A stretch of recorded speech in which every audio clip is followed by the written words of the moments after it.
Doom Knee-Deep in the Dead, a novel by David Abhue and Brad Lena Weaver. This audiobook was created with text-to-speech software. Please keep in mind that it can contain pronunciation mistakes. Prologue.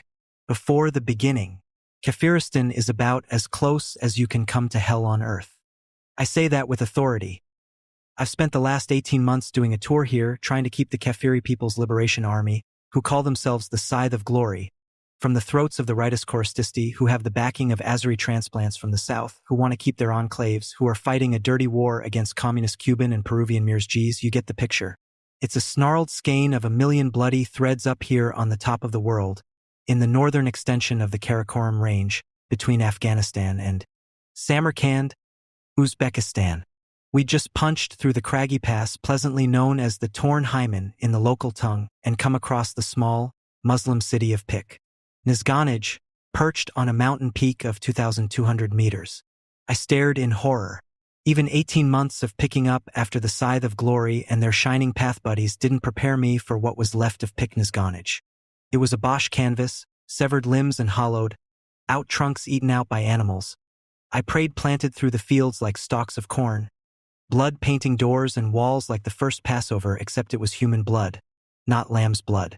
Corporal Flynn Taggart, Fox Company, 15th Light Drop Infantry Regiment, United States Marine Corps, 888-23-9912. Everyone calls me Fly except when they're pissed. Fox crept through the town, hell-shocked, trying without much success to count body parts and make a reasonable K1 a guess. Fog or an evil cloud rolled across the mountaintop, shrouding the sprightly red decoration and muffling our footsteps. It was like we walked along a cotton corridor, tripping over gruesome reminders that war, especially the virulent hatred of one tribe for another, throws men back into pre-bronze, pre-agricultural savagery. I wondered how many victims were killed by the victor's bare hands. Something moved in the mist. A shadow, a shape. Nothing more. Gunnery Sergeant Goforth froze us with a slight hiss. Fox is damn well trained. Even for the light drop. Gates stopped next to me. He touched my arm, silently pointing to left and right. I saw immediately, whatever the shapes were, they surrounded us from 8 o'clock to 4 o'clock. We might be able to retreat, but we couldn't flank. I watched the gunny. Arlene Sanders was whispering something in his ear. She was our scout, the lightest of the light drop. PFC Sanders could fade into the night so not even a werewolf could sniff her out. My best buddy. She might have been more. Once we were buddies. We didn't talk about that night. Anyway, she had died, and I don't separate bookends. Arlene backed away, backed past me, throwing me a wink as she vanished. She would swing in a wide arc, ease around behind the still-moving shades, and report back to the lieutenant and Gunny Goforth via a secured line. I find out soon enough. I hadn't moved, and neither had the rest of us. I could barely hear Bill breathing next to me and couldn't hear Dodd or Sheil at all. If we were lucky, maybe the dinks wouldn't even know we were here. They'd just pad right on by. Then Lieutenant Beelzebub came running up, demanding, "What the hell is going on?" In his normal-speaking voice, an irritating whine. The lieutenant's name was Weems, actually. I just call him Beelzebub because he's a fat, sweaty heathen always surrounded by a swarm of gnats. They like the taste of his perspiration. The dinks froze as suddenly as we had. No longer moving, they vanished into the swirling gray. We had just lost whatever surprise we had. Lost our best chance to get out of this encounter without a shot fired, and all because a buffoon who had been a first lieutenant for 3 years now couldn't figure out it was a Medusa drill. One of them moved. Then another. They moved singly, here and there, and we no longer had a clue where the mass of them was. Weems began to panic. We'd all seen it before. "Aren't we going to take them out?" he asked Goforth, who was frantically putting his finger to his lips. "Somebody should take them out." Goforth put his hand to his ear. He was listening to Arlene's report, trying to stifle the lieutenant with his other hand. But Weems saw a ghost to his left, a specter to his right. We were surrounded. In Weems's mind, I used the term loosely. They were Indians, we were the 7th Cav, and he was Custer. "The lieutenant isn't going to stand for this," snapped the lieutenant. "Go forth. Take out those soldiers." The gunny broke his own drill. Sir, we don't even know who they are. Sanders says they're wearing robes and hoods. Scythe of glory, said Weems, again raising his voice. No, sir, just robed men. Gunny, I gave you an order, now take down those men. Arlene flashed past me again. What the hell's going on? She hissed. Weems wants us to take him down. Fly, they're monks. You gotta stop the crazy son of a bitch. I was the second-ranking non-com. Goforth would listen to me, I thought. I hunched over and jogged to the gunnery sergeant. Gunny, Arlene says they're monks. Taggart, right? Said Weems, as if bumping into me at an oyster-shucking party. Sir, they're just monks. Do you know that for sure? Does anyone know that for sure? Sanders said. Sanders said. Sanders said. Does Sanders have to deal with Colonel Brinkle every week? Sir, began the gunny. I think we should recon the group before we open fire. Weems looked him in the face, shaking in fury. As long as I'm giving the orders here, Marine, you'll obey them. Now take down those men. Monks. Freakin' monks. I snapped. Maybe it was the bodies or the body parts. The mountain air, thin oxygen. A gutful of Weems, Arlene's frightened, incredulous stare, the way Goforth's jaw set, and he turned to give the order, a 20-year man. He wasn't going to throw it away over a bunch of lousy religious dinks. But suddenly, it occurred to me that if Weems were lying face down in the deep muddy, he wouldn't be giving no orders. Then we could let the damned monks disappear, and nobody would be the loser. "'Excuse me, sir," I said, tapping the Louis on the shoulder. He turned, and I Georged him. Full body swing. Came out of Orlando, where I grew up. Picked up speed over Paris Island. Hooked in at Kafiristan, and turned off the lights of Mr. Lieutenant Weems in Pick. Nizganich. Alas, they only flickered. Power was restored. The dork didn't have a glass jaw. Have to give him that. Weems sprawled messily in the mud, and a couple of the boys were on me like monkeys on a tree. Weems flopped for a bit like a giant spider. Then he found his hands and knees. He glared at me for a moment, an evil smile cracking his face. Later, he said. Then he turned back to Goforth. That don't mean crap, Gunnery Serge. Now take down those men, or are you going to frag me instead? Goforth looked at me, looked at Weems, looked at the ground.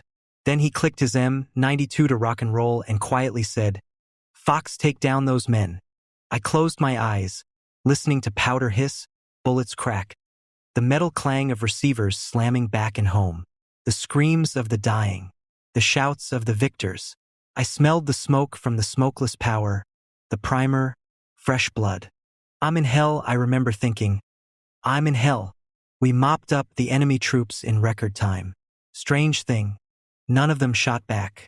Fact, no weapons were found, just 53 men ranging from pre-teen to 70 or 80, wearing brown robes and hoods, shaved heads, a couple carrying prayer sticks. The boys wouldn't get off my back. Weems wouldn't even walk around where I could see him, the murdering bastard, while he formally charged me and I opted for a formal court-martial instead of captain's mast.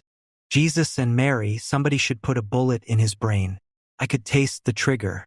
I didn't know how I was ever going to be shriven if I couldn't feel remorse. Chapter 1. I didn't miss Earth, but I sure as hell hated Mars. Sitting in a dingy mess hall on Phobos, one of the two tiny Martian moons, seemed like a nice compromise. Ordinarily, the CO Major Boyd would have handed me over to the Jaggies for trial. But the day after Weems gave the fateful order that bought him a mouthful of fist from yours truly, the 15th received orders to answer a distress call from Phobos. Fox Company was due to rotate back to the world anyway. Boyd decided to mail us to Mars. They poured me onto the transport along with the rest of Fox. Plenty of time to fry my butt after we figured out what the hell the UAC miners were squawking about this time. The Corps. All glory to the Corps. I don't think you know what the Marine Corps truly means to me. It has a bit to do with my father. No, he was not a Marine, God no. Maybe something to do with growing up in Orlando, Florida, and Los Angeles, seeing first the ersatz Hollywood Boulevard of Universal Studios East, then the even phonier real thing out west. Glitter and tinsel, but what was real? Everything in my life rang as hollow as the boulevard until I found my core in the core. Honor wasn't just something you did to credit cards. A lie wasn't called spin control, and spin was something you only put on a cue ball. Yeah, right, you think you know more about it than I. I know it was all BS even in the core. I know the service was riddled up and down with lying sacks of dung. Like everything else. There is no cause so noble it will not attract fugheads. One of those sci-fi writers Arlene is always shoving at me, David Niven or something. But god damn it, at least we say the word honor without laughing. At least we have a code. I will not lie, cheat, or steal, nor tolerate those among us who do, even if individuals don't always live up to it. At least it's there to reach for, even if our grasp falls far short. At least decency has a legal definition, right there in the Universal Code of Military Justice.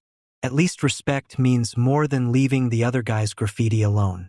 At least we do more crap by 6 a.m. than most of you civilians do all day. At least the core is the core, semper fidelis, damn it. We know who we are and why we are. Do you? Arlene never saw it the way I did. Hell, no one did. I was a majority of one. But you can't understand me unless you understand this much.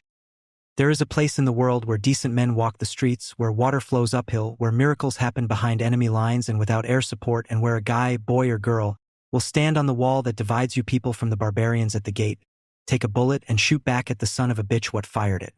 Unless you've been there, you'll never know. I want to take you there. The long trip to Mars was dull, and the little voice in the back of my head had plenty of time to ask whether I would do anything different if given the chance. I had to honestly answer no. Funny thing is, I always hoped I'd go to space one day, but not like this. My idea was to be on a deep space exploratory ship, pushing out beyond the bounds of the known solar system. But when I scored only a 60 on the MilSpace AP test, the chances of me receiving a deep space assignment ranged somewhere between infinitesimal and forget it. The big surprise was that one right uppercut to the concrete jaw of Lieutenant Weems opened my pathway to the stars. Not only would I do it over again, I'd still enjoy it. I stared at the two men whose job was to guard me and had a strange feeling of unreality. Want some coffee? One of them asked with something that sounded like actual concern. His thin face reminded me of one of the monks. Yeah, I said. Black, if you don't mind. He smiled. We'd run out of cream back in Kafiristan, and when he hopped up to Phobos, the supply situation was no improvement. The guard's name was Ron. The other guard's name was Ron. Too, I called him Ron too. But they didn't see the humor in it.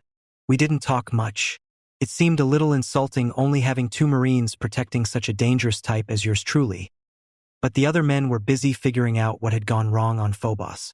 After we upshipped to Mars base, we sat for a solid day, trying to find out why the UAC miners on Phobos had sent a distress call and why they didn't answer now. In the Marines, you spend eternity so bored you'd look forward to your own court-martial as a break in the tedium. Then an unexpected danger with huge, jagged edges comes rolling over all the set routines, a reminder that the universe is a dangerous place. The last message we received from Phobos was, "Things coming through the gate. When something that's serious hits the fan, boredom is returned to its proper place as a luxury." The court-martial of a corporal was deemed less important than a potential threat to Mars and not important at all compared to an immediate threat to the profits of the Union Aerospace Corporation. With a ringing cry of, "Sounds like they're smoking something up there," Lieutenant Weems boldly led his men into the transport. At first I thought I'd be left behind on Mars base. But either Weems thought I might prove useful to have along, or else he just didn't want a loose end. I volunteered to go along. Sometimes I'm not very bright. Major Boyd did his best to brief us by video feed, under the obvious handicap of complete ignorance. He made the best of it. We were issued pressure suits, in case we had to leave the immediate vicinity of the gate. You couldn't stay very long outside the pressure zone, and you'd get mighty cold mighty fast. But at least the suits gave you a fighting chance to get to a ship or a zone before you were sucking vacuum. I was pleased to be issued a suit. I was less pleased that Weems didn't issue me a weapon. While I contemplated the lethal uses of common household articles, PFC Ron 2 brought the promised cup of coffee. It tasted bad enough to be a strategic weapon of deterrence. The expression on the guard suggested that he might have sampled it before passing it on to me. But maybe he was just plain scared of the situation. I couldn't really blame him. A word about these gates on Phobos and Deimos, the two tiny moons of Mars. You've probably heard about the gates, even though officially it's a secret. They were here when we first landed on Mars. It was a hell of a shock, discovering that someone or something had beaten us by 1,000,000 years to our own closest neighbor. It was long before I joined up, of course, but I can only imagine the panic at the Pentagon when we found ancient and wholly artificial structures on Phobos, despite the complete lack of any form of life on Mars. It was pretty clear they'd been placed there by some alien intelligence. But what? All my adult life, I'd heard speculation, all the usual UFO culprits, reticulans, men in black, ancient Martians. That was the most popular theory, despite not working at all. There was no native life on Mars, but try to tell that to generations raised on Martian. Walkabout, rat gash of Mars, and Mars, arise. Me, I figured it was a race of alien anthropologists. They got here, said, not quite ready yet, and left a helipad in case they decided to return, which they might do tomorrow or 100,000 years from now. Somebody decided to call them gates, even though they just sat there doing nothing for as long as we've known about them. But surrounding them was a zone of about half Earth normal gravitation on a moon whose normal gravity is just this side of zero. In addition to the big, inert gates, there were also small pads scattered here and there that instantly transported a person from point A to point B within the area, evidently without harm, teleports, if you will. I had heard about them but never seen one. Damned if you'd ever get me into one, either.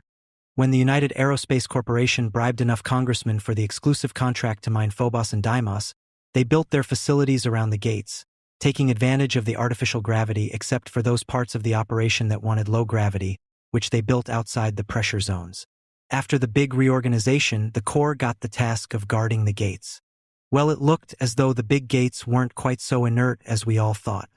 Once we landed on Phobos, the gunny dropped me and my two guards at the abandoned airbase depot, in the Western Pressure Zone anti-spinwards, and took the rest of Fox Company onto the UAC facilities, Weems in tow, to reestablish contact and secure the situation.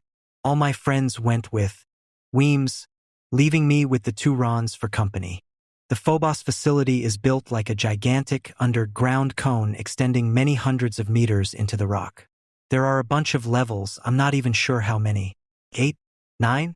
The whole thing is built in the center of the solar system's largest strip mine, which would be terrible for the Phobos ecology, except that Phobos doesn't have an ecology, of course. It's an airless moon of ice and rock. The facility was on the opposite hemisphere from the base. Big deal, the entire moon is only about 25 kilometers in diameter. You can walk from one pole to the other, except most of it is disturbingly close to 0G, outside the pressure zones. We had the radio on in the mess hall and were periodically picking up messages from Weems's weasels. We'd about given up hope of hearing anything from the UAC guys who used to be on Phobos. As I sipped the scalding wake-up call, wondering who I could sue if I burned my tongue, I couldn't help but scrutinize the two Rons. Neither gave the impression of being on top of the situation. They kept glancing at the closed cafeteria doors, at the radio, at each other. They weren't paying much attention to their prisoner. They were also having the same conversation every 20 minutes or so. It generally started like this: "What do you think's happening?" One would ask the other. I was tired of listening to variations on "I don't know," so I volunteered a theory. Somehow the gates turned on and whoever built them decided the UAC was trespassing. Maybe they were wiped out. "But who attacked us?" asked Ron 1. "Funny. I never thought of Union Aerospace as part of us. They said monsters were coming through the gate," said Ron 2 with the same sense of surprise he'd displayed the other half-dozen times. "They said things," I corrected. Neither heard me. Things or monsters, I had faith in Arlene and the rest of the guys. The guards didn't strike me as being overly interested in the subject of high-order physics. They had reached firm conclusions in the realm of the biological sciences, however. They didn't believe in monsters. The truth is that neither did I. In one respect, I was as bad as the PFCs. There were questions that couldn't be answered yet, but they wouldn't stay out of my mind. Who was the enemy? How had they reached Phobos through the gateways? And most troubling of all, why hadn't Fox found any bodies yet? Major Boyd and even Colonel Brinkle back on Earth would want answers to these questions and a lot more. Suddenly, the radio sputtered to life, grabbing our attention, an invisible hand reaching out to choke the breath from us. It was PFC Grayson, out front on recon, reporting to Weems, who was elsewhere in the facility. The young Marine had found a corpse. Weems radioed back the obvious instructions. "ID impossible, sir," reported Grayson, his voice tense. "It's in too many pieces. I can positively say that it was a white male. It looks like Jesus, sir, it looks like claw marks. And this body's been chewed. Wild beasts on airless Phobos?" Judging by the sickened expressions from Ron and Ron, it was all too evident that neither of these specimens had ever seen combat. "I've seen my share, and all at once." The idea of living long enough to attend my own court-martial seemed very appealing. Even 5 years at Leavenworth looked good. The fact that I didn't have a gun crawled around deep inside my gut like a tapeworm. Right then, I decided to remedy the situation. The masticated body parts had been found in the processing plant. We heard Weems over the radio issuing orders to converge on that point when a burst of static interfered with the reception. When Grayson's voice came in again, it was loud and clear. Up until that moment, the universe still made some kind of sense to me. Of all the military scenarios running through my mind, none prepared me for what happened next. "Jesus Christ! It's not human!" shouted Grayson. Two big, shaped, all wrong humanoid red eyes. While Grayson was providing this fragmentary report, he punctuated his description with bursts from his rifle. Before he could become more coherent, we heard an inarticulate roar of animal pain from whatever he was shooting, and then he shouted, "I can't put it down!" The next scream we heard was fully human. My whole body went cold. Jesus, Arlene was down there. "Keep cool. Keep your head, she's a Marine. Damn it." One of the Rons looked like he was about to throw up. "Okay," I said. "This has gone on long enough. We know we're in this together. Give me a gun and let's make some plans." If Arlene were being shot at, God damn it, I intended to shoot back. The honor of the Corps was at stake, not to mention my best buddy's life. The radio was reduced to background noise for the moment as Weems the Weasel tried to control the situation. The nervous looks exchanged between the dynamic duo in the mess hall made me wonder about training that completely destroys initiative. On the brink of death, all the Rons cared about was going by the book, even if that book printed their own obituaries in flaming letters. One finally generated the initiative to say, "We can't give you a weapon." I tried again. "Staying alive is the objective here. We've all got buddies down there. They don't court-martial the dead. You can't help anyone or defend anything if you're dead. Now give me a piece." If either of them had shown a glimmer of intelligence or guts, I wouldn't have taken the next step. But they insisted on being idiots. Jesus Christ. As the Godfather said, there are men who go through life begging to be killed. Chapter 2. "Shut up," said the first Ron. "You're going back to detention," said the other. This was a truly pathetic spectacle. Suddenly, I had become the threat in their eyes, simply because I was forcing them to face an unpleasant situation head-on. A number of things happened at once. More screams and gunfire came over the radio, and I thought I heard a woman scream. The nearest Ron unholstered his 10mm pistol and pointed it at me. Then the poor jerk gestured the direction he wanted me to walk. He gestured with the hand holding the pistol. With an invitation like that, what could I do? I caught his arm, moved the gun aside, and rabbit punched him in the kidneys. The gun slid across the floor. The other Ron was still fumbling with his holster, so I turned and jabbed him in the throat, not hard enough to kill, but with enough impact to keep him busy trying to breathe. "Sorry, Rons. Arlene PFC Sanders means more than the both of you rolled together." I turned back to the first one, who surprised me by regaining his feet and making a grab with his good arm. Too bad for him, he was off balance and fell toward me, providing another irresistible target. I flat-palmed the back of his head, and he was out like a light. The other Ron was still doubled over, trying to breathe as I collected their weapons.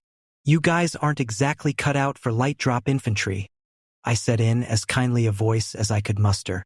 Now I had a problem. They weren't bad guys, but I couldn't trust their goodwill not to come after me. Their fear might be enough to keep them out of my hair, but I couldn't count on that, either. Nor did I want to leave them sitting ducks for the hostile forces that were loose in this station. So I helped the one who was still conscious to his feet and waited for his glazed eyes to clear a bit. Listen, Ron, we've got a situation here. So far as I can tell, we only have these two sidearms between the three of us. This is not good. The lieutenant should have left us with some weapons. Don't you think? It was a rhetorical question, so I kept on. I'm leaving one of these guns with you unloaded. I let him sink back on the floor and slid the ammo clip across the floor. When you feel well enough to reload, I suggest you barricade the door better than I can lock it from the outside and wait for orders. He looked sick as a dog but nodded, and I left him to his own devices. I pocketed the remaining ammo clips. I wanted all the edge a few extra rounds could provide until I could find an armory and lay my hands on some real firepower, if the factory had any. As I locked the mess hall doors behind me, I heard the radio sending out useless static crackle. No Weems, no Goforth, no Arlene. Well, last I heard, we were all going to have a party, with Grayson's remains as the guest of honor. I didn't like that particular train of thought, so I derailed it. Time to get serious. After 10 minutes of humping around the compound, I found a land cart, the last one. That was thoughtful of them. Phobos is so small, a diameter of only 22 kilometers, that I almost could hoof it to the factory, particularly in the ultra-low gravity. But I might need to evac the survivors. And in any case, speed counts. Although I'm not claustrophobic, I'd lately had my fill of blank walls. The spaceship was the worst. Traveling through 1,000,000 miles of nothing in a little cubicle just so you can reach another cubicle at the end is not my idea of the conquest of space. At least for the one day we spent on Mars, we had a view. The domes were made of super thick, insulated plastic, but were cleverly designed to give the illusion of being thin as a soap bubble. The only trouble was that the view wasn't very impressive, a blank expanse of empty desert broken by an equally barren, dark purple sky. I was only so thrilled with looking at stars. I like something bigger up there. Although we could see Phobos from Mars base camp, it was so tiny it almost looked like a bright star trucking across the sky. Not enough moon for a melancholy mood. But now as I crawled the land cart out under the black, airless sky of Phobos, I enjoyed my first genuine feeling of freedom since I left Earth. Mars loomed in the sky, 3/4 full, larger than any moon and burning red as all the blood of all the armies ever spilled in uncountable battles across the stupid, drooling face of eternity, the face of a monster. By contrast, the gray, dull surface of Phobos looked like brittle, laundry soap or dried oatmeal. The only variation was Stickney, the huge crater that covered 1/4 of the moon's surface and filled the rest with impact striations. At that moment I thought that Mars might be the last beautiful sight I would ever experience. Ahead lay Noth ing good. The thought that I might shortly die didn't bother me nearly so much as the dread of letting down my loved ones again. There weren't that many back on Earth, but there was one here on Phobos that meant everything to me. Maybe I did love her. I couldn't say. I mean that literally. I couldn't say it with her hooked up with Wilhelm Dodd, the dirty bastard. But that didn't mean crap. If Arlene were in trouble, then putting my life on the line was the easiest choice I'd ever made. Doing my duty didn't mean I had a death wish. It meant that I would have to stay alive as long as possible to find her and hump her out. All right, and the rest of Fox too. So with Mars looming gigantic and our sun a shrunk and distant ball of flame, quickly setting as I crawled toward the factory, I sped through Phobos daylight, across the Terminator, and into the black night. My stomach started roiling the moment I left the zone and entered the correct gravitational field of Phobos, not quite 0 g, but close enough for a queasy stomach. I had to watch my speed carefully here. I wasn't sure what the escape velocity from Phobos was, probably a lot more than a crawling landcart could make. But I sure as hell didn't want to end up in orbit. The tractor treads didn't work too well out there. I wished I could drive the landcart right inside the refinery, but I had to leave it in the garage on the surface. It sure felt good to get back under even the half-normal gravity in the refinery zone. The silent station lurked below the surface, containing what was left of Fox Company. As I began the long descent, I promised to keep very, very quiet. Early in a career in the light drop infantry, you learn the absolute essential of lying to yourself. Sure enough, there was noise and I was the source of it.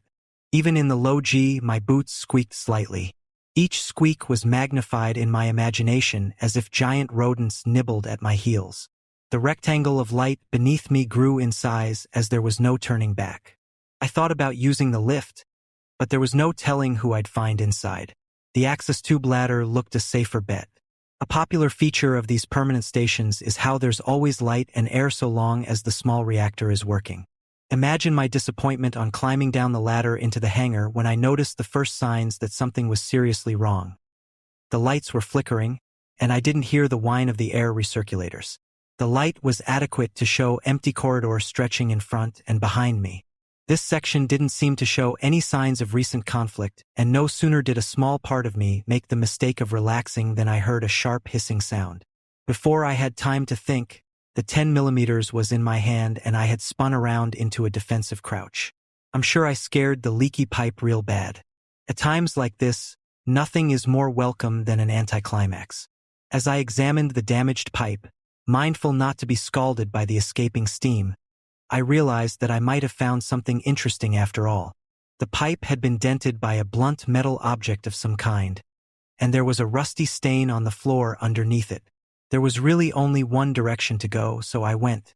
That direction would also take me toward the hangar control room, where I could swear I heard low, growling noises. Somehow I didn't feel like reholstering my gun. I didn't like the way my palm was sweating either. Taking it nice and easy, I proceeded down the corridor. I had a good, long view ahead of me. No room for surprises. I didn't hear the animalistic noises again, but that didn't make me feel any better. Finally, I reached the control room. Right before I pushed the door open, I felt a sudden shiver on the back of my neck and spun around, trying to look down both directions at once, like one of those crazy cartoon drawings of a double take. But there was nothing. At least nothing I could see. No casualties yet, thank God. The control room was empty, but it had a peculiar odor like sour lemons. After months in a barracks, whether in Kafiristan, on Mars, or in space, you get used to the smell of paint and gallons of disinfectant. But this was nothing like that. I didn't like it one bit. It took only a few minutes to establish that all the equipment was in working order except for the communication system, which was smashed into non-existence. Then I had a brainstorm. There might be a gun locker here, something left over from when Phobos was an Air Force outpost. Something a bit heavier than a 10mm pistol would greatly improve the adjustment to my new environment. I found the locker and jimmied open the door fairly quietly. But there were no weapons. Bare cupboard. Not even a slingshot. But so it shouldn't be a total waste. There was a nice selection of last year's flak jackets. Not combat armor, but better than skin and a pressure suit. One looked like it fit me, so I put it on. There seemed nothing else to do but resume my journey along the corridor that must ultimately take me into the rest of the station. I was reaching that dangerous psychological state when you feel that you are the only living person in what had been a battlefield situation. Another word for it is carelessness. Reconnoiter, you bastard. My little voice was telling me to get back with the program. And not a moment too soon. A human figure came striding purposefully in my direction from just around the curve of the corridor. I almost shot first and asked questions at some undetermined future date. Reminding myself that Arlene and my buddies were here, as well as UAC civilians, I relaxed the old trigger finger that crucial centimeter. But I kept the gun on the human shape and experienced a sickening moment, not of empathy, but of reluctant understanding of Lieutenant Weems and the monks. When the fear snake slithers around inside your gut, it's pretty damned easy to just start squeezing off at anything that moves. Then I recognized the shape as one Corporal William Gates. "Bill!" I shouted, relief flooding me at contact with a fellow light drop.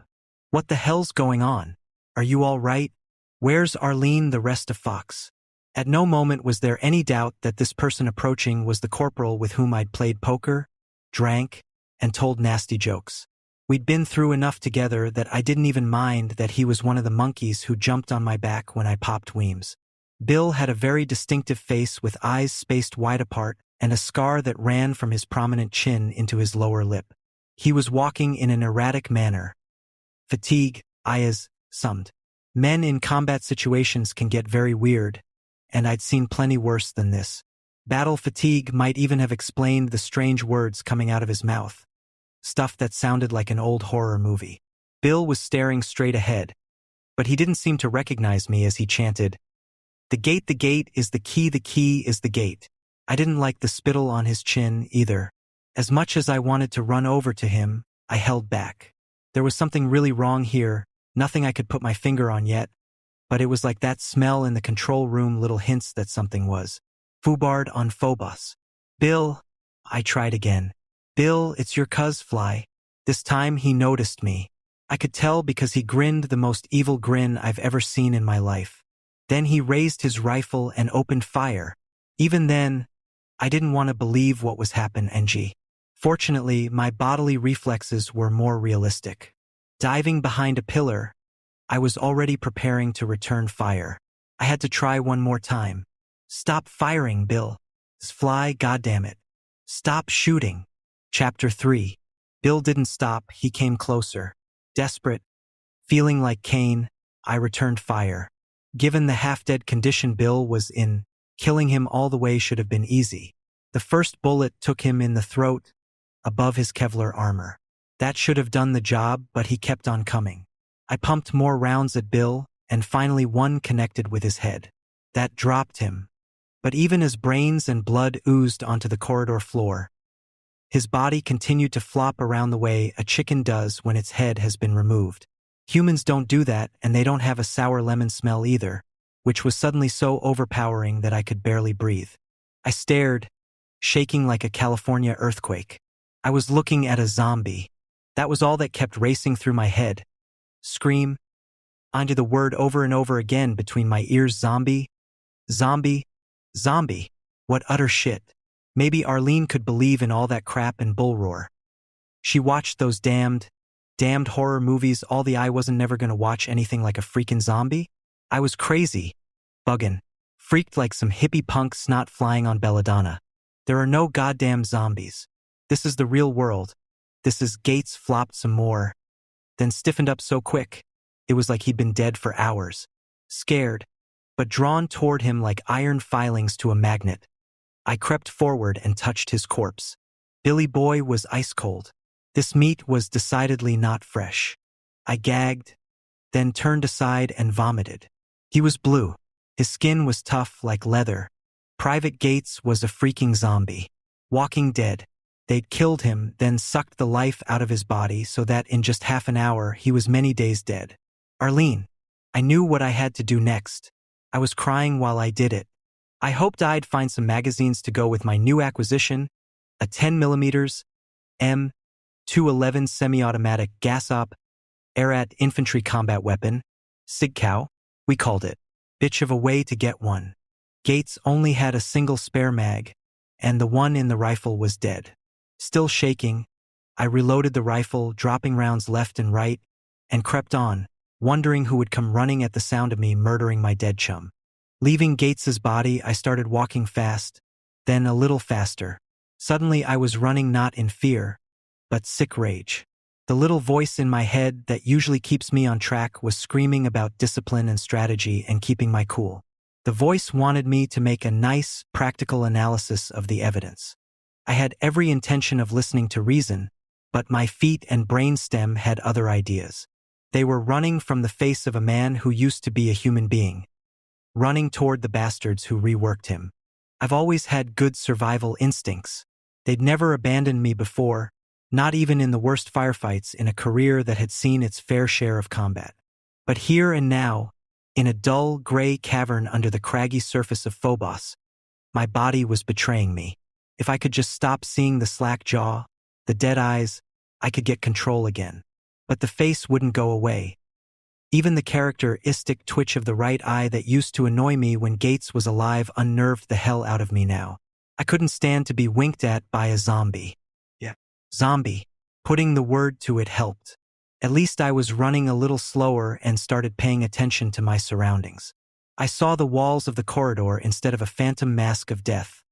And I heard the loud echoing of my footsteps, my labored breathing and the shuffling noises of other feet. 4 of them were waiting for me around the bend for zombies. They stared at me with dead, dry eyes, and one of the zombies was a woman.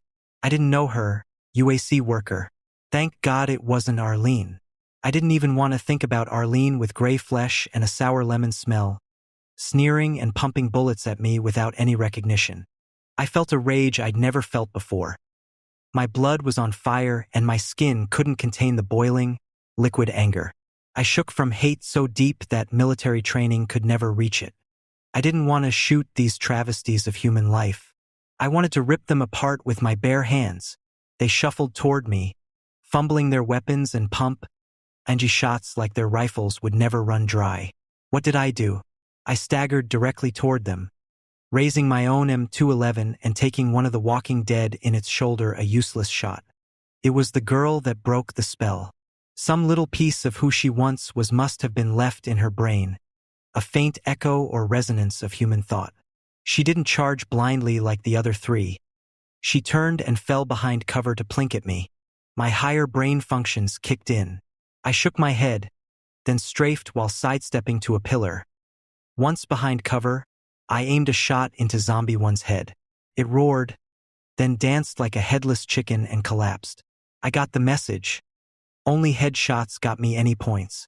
Just like in the movies. The citrus stench almost overwhelmed me. I snuck a quick glance at the zombie I just smoked. Something squirmed inside its brain. Swallowing nausea, I took a bead on Zombie 2.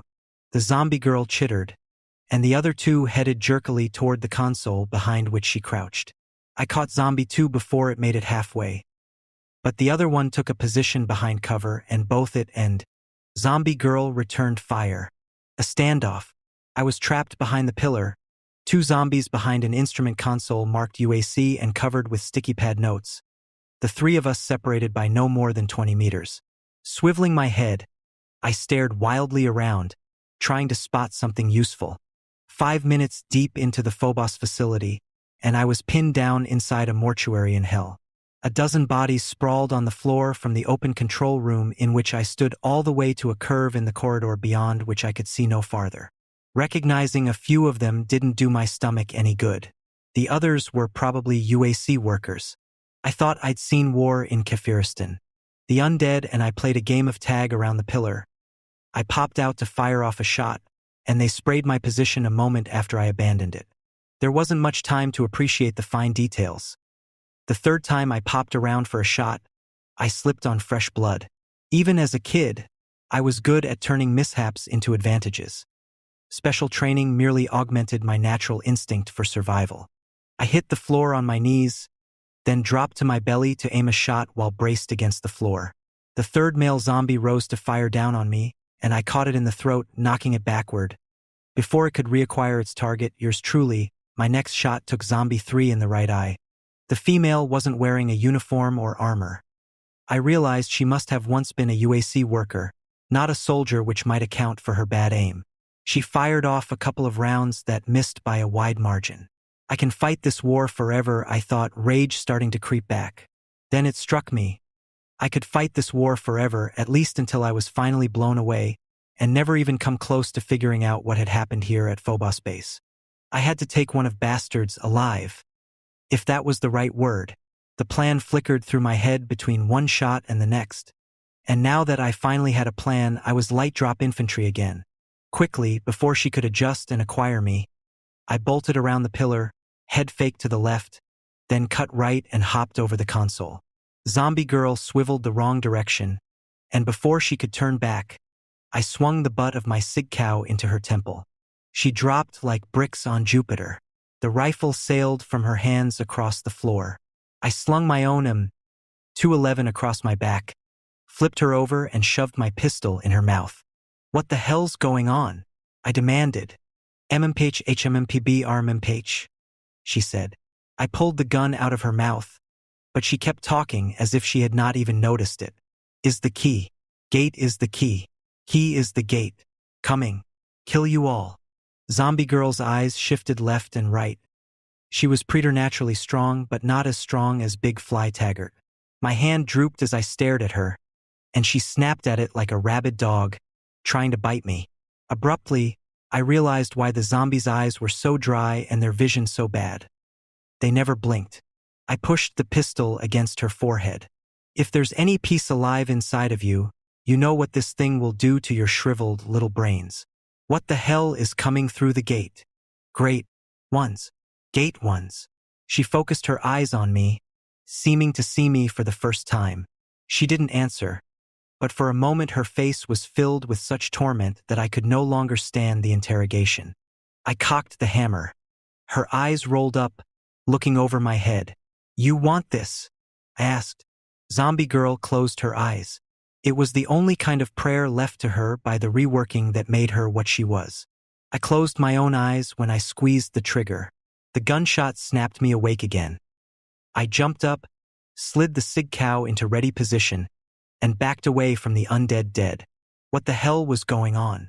I started to think I had an answer part of an answer. Who built the gates? The question endlessly on everyone's lips might be about to be answered. Maybe. But were the great ones coming through the gates the ones who had built them? Or had the builders already been overrun by some even more powerful, horrific critter, who was now joyfully following gate after gate, finding and overpowering all the colonies of the builders? Empire? Neither thought was pleasant. Humans were either trespassers who were about to be run off the property or desert after a main course of gate builders. I got the shakes real bad. I backed into a dark corner. M211 pointed toward the corridor. The unknown, the way I hadn't been yet. I had not seen a particular body I'd half dreaded, half hoped to find. Christ. Arlene was still somewhere out there, one way or the other. I prayed she was lying dead on the deck, not stumbling toward me with dry, unblinking eyes and a sour lemon smell. I might soon be the only living human on Phobos, I realized. I had little faith in the guards I'd left back in the mess hall. First contact with zombies and they'd roll over and, to coin a phrase, play dead. I could imagine a rotting corpse that used to be Lieutenant Weems telling them to get with the zombie program. The Rons would salute and, yes sir, themselves straight to hell. The old survival mechanism was definitely starting to kick in for yours truly. I'd never been completely comfortable as a team player. I could see myself doing the job of zombie exterminator until I was the only biped left standing on Phobos. These living dead characters weren't very good soldiers. Yeah, I could dust them all. Except for one little detail. I couldn't bear coming up against what used to be Arlene Sanders. No, that wasn't very appealing at all. It's not like she was my girl. She had her Dodd, and it seemed to satisfy her. Dodd and I didn't really like each other, but we tolerated for Arlene's sake. Not love, I swear. It's just that Arlene lived in the same world I did. And I mean a lot more than just wearing the same uniform. She wasn't like any other girl I'd been, any other girl I'd known. Arlene remembered being awakened by a DI heaving a trash can down the hall. Same as me. She remembered the jarhead getting all over her. On your face, down up, down up, down up, you keep pumping. I'm out until I get tired. She knew about Reveille at 0500, PT, physical training, or a dainty 8-mile run at 0505. Arlene knew the smell of disinfectant. She knew all about scraping 2 years of accumulated crud off a wall with a chisel so the next guy could slap on a 1/4-inch thick splash of anti-corrosion paint. She'd spent just as many months as I wrestling a goddamned floor buffer up and down a corridor, while already dog-sacked from hours of PT, obstacle course, combat training, small arms, endless, mindless instructine on how to break down and reassemble a sig cow while blindfolded, and lectures on the exotic venereal diseases of Kephiristan, Mars, Phobos Base, and Ohio. Hours that always seemed to add up to 26 or 28 per day. Arlene figured out a lot about me in record time. She was bright and just as committed to a military career as any other man in the outfit. She'd become my best buddy in the platoon. As I sat there, wiping blood and crud from my face in the eye of an impossible hurricane, it helped to think about Arlene. Recalling her features drove the monsters from my mind. I played a little game with myself, not letting the horror rise up and engulf the picture I was drawing. I don't think I've ever seen a better-looking woman than Arlene, objectively considered. She wasn't drop-dead gorgeous in the conventional sense. To use an older phrase from a braver age, she was right handsome. 5'10" and compactly built, she worked out more than anyone else in the platoon. She had beautiful, well-cut muscles, Once, when for a few days she thought she might be with child not mine, Gates had said, "She's such a man, I bet she got herself pregnant." He didn't say it loudly. I liked how she looked at everyone through slitted eyes, giving her a hooded serpent look. She was not to be trifled with, as one skank found out when he thought it was funny to sneak up behind her and pull down her pants. The rest of us were certainly interested in seeing all we could of her well-shaped posterior. But we weren't idiots. Without turning around, she backhanded him perfectly and broke his nose. At the time, all I could think of was how much I enjoyed seeing her move. We're talking ballet here. Of course, there was a lot more to Arlene. She had a brain. Those are in short supply in the service, even in light drop, and I hated to see one go to waste. I took her to core music concerts, and she dragged me to old sci-fi movies. We got drunk together sometimes. We played poker, too. But my only chance against her was when I was stone cold sober. One night, we got so drunk that we fumbled our way into a kiss. It just didn't feel right. We were buddies, not lovers. Arlene and I reached an unspoken agreement where we didn't talk about that night. As if to prove what a pal she could be, she started setting me up with dates. She had girlfriends who were always first-rate in one way or another, and they liked to oblige her by hanging with her pal. I didn't kick. I just didn't seem able to return a commensurate favor. Arlene told me once how she wanted to save up some money and go to college someday. I didn't hold that against her. I wished the best for her. The best. That thought shot down my reverie in flames. What could the best be for her now in this place? Death, I guessed. Anything would be better than gray flesh, dry, unblinking eyes, and jerking limbs. No, I heard myself talking to no one. She'd never allow herself to be turned into one of those. But what if this reworking took place after death? Swallowing hard, I stood up and decided to get back to business. I needed ammo. A wild shot had destroyed the magazine and receiver of one of the sig cows. The only thing a zombie could use it for now would be as a war club, so I left it on the floor.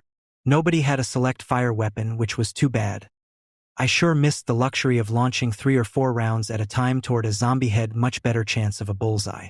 On the other hand, if they had had one of the 2 select fire M220 dog choppers that a squad carried, I might not be alive to pick through the weaponry.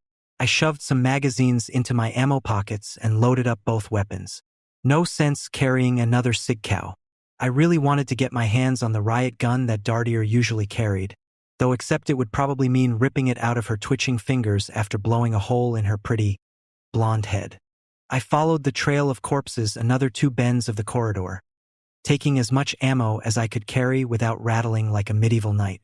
We were all supposed to carry head talks so we could communicate, but I didn't find any, which was pretty suspicious. No ELFs or mill data buses either. Nothing whatsoever that might be used to communicate what the hell was going on. And I always made time to check the faces. So long as one particular face wasn't there, I knew I could stand it. Chapter 4. I almost felt relief when I ran into 2 more zombies. Now that I knew what to do, it was just some sickening sort of exercise. I only killed one of them. The other, I just popped its rifle, then shot out its knees and hips. I wanted it alive, maybe to answer some questions before I smashed in the curling mouth with the yellow teeth. I didn't recognize this one.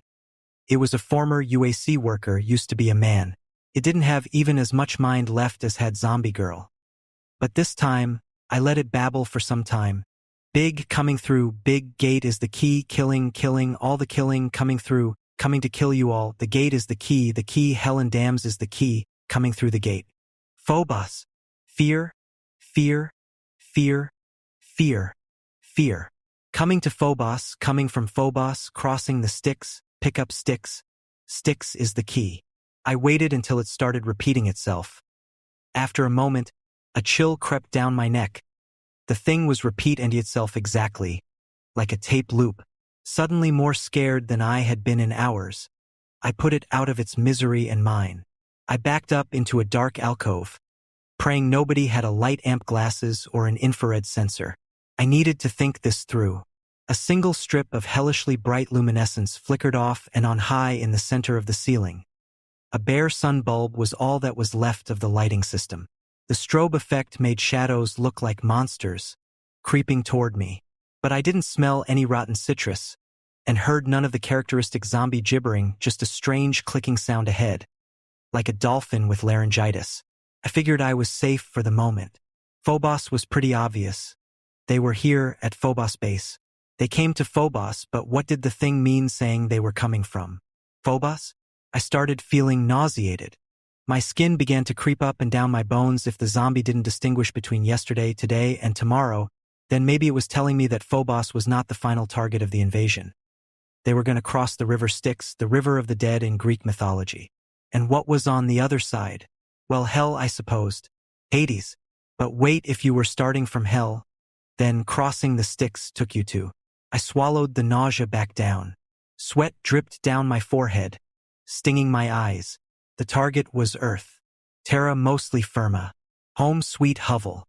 I accepted the fact that I was a dead man. After 4 years of Catholic school, run by Father Bartolomeo, Society of Jesus, I had always thought I was pretty much prayed out. Certainly, even after 4 years in the Corps, the last 3 in light drop infantry, I hadn't had a word to say to the big guy if he were even listening. But now, for the first time, after a cumulative 17 weeks of actual combat intercut into 4 years of military life, I finally understood that stupid line about there being no atheists in foxholes. I didn't use the words that the Jesuits taught me, but I know who I was talking to, begging for the guts and skill not to hose up. Suicide mission was a weak term for what I was doing. I'm as afraid to die as the next jarhead. But goddammit, I didn't want to be damned as a walking dead. I told the big guy what I'd done wrong in the last 7 years and promised him a lifetime of penance if he'd just forgive me and send me into battle shriven. It was a hollow offer. I knew that lifetime was probably measured in hours. Thank God it's the thought that counts. Taking a breath, I swung my rifle around, finger outside the trigger guard, and stepped out of the alcove. I continued around a corner toward the clicking noise. Suddenly I saw what looked like a working radio. Hurrying over too quickly for caution's sake, I saw that only the front part of the mechanism remained. The back was ripped out in a way that showed clear sabotage. Up to that moment, it had seemed possible that the radios were destroyed accidentally, casualties of battle. But this was clear evidence of at least human-level tactics, far beyond what I'd imagined the zombies could do. There was somebody else wandering around here. If I hunted long enough, I figured I'd find it if it or they didn't find me first. Turning a corner in the corridor, I saw more evidence of some kind of strategy. On the wall, a map to the installation had been burned beyond recognition, while the space around it was only slightly singed. Whoever that other something or somebody was, it knew that more of us would be coming after it. It didn't want us to be able to find our way. Ahead was a hatchway, the door open. The light directly over it was broken, but a steady, green glow emanated from beyond the narrow opening. The glow did not come from any electrical source I could think of. Even as I moved toward the entrance, I knew I wanted to be anywhere else but here. A new odor assailed me, far worse than the sour lemons. This was the loving, sweet aroma of something that should have been buried, or better yet, flushed. It literally burned my nostrils. I fumbled for the mask that accompanied the combat armor. Jesus, I thought, what I wouldn't give for a working environment suit. My hands shook as pulled it over my mouth and nose, wondering what horrible, toxic fumes I was breathing. The surge of air from the suit augmented the bad air, but it did little good. The molecules of the toxin were evidently smaller than oxygen molecules and didn't react to any of the filters. I could still smell them right through the mask. Every warning klaxon in my body was screaming. My skin tingled, and the proverbial hair on the back of my proverbial neck jumped up and did some PT. I took a few tentative steps farther in, then I came up short. I'd found the light source. Pools of thick, green liquid bubbled on both sides of me. The stuff was luminescent, probably radioactive. It looked like boiling lava on St. Patrick's Day. I wasn't going to stop and run any experiments, but I had no doubt the gunk would eat right through my combat suit, given enough time. The prudent decision was to stay as far away from the green slime as humanly possible. No sooner had this thought crossed my mind than a ton of bricks slammed into me from the right, knocking the 10mm pistol out of my holster and into the green toxin. Something had decided to run the experiment after all. The 10 millimeters made a hissing sound as it disappeared from view. I didn't care. I had problems of my own. Flipping over, I struggled to get to my feet and bring my big sig cow into play, if I could figure out what the hell hit me. The impact had blurred my vision. I stood up, dizzy, shaking my head. The figure that had hit me so hard stood just out of sight, in the shadows. I assumed it was another zombie, but a stronger one than I had encountered before. Then it cut loose with a hiss, and more of that clicking sound I had been hearing. Well, one little mystery solved. The strength in this zombie inspired greater caution. I rolled my M211 around and skated to the side, waiting for the creature to come to me. He did. As the large body moved into sight, I saw brown, leathery skin, rough like alligator hide, with ivory-white horns sticking out from chest, arms, and legs. The head was inhumanly huge, with maddened slits of red for eyes. It was a monster.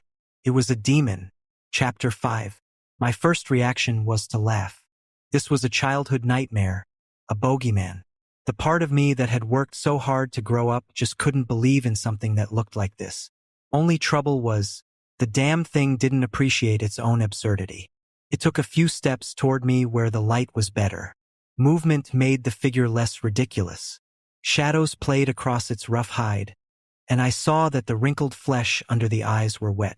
I hated to admit that it really was flesh. The eyes flickered with an angry red light. The worst features were the lips curling back to reveal ugly, yellow canines. This was no Halloween mask with a rigid grimace. Inhuman as this monster was, I couldn't confuse it with an animal. Just an alien bastard, I told myself over and over. I was a lot more comfortable with the idea of an alien, even an alien soldier, a cosmic grunt.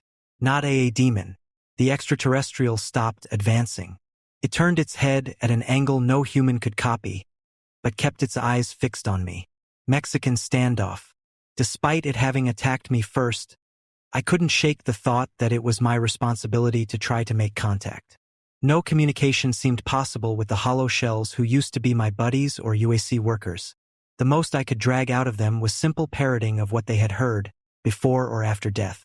But this one was different. This one was, how could I fire up a conversation with an alien demon, whose interest in humans seemed purely nutritional? "Who are you?" I asked. I figured it wouldn't know English, but might at least guess from the tone what I had asked. But it threw me a curve by smiling wide and silently mouthing the same question. "Who are you?" seeming to mock me. I tried again. "Human being," I said, tapping my armored chest. "Understand? Do you talk?" "Nothing. Nada." I took a calculated risk. I wasn't about to put down my weapon, but I slowly extended one hand, palm forward, in what I hoped was a universal symbol of non-aggression. There was a response, but I didn't quite know what to make of it. The grotesque humanoid slowly lifted its right hand up to its shoulder and stroked the white protrusion of bone, allowing its thumb to linger on the sharp point. The sight was very strange, and it did not suggest peaceful intentions. Definitely a Mexican stand-off. I suddenly got nervous about leaving my hand exposed. The sharp teeth suggested a healthy appetite. I became acutely aware of my environment. The bubbling, green sludge behind me burbled louder, and for the first time, I thought I heard the monster breathing. The breathing stopped. Pure instinct took over. Soldiers sometimes take a sharp breath just before attacking. Some hold their breath as the floodgates open, releasing enough adrenaline to turn coward into hero. The monster attacked so quickly I couldn't have gotten a shot off even if my sig cow hadn't jammed. Whatever the thing was, it was not stupid. It charged me, clawing for Ray's throat with one set of nails while the other hand fended off my bayonet. That was the only good news. If it was afraid of my blade, then surely the alien would bleed if I stuck it. I stopped pushing and suddenly pulled with the monster instead of against it. I fell backward, and 400 pounds of leathery skin and iron muscle dropped on top of me and right onto my bayonet. With an inhuman scream that nearly ruptured my eardrums, the demon died, convulsing a few last times before instantly stiffening into what felt like a stone statue. I was mighty damned glad to learn that demons did bleed, at least on Phobos. I was relieved for some reason that the blood was red. I was less pleased to feel the stone weight of the monster crushing me into the floor. Jesus and Mary, did I wish I could turn off the Phobos gravity generator? Just for a moment. Years spent in Catholic school came back to me. I remembered an old penguin, Sister Beatrice, who was obsessed with the biblical injunction to avoid unclean things. Unclean things. My stomach heaved, shaking the body off me with more strength than I'd ever experienced before. I almost vomited on the very spot where blood pulsed out of the alien's belly wound. Jumping too quickly to my feet, I slipped in the slick, red goo right next to one of the bubbling pits of green sludge. Heat poured from the boiling, green liquid waste. I didn't want that stuff any closer to my face than it was already. I had a feeling the luminescence was not harmless phosphorus, and this didn't seem the time to run any tests. I took a moment to catch my breath.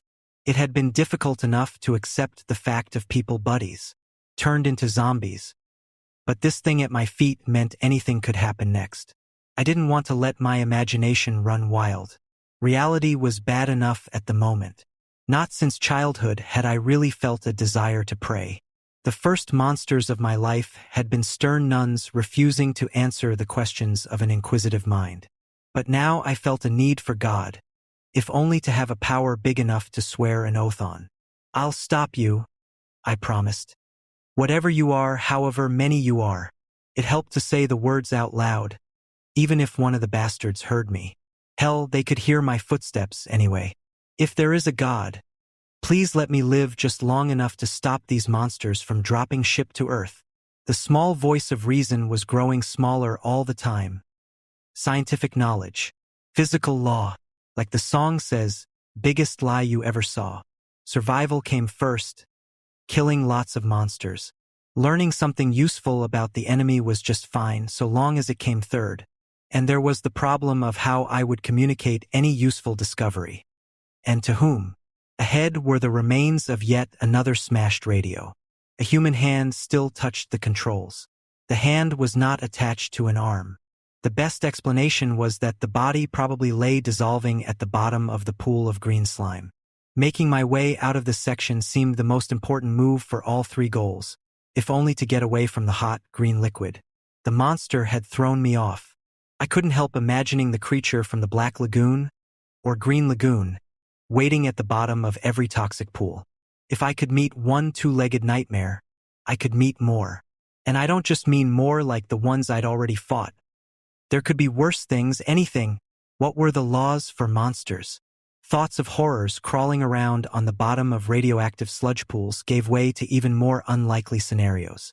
How about creatures that could exist outside the domes in airless space? And if they didn't need to breathe, maybe those aliens didn't bleed either. I made myself stop. If I kept this up, I wouldn't need to be picked off by the enemy. I'd be saving them the trouble. I heaved a sigh of relief to leave the toxic spill room, clearing the jammed brass from my SIGCOW receiver. It made little difference. I only had 2 or 3 rounds left and nowhere to stock up. As if being rewarded for a bad attitude, there was another collection of inanimate dead just through the doorway, awaiting inspection. For the first time since this nightmare began, I actually felt relief at the sight of human corpses. At least they were human. Not zombies, not monsters. If I'd been more careful or paying more attention to my imagination, it might have occurred to me that one of the zombies could be pretending to be a corpse. But somewhere in the back of my brain, I had already figured out that the zombies were no-brainers. They weren't about to pull tricks. There was something very reassuring about thinking about things that weren't possible, or at least not very probable. Sure beat the hell out of imagining super monsters that could do anything. As I surveyed the dead men, the damaged weapons, the lack of ammo, and for dessert, a smashed radio, I finally understood what must have been going through the minds of these soldiers as their lives were ripped out of them. I understood why they hadn't done the intelligent thing and withdrawn, regrouped, reported. They'd been so overcome with revulsion, just like yours truly, that they'd simply charged into the mob of zombies, monsters, in a berserker fury, killing anything that got in the way. They stopped thinking and started reacting instead and were cut down one by one. A heavy rumble from behind grabbed my attention. Setting a new record for spinning around, I realized I had to go back into the blasted toxic spill room to check this out. So I did. The latest surprise. When I killed the monster, It evidently fell across a lift lever I hadn't noticed. I arrived at this conclusion because of the large metal platform which finished lowering itself right in front of my nose. Beyond the lift was a brand new corridor I hadn't seen before. To enter or not to enter? That was as good a question as any I'd had all day. Staying behind meant facing inconceivable danger and unimaginable odds, whereas going forward meant facing unimaginable danger and inconceivable odds. Or something. The corridor ahead had two appealing features. There were no slime pits and the light was brighter. The latter decided me. There had to have been some good reason to make the choice I made. I backed up and took a flying leap. Fear lent my feet wings but not jet engines, unfortunately. I landed short and teetered on the edge of the biggest pool of green crud in creation. I windmilled my arms. If I hadn't stepped back, I would have fallen back. For a second all my foot felt was icy cold, as if I'd stepped into liquid nitrogen. Then the pain struck. I tried to yank my foot free, but my muscles wouldn't respond. My leg was on fire from toe to thigh. I lurched forward, falling on my face. My foot was free of the toxin, but I shouted through clenched teeth, fighting a suicidal impulse to grab my still wet foot. I wrapped my arms around my gut instead. If a zombie or monster demon had stumbled across me then, it could have snuffed me with my blessing.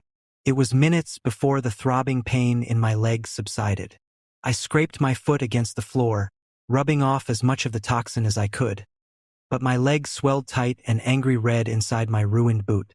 But at least, thank God, the pool was behind me. The new corridor seemed antiseptic and clean after what I'd just stepped in.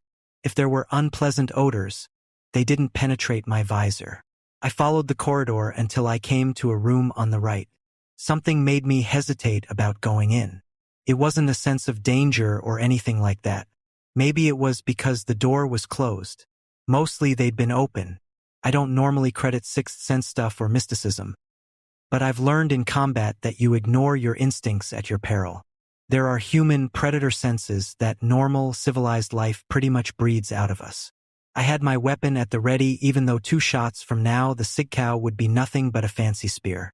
Kicking the door was easy. Looking into the room was hard. There was one lone body on the floor, female, her back to me. Chapter 6. For a cold gut second, I thought she might be Arlene. The impression lasted only a few seconds. Then I saw it was Tidge, Dude Dartier. We'd fought together pretty closely in Kafiristan, and you get so you recognize a buddy from behind, especially females in a crack fighting unit. Her face was unmarked, still cute, still a little girl with red hair who had a big surprise for any man who thought she was easy pickings. I wondered if a monster or zombie had gotten her. The ugly wound was in her stomach. There was something funny about her posture. She lay as if she had a secret. I stared for a moment, coaxing her dead body to talk to me, then I figured it out. Dedette was lying on top of something, shielding it from dry zombie eyes. I touched her gently, then gingerly slipped over her corpse. Dude Dartier was lying on top of the pump action riot gun I'd been wishing for earlier, her death day present for yours truly. I felt like a ghoul, but feelings were a luxury.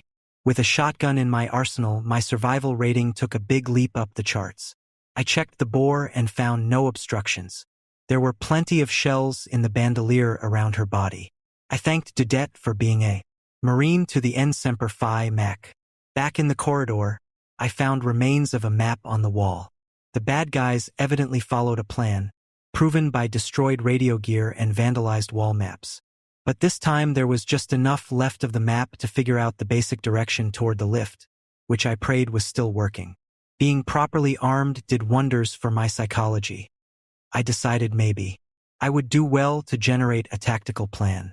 There is no north or south on Phobos, but I oriented myself along the facility's major axis.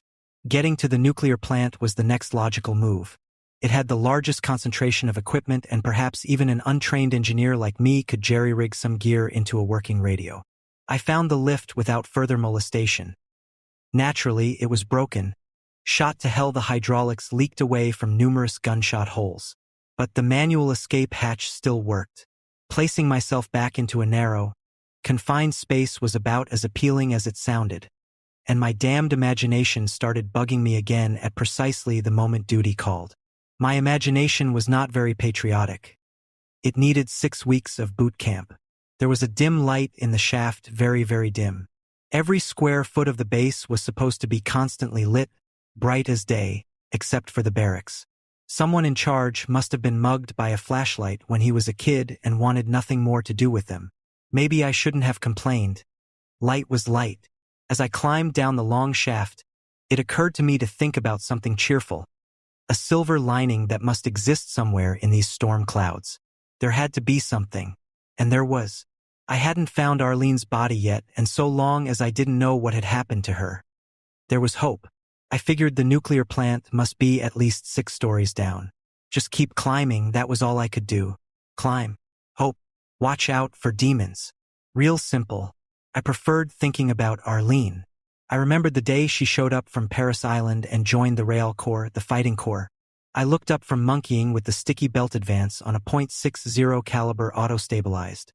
And I saw a brutal babe in camis, spats, webbing, and sporting a newly shaved high and tight. Catching her, I told me all I had to know. She knew what she was doing, all right? The Corps is protective of its haircut. Flat on the top and shaved on the sides. We're talking a sign of distinction. A challenge thrown at every other service. God help the Navy, Army, or Space Force puke who shows up on one of our bases in a high and tight. What happens afterward is why God made Captain's mast. But Arlene was no innocent. She wore her cut high and proud, and wore a single red private stripe. Lieutenant Weems, pre-punch, took one look at Arlene Sanders, a long, hard look, and curled his lip. He watched her hand her packet to PFC Dodd, who stared at her like she had 2 heads. So far as I know, that was the first time they ever met. They who were destined for well, not love exactly. Extreme lust-like. After about a year of ignoring him with all her might, then another 6 months of despising him, she shamefacedly confessed to me that she'd spent the night in his Fiat. All in all, not the best foot forward on this first day for the first woman in Fox Company. Of course, the opinion of Lieutenant Weems was already a debased currency by this time. But the opinion of the other men mattered. And no one could express that company opinion with more eloquence than Gunnery Sergeant Goforth, the company's grand old man. Hell, he was in his late 30s, an 18-year Marine, the last 10 in Light Drop. Goforth looked like Aldo Ray in those old John Wayne movies. He was heavy-set, muscular but not fat. He shaved his head but would probably be bald anyway. Goforth was a Frank's tank with legs, a few freckles mixed in along with the rolled homogeneous armor. The gunny made a big deal of sauntering over to Arlene and let loose with his thick, Georgian drawl. "Who, where you the lady get the purty do?" She looked him in the eye. That was all. Not a bad answer, really, but I thought that, under the circumstances, a few words of reason might be in order. I volunteered myself for the task. Partly because I liked a woman with guts. Partly because I respected the men in the Corps and felt their position could be expressed in a more thoughtful manner than Gunny Goforth was likely to manage. But mainly I spoke up because at some deep level I hate all rules, symbols, rituals, fighting words, gang colors, routines, decorations, medals, trophies, badges, and anything else that suggests one human being is to be taken more seriously than another in a given situation simply on the basis of plumage. Besides, I was making no headway with the damned .60 cal. I was sitting on the mess hall table and felt very much above it all as I said, "Private, a high and tight is not a fashion statement. You gotta earn it." That seemed a nice icebreaker. She must have agreed because she spoke to me, not Goforth. "I'm as much a Marine as the next man," she said, glancing at me before returning her steady attention back to the gunny.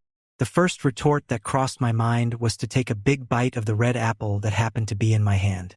The longer it took to chew and swallow the piece of apple, the more profound would be my clever rejoinder, it seemed to me. So I did. And Goforth took a step closer to Arlene, deliberately breaking her space. Arlene stood her ground, not budging an inch. In between bites of the apple, I thought I would essay another arbitration. "You know," I essayed, "a high and tight is not mil-spec for ladies. It's not regulation for men either," she shot back. There was no arguing with that, but there was plenty of apple left to crunch. Gunny Goforth didn't have an apple. Any Marine who wears that do, he said. Sure as hell is gonna earn it, Missy. I thought the Missy was a bit much. Arlene Sanders leaned forward into his space, close enough to either kiss him or bite off his round knob of a nose. Instead, she said 2 words. You're on. Goforth was just as stubborn. He was native to Georgia but might as well have been from Missouri when it came to matters of proof. Every Marine is a rifleman fust, he said. If and you want to spout that tang, Missy, then you had best pick up your cute lil buns and follow me to the rifle range. She gave him a curt nod. Challenge accepted. They started to leave. Then Goforth noticed my juicy red apple, which had tasted much better than the discussion, far as I was concerned. Hey, Fly, he said. How's about grabbing that sack o' apples? As I hoisted the apples and made tracks, I could honestly say that I didn't have a clue what old Goforth was up to. The range was a short walk. Every man who had been present for the exchange of words followed along. No one wanted to miss entertainment of this high a caliber, no pun intended. Goforth walked on over to Arlene and said, Private, you need a whole help and a guts to wear that do. Takes more'n just a steady rifle hand. That it do. At least he didn't call her Missy this time. Holding up his hand, palm toward me, he shouted, Fly, toss me one of those apples. Y'all watch a history lesson. Now that I finally had the idea, I was none too happy, but Arlene just smiled a little, thin smile. I think she guessed what the gun was scheming. I slapped the apple into the gunnery sergeant's paw. He casually tossed and caught it a few times, then asked Arlene, You lack history, lil lady? He was laying the accent on so thick I could barely understand him. Let me guess, she said with a thick grin. You like William Tell. Goforth looked crestfallen that she had outguessed him, stealing some wind from his sails. But if verbal teasing wouldn't do the job, he was more than ready to push this thing on to the real thing. I could see it in his face. There was no humor left. When I had first joined Fox Company, Goforth went out of his way to make me feel welcome.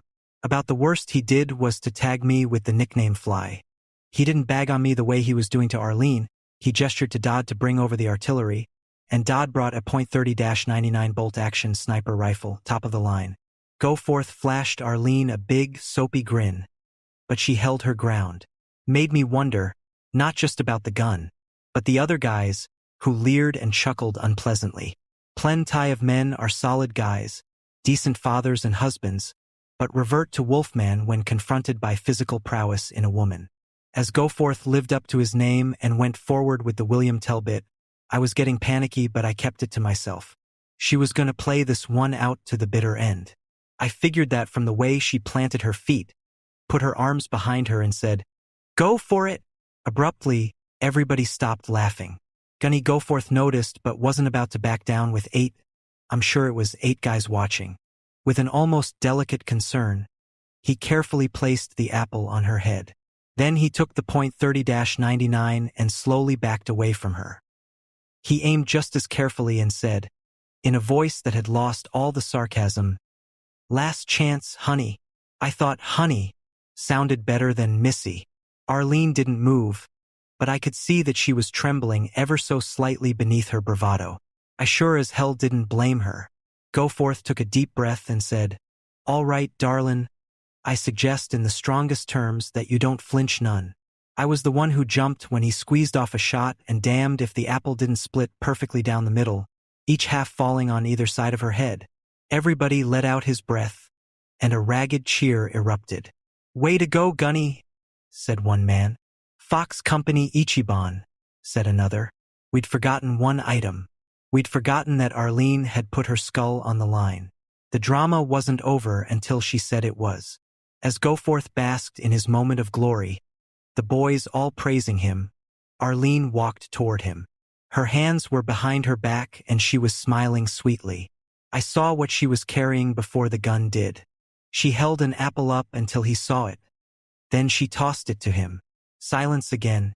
Nobody moved. Then, just as smoothly as you please, Arlene Sanders picked up the .30-99 from the table, staring expectantly at Goforth and cocking one of her eyebrows. I never doubted what Goforth would do. His basic sense of fair play could be counted on, and he had guts. He wasn't about to lose his men's respect. Not go forth. So, in the words of the old-time baseball player, it was déjà vu all over again. He put the apple on his head, his icy eyes boring into Arlene's. She watched him just as intently. No lovers were ever more focused on one another. She cocked and raised the rifle, which wasn't even fitted with a scope, just iron sights. A few of the men backed farther away from the cone of fire surrounding the gunnery sergeant. That pissed me off, so I deliberately took a few steps closer to the duel. Something about this girl inspired confidence that she was no more likely to blow away a spectator than the gunnery sergeant. Goforth had his own concerns. "If you have to miss," he said so softly that it didn't even sound like him. "Please to make it high?" He smiled with an effort. The request seemed reasonable enough. Arlene said nothing. She lifted the rifle nice and slow. She didn't make us wait. She pounded out a shot, and the apple was blown off Goforth's head. Corporal Stout ran over and picked it up.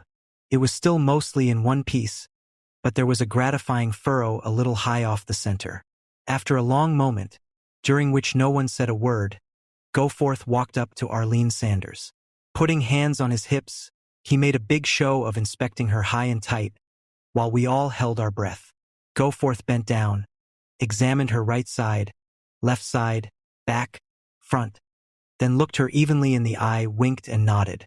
"It's you, Private," he said, and I was pretty damn sure he wouldn't be calling her Missy again. She didn't miss, you see. Some of the boys took to calling her Will, though. Chapter 7. The odds against Arlene's survival in this hellish maelstrom were astronomical. But then, so they were against mine. Hope that she might have made it kept me going. Fury at the thought of her death spurred me to action.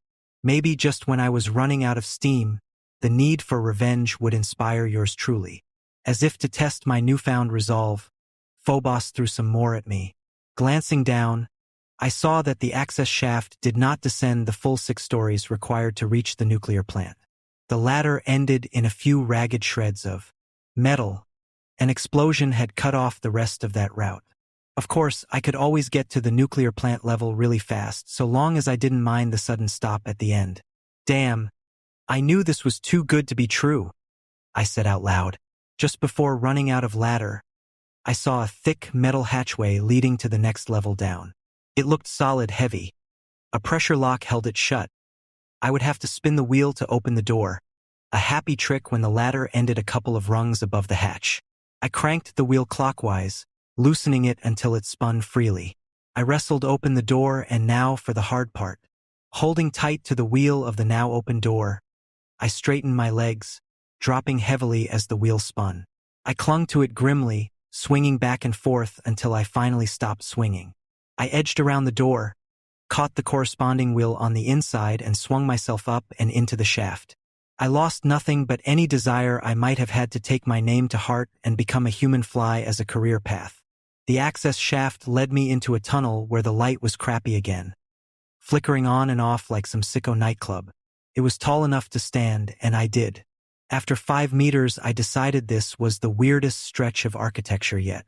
The light was lousy, but it was good enough to make out the walls plain and gray with an oddly rough-hewn surface, as if hacked out of the rock with a magic axe. Large, rectangular designs everywhere gave the feeling of a colossal cemetery. More than anything else, the strong impression of something truly ancient and evil permeated the narrow corridor. Alien and yet familiar somehow.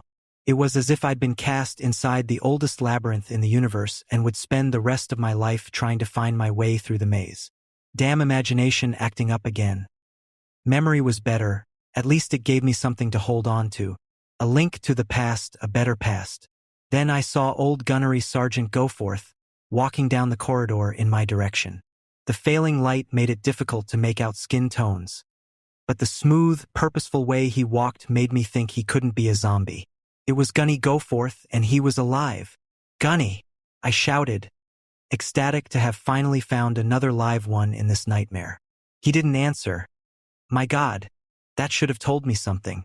He raised his old .30-99 and aimed it right at my chest.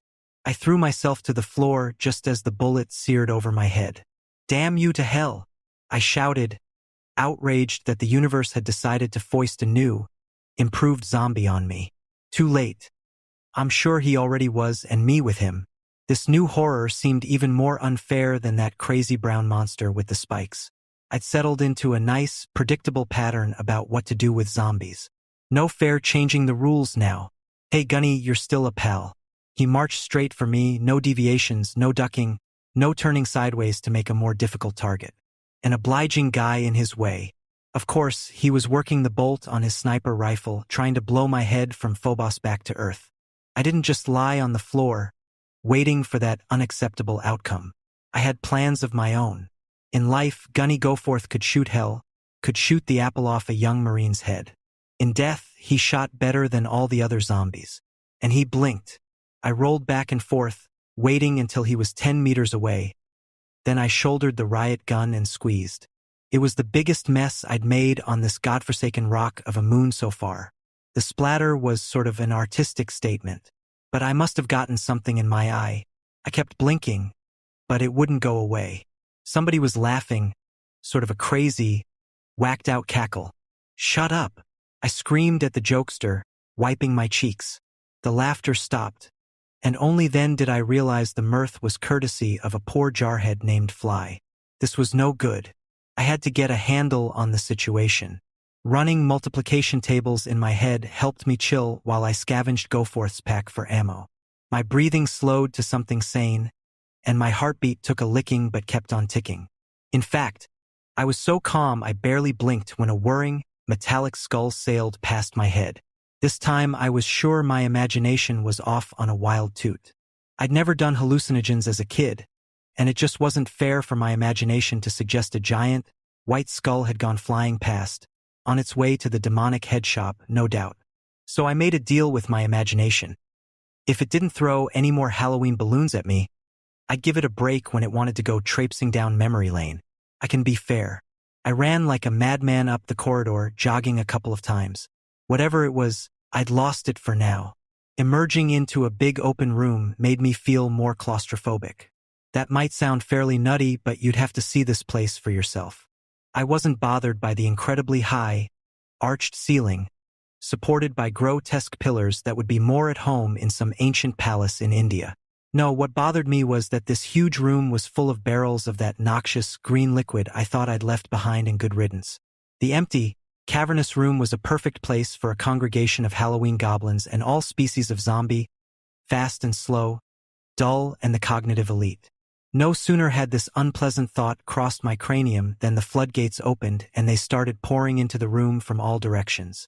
I shrank back into the shadows, trying to look dead and mindless. It worked for a few moments. None of the zombies seemed to notice me. There really wasn't time for a sanity check, but I ran a quick one anyway. I'd read about a mental condition or a philosophy, I forget which, called solipsism. You think of something and it happens. The ultimate case is when you think you're all that exists, and the whole universe is your dream. Man, I was ready to buy into that. If only I could dream away these monsters as quickly as I seemed to be filling up this room with them. Well, what can I lose? I closed my eyes and concentrated real hard, wishing away the bogeyman. While I was thus occupied, I was blown off my feet by an explosion and searing heat right over my head. Opening my eyes to excruciating pain, I discovered I wasn't alone on the floor. Whatever had blown me down got the nearest few zombies as well. I decided that solipsism was a load of crap. And when I looked up, my old friend was back. The crusty, brown monster with ivory-white spikes, and he'd brought his buddies. They watched me stagger to my feet, and they laughed. Then one of them wound up and threw something. Some sort of mucus ball that burst into blood-red flames as it left the creature's hand. I dived across a burned zombie, and the flaming phlegm spun me buttocks over boots. The monsters hissed, pointing directly at yours truly. Then the zombies noticed me for the first time and began shooting. They weren't too particular about innocent zombies getting in the way either, and whenever one zombie would shoot another, or a demon would pelt a bunch with a flaming mucus ball, the monster victims would turn on their monster allies, completely forgetting about me.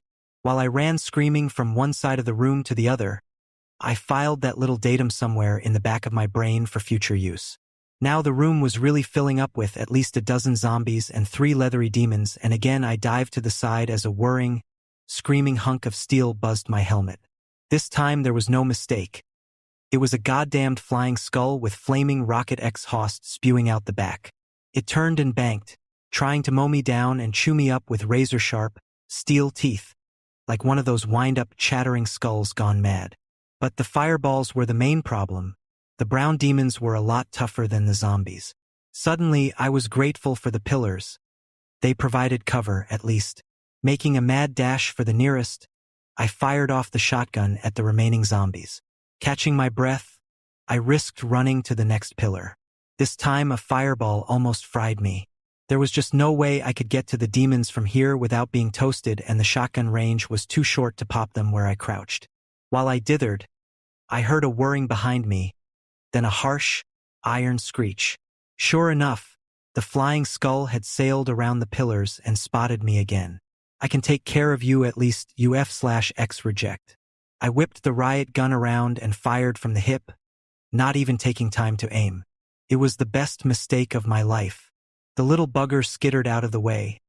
I tried to track as I fired, and I popped one of the toxic barrels instead. It exploded with a terrific concussion, kicking me in the body armor like a mule and tearing off a chuck of my Kevlar vest.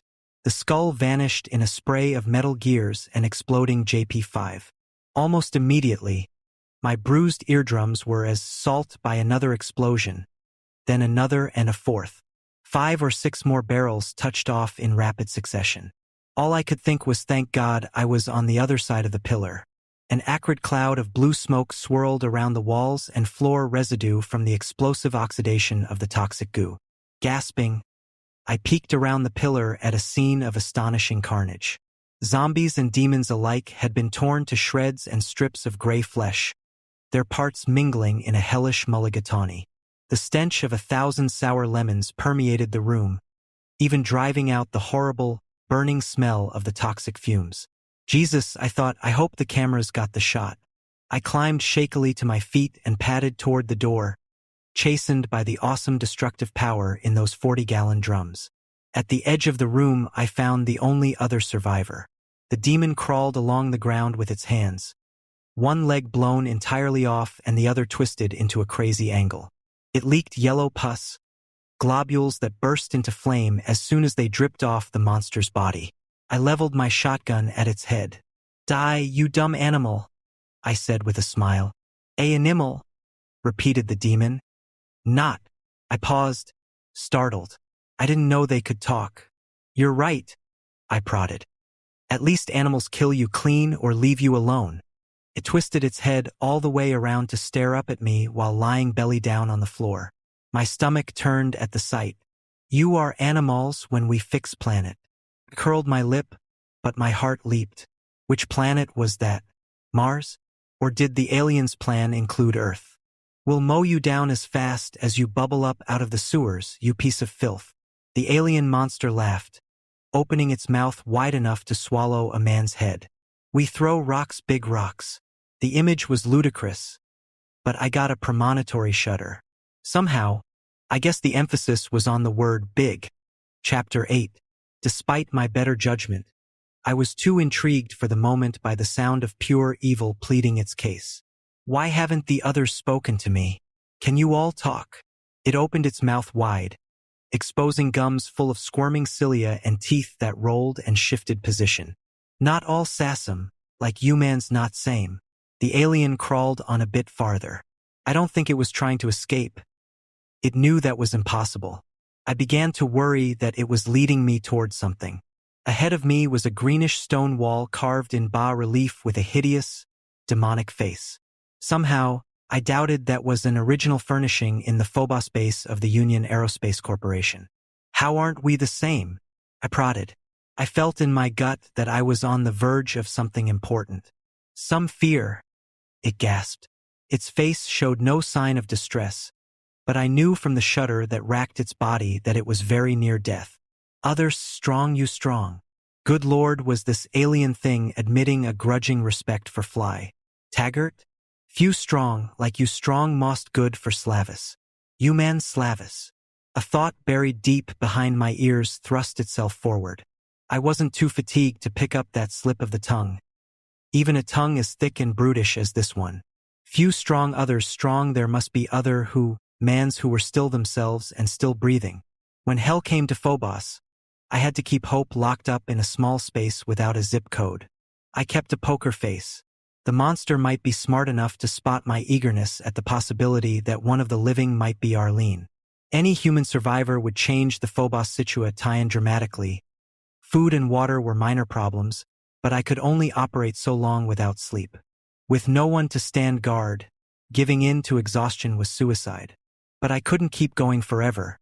And if I couldn't rest, all the ammo in the solar system would not save me. I'm touched by your concern for my survival, I said. Deal? He unexpectedly offered, ignoring the sarcasm.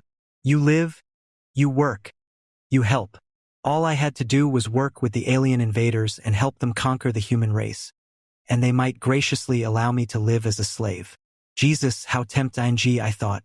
I decided that I liked the ones who grunt better. What did these creeps want from me? I've got a great idea. Why don't you tell me what the hell you're after? The thing laughed. The sound grated on my nerves like a ripped bagpipe. Hell we after, it declared. Surrender help. You live, you man. As a zombie? You live, not dead walk. You see others.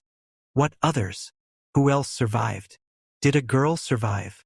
Great fly, nice and subtle. Does it even know what a girl is? Does it care? You help you see others. I stared down at the loathsome thing. I knew I had gotten all the intel from it that I could. Let me answer, I said at last. Louder than mere words can do. Tell me if this is tough enough. Without another thought, I pointed the shotgun at the monster's upper chest and pumped around at point-blank range. The alien jerked then amazingly, stared up at me, still alive by a thread. The alien grimaced, facial muscles finally growing rigid. Then for a moment it relaxed. We could eat anybody Anki, it declared. Then it stopped moving. Even the cilia in its mouth stood up straight and froze. The demon was dead. After catching my breath, I started getting angry. It was one thing to fight a human enemy, but battling malignant demons? Every time I killed one of these humanoid things, I felt like doing 100 more. That might be the only good to come of this latest encounter. Give no quarter and kill, kill, kill. Kind of reassuring to learn that all that marine training hadn't been a waste of time. Of course, the rational portion of my brain still made plans. I wanted to climb down and out of this hangar and reach my next objective, the nuclear plant. The plant was the most dangerous item to fall into enemy hands. Better it should fall into my hands. Making one last circuit of the zombie bodies, I scavenged for blessed ammunition. I'd have killed for a decent backpack. Come to think of it, that's probably how I would have to get one. I was running out of pockets for the ammo. So how to get out of the hangar? My playmates found their way in. All I had to do was reverse the process.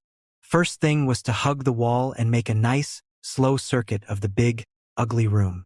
The damned monsters bothered me a lot less than the architecture changing on me.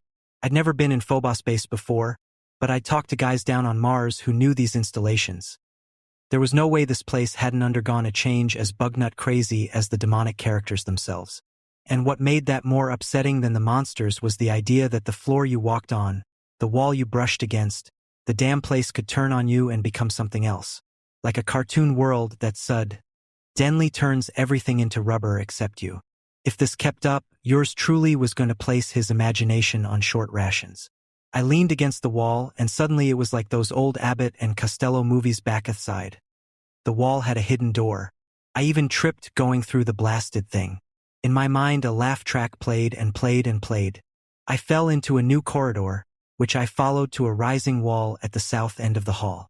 There was another of those crazy platforms near at hand.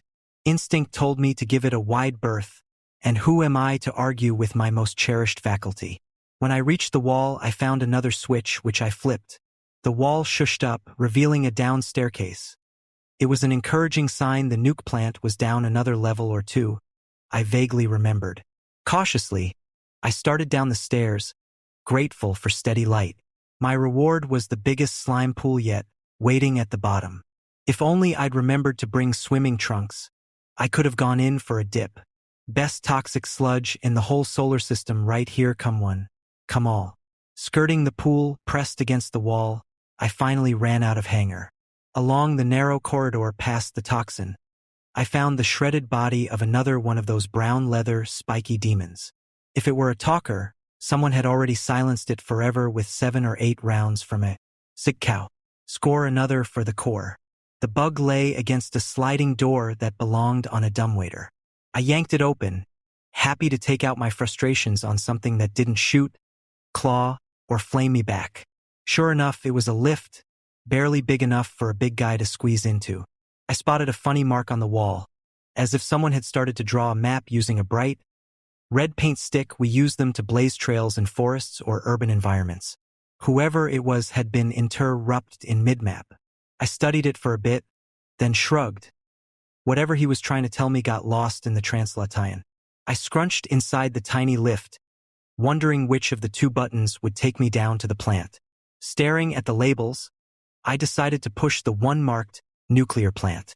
And they say you don't get an education in the service. With a jerk, the tiny lift sank, swerving and rattling all the way, as much as screaming out, "Here I come." To the whole world. Well, to the whole Phobos pressure zone, I guess. I didn't have to guess whether this important part of the base had fallen into enemy hands. The minute I stepped off the platform, I was in the soup up to my neck. This particular recipe called for more zombies than I thought could be crammed into such a small space. Come to think of it, the space wasn't all that small. I guess when it's wall-to-wall corpuscles, it's easy to lose track of the finer points of design. For the first time in my life, I felt what it was like to be claustrophobic from being surrounded by walls of man flesh, well, formerly human flesh. I couldn't understand why I wasn't dead meat. 2 things worked in my favor. First, so many zombies were sardine canned in the room, they could hardly move, and most of them didn't even know I was there. Second, it had become clear to me by now that the only use for brains in a zombie was for gray and white color contrast when you blasted their heads like rotten fruit. Even Gunny used to be Goforth had been operating on motor reflexes, and he was the most dangerous one yet. There was plenty of time to think about such things because there was really nowhere for me to go, and I was waiting for one of them to notice me. Then one of those wonderful moments of dumb luck added the final spice to the soup. Another contingent of zombies trooped into storage, and one of the shambling creeps elbowed aside another, simply trying to find somewhere to stand. In the tiny, new space created, I noticed an undamaged map on the wall.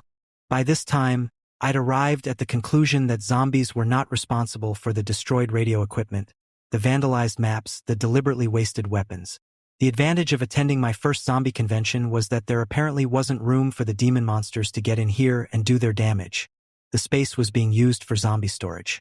Trying to look dead on my feet not difficult, I shambled a few meters to where I could get a better view of the map. It was a full schematic of the entire station seen from the side. Unfortunately, it didn't include overhead views for each level, but at least I could see how far down the station went. My God, it even had a "You are here" arrow. I was indeed at the nuclear plant level. Above me was the hangar, while still below were the toxin refinery. Didn't that sound appetizing? Command and control, the labs, central processing, and MIS. Jesus, only 6 more levels to clear. I was afraid it would be 30. Funny how what I was seeing triggered memories of malls and shoppers. Best not to dwell on that.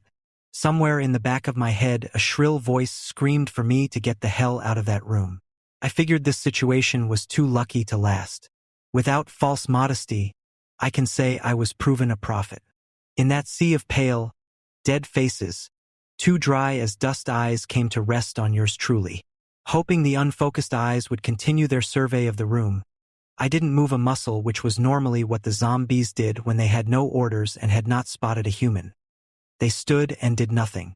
Except, that is, for the one who wouldn't stop staring at me. I wasn't about to make the first move.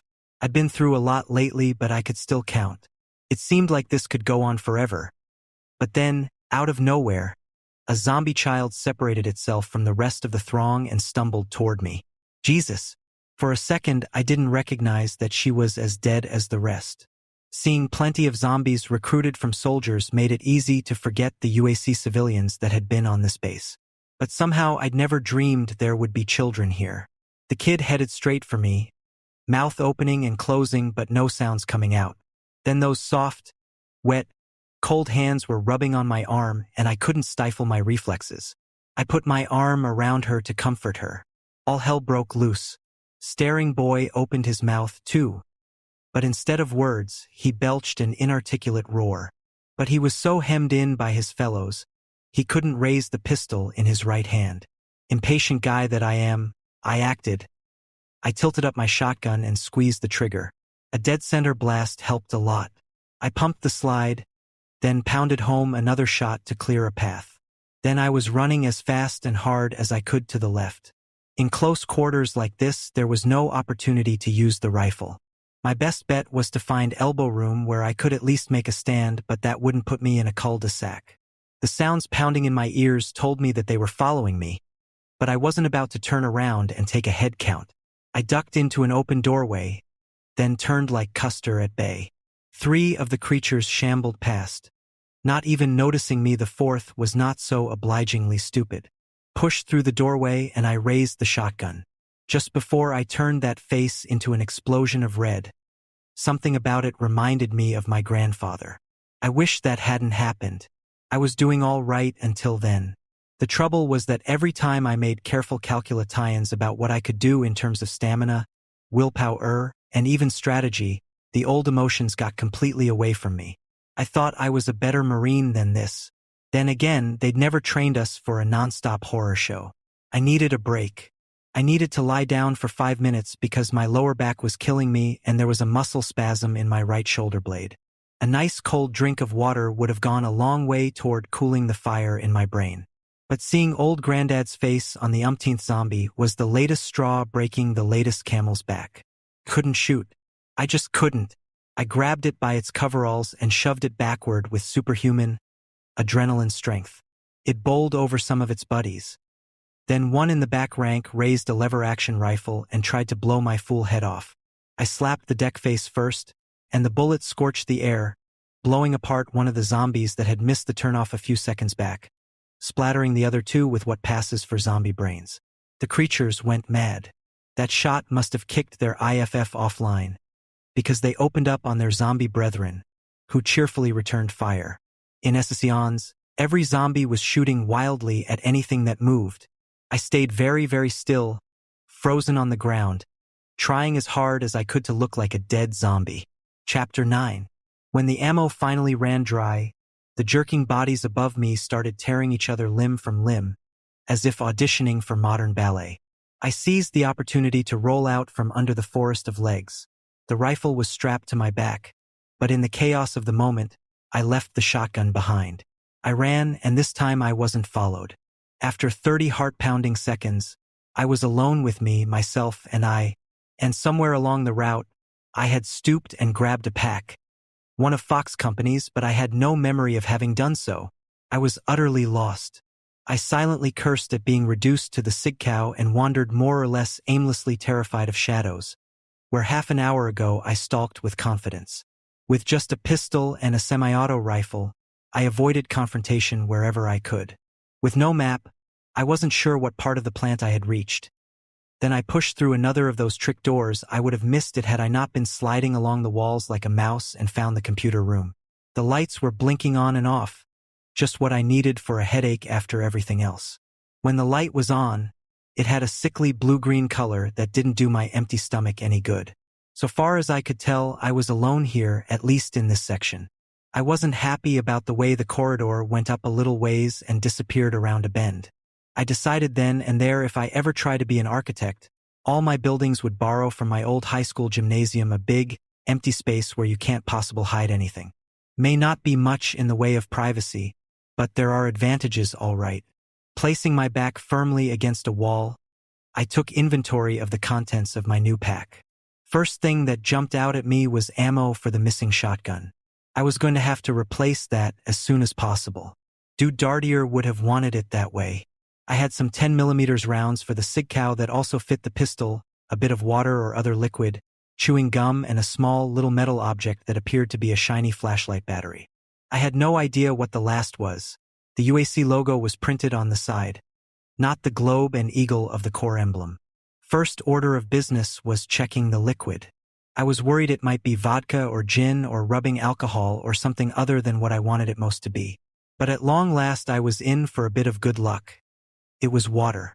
While I took a first grateful sip, repressing the desire to finish it off with one gulp, I picked up the battery-like object with my other hand. Then I realized what it was. I'd heard about, but never seen, a rocket this small.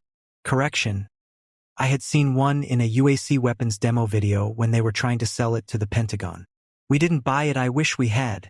Yeah, these were special little babies, all right.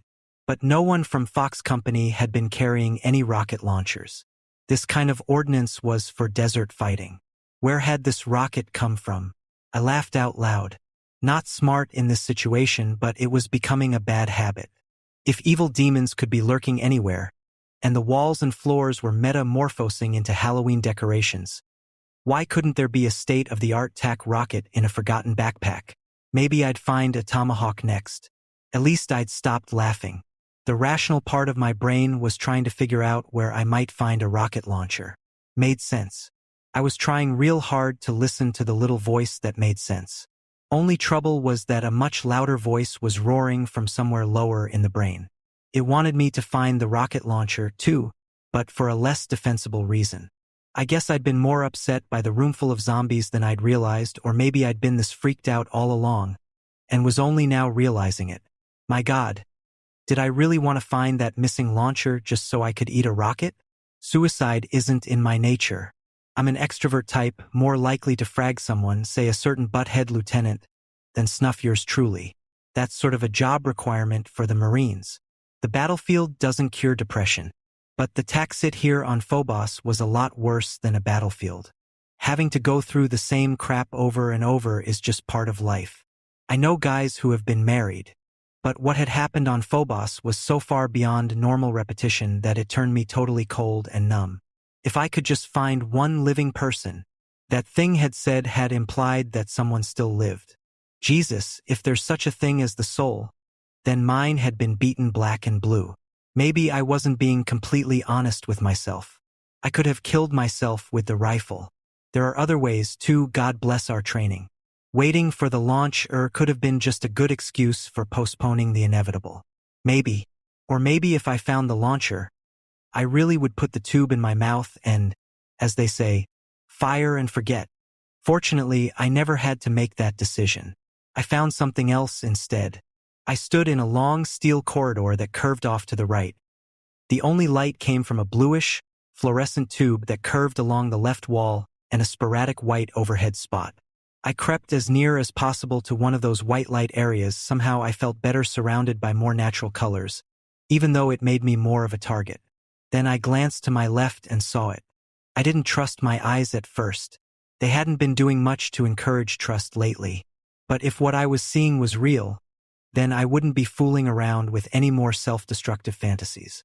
Directly in front of my nose, scrawled with the same red paint stick that had started drawing a map in the dumbwaiter, were two capital letters, S. An arrow was drawn by the same die marker, pointing to the right at a downward angle. I stared at the mark, memory working furiously. 2 years back, I had gone to see the old James Mason movie, Journey to the Center of the Earth. I didn't know who Jules Verne was, but Arlene had insisted. She loved sci-fi of any type. We made a big event out of it. We had just come off a 3-month stint in Peru, torching coca leaf fields so they'd never be processed into cocaine, and we were ready for an old movie orgy.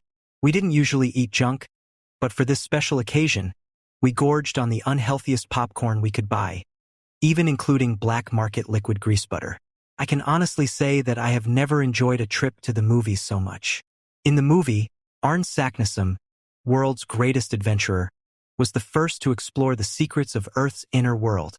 He leaves his initials marked in candle soot at different levels, so anyone coming afterward can follow his route.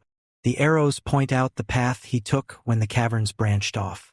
I stared at the mark. A.S. Arne Saknussemm, A.S. Arlene Sanders. My gut dropped to my boots. Arlene. Arlene was alive? It had to be. What other explanation was there? She was alive and she was doing just what I was doing. Going deeper into the station, hoping to find a radio or another living human, or maybe her old pal, Fly. She was drilling deeper into this hell, hoping to find a way out. There was no doubt in my mind.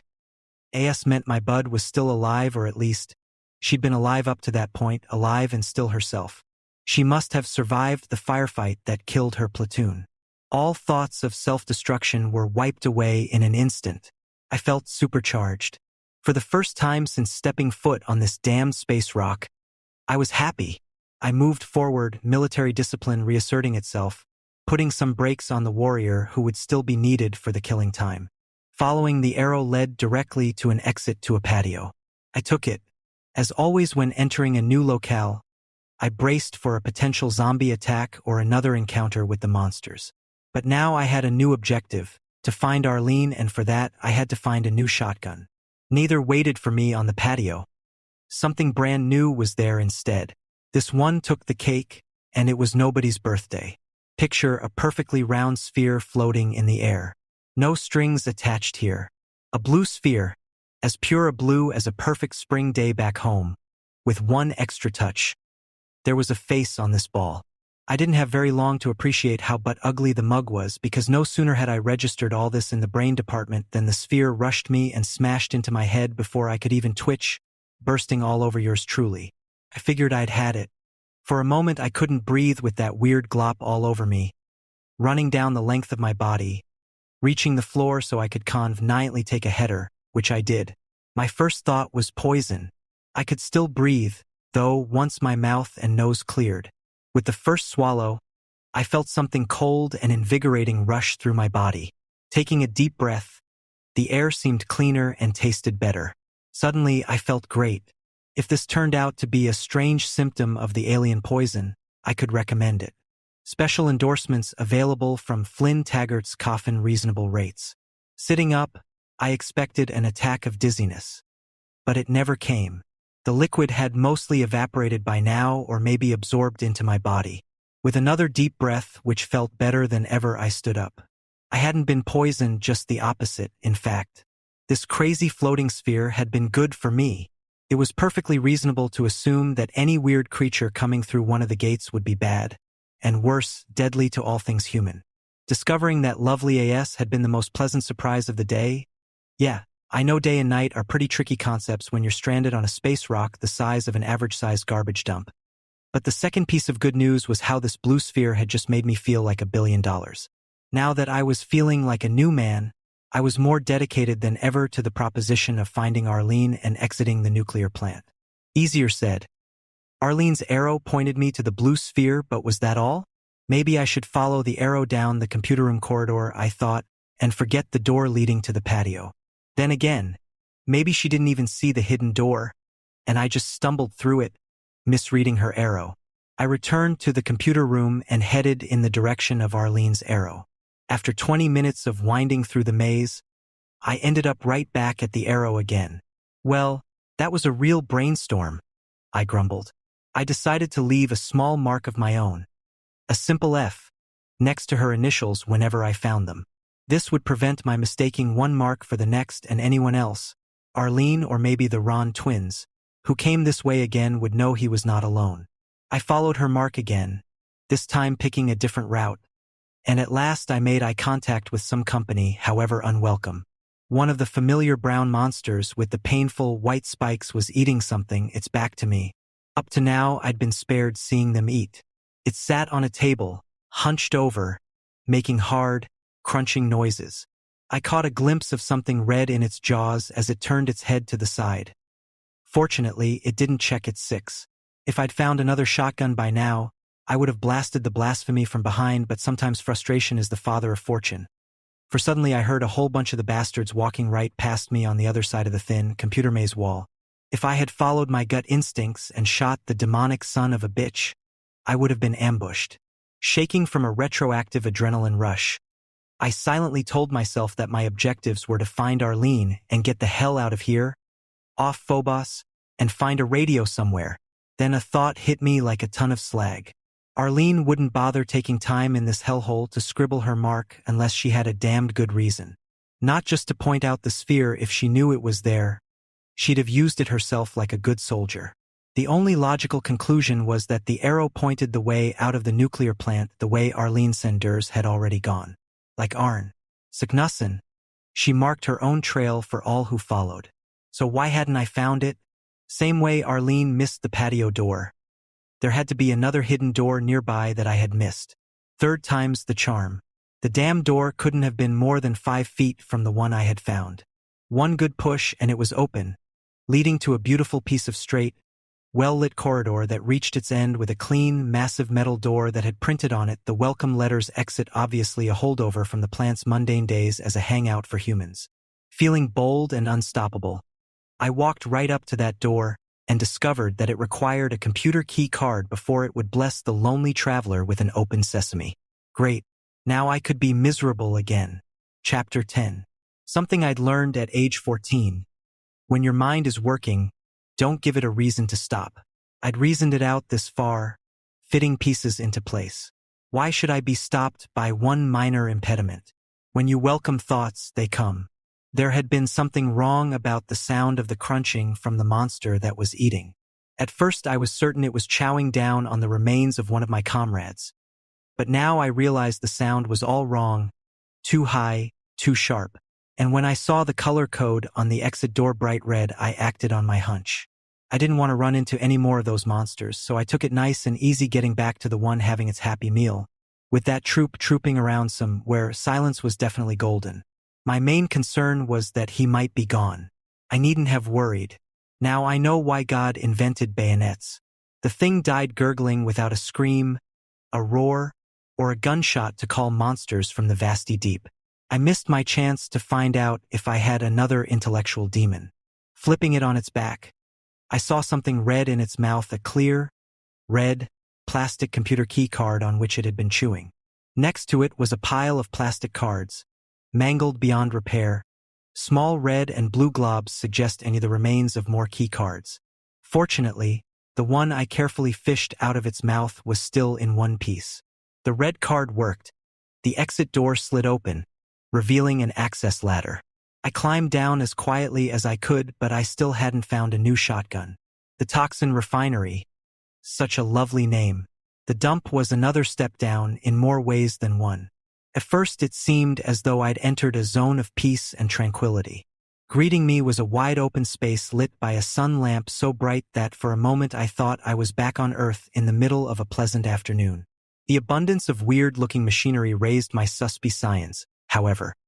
I could easily imagine monsters and zombies lurking behind equipment of that size. As I began to explore the area, I was grateful for the first sight of a barrel full of the toxic sludge. I'd certainly changed my mind about green slime. Now that I knew the stuff was as explosive as nitro, finding it was like coming across another weapon. I searched frantically for another mark by Arlene. I remembered another afternoon we spent at the Rec Hall Flicks. We watched one of those mad scientist movies, and the laboratory was stuffed with more switches and levers than humanly possible. The more I checked out the Toxin Refinery, the more it seemed like that make-believe lab. Not all the switches had to be activated by hand either. I made that discovery when I walked past a green section of wall, the color of a ripe avocado. The immediate whirring sound had me spinning around and ready for action. But nothing was coming to get me this time. The motion detector I had just activated stimulated my memory. CNET used to show us training videos, and I remembered that Union Aerospace used movable architecture to transport the liquid metals extracted from Phobos. I watched the corridor behind me slowly shift out of sight. It sure beat the hell out of coming into a room and finding stone and metal that had grown scales or pulsing veins. No horror faces here. The bad part was that as the physical layout changed, the corridors would realign. The route in was no longer the route out. With so many hidden triggers, I never knew when I was going to shift everything all over again. Stepping on a landmine would be a lot worse. But this situation was still unpredictable enough to be a major pain in the ass. I tried avoiding the sensor eyes, but they were too well hidden. Once a motion detector activated, I couldn't undo it. I had to love it or lump it. When I tossed out the old religious baggage, I thought my superstitions had gone with it. Well, Phobos might not drag me back where the nuns wanted me, but it did reintroduce me to every superstition I ever had as a kid. So the first thought that leapt to mind when something cold brushed my face was ghosts. Peripheral vision warned me something was definitely there. But when I turned to face it, all I saw was a blur. I was still debating when something big and fast knocked me on my ass. I still couldn't see it, but I figured any ghost that can knock you down is a ghost you can return the favor to. Jesus and Mary. Did I miss that shotgun now? The wide blast dispersion was tailor-made for shooting something you can't see. But if the rifle was all I had, the rifle was what I'd use. I was a Marine, damn it, and every Marine is a rifleman first. Scrambling back from where I'd been attacked, I readied my sig cow, aimed at nothing in particular, and waited for the first blurring of vision that meant either I was having a stroke or I'd found a new kind of monster. The wall in front of me went a little watery, like something insubstantial was in front of it. Without staring and losing it, I fired 4 quick taps. I expected to draw blood. I didn't expect an explosion. The ghost screamed and seemed to collapse. I wasn't sure.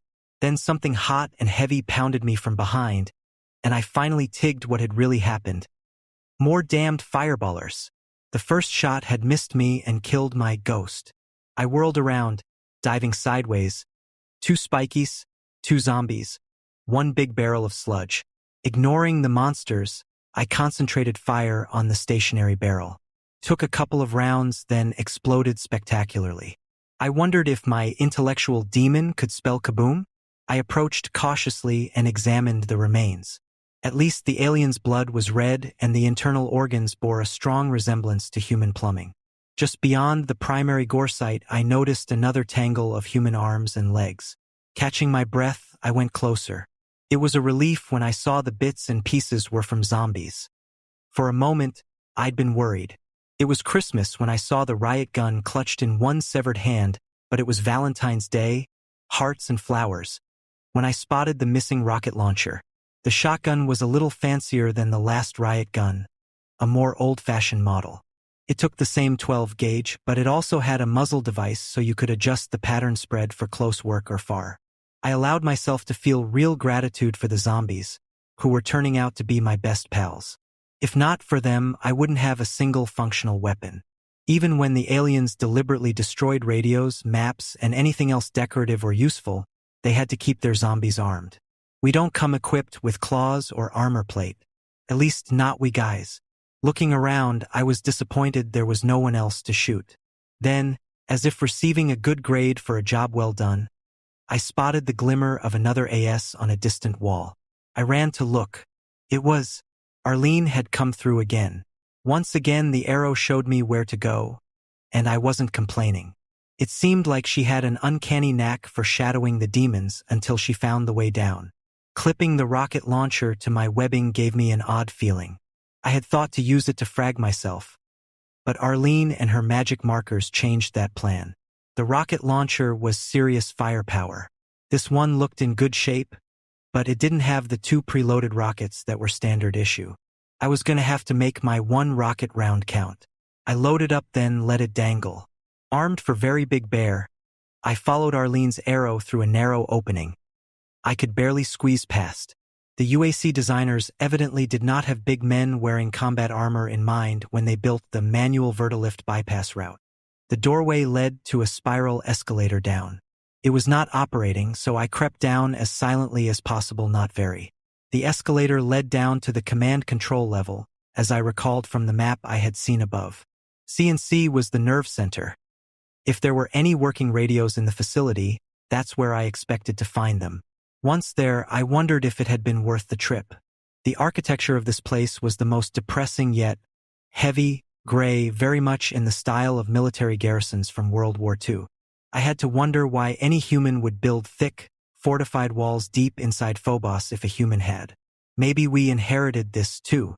Making my way down the longest corridors I had seen yet, I was struck by the grotesque combination of black moments from human history with the inhuman qualities of the invader. A heavy whiff of diesel fumes had me coughing so badly I had to stop and catch my breath. Diesel fumes? That couldn't be right. But that's what I had smelled. My footsteps echoed so loudly, they sounded like mortars. I was glad when I reached the first open space, if only because the echoes wouldn't be deafening.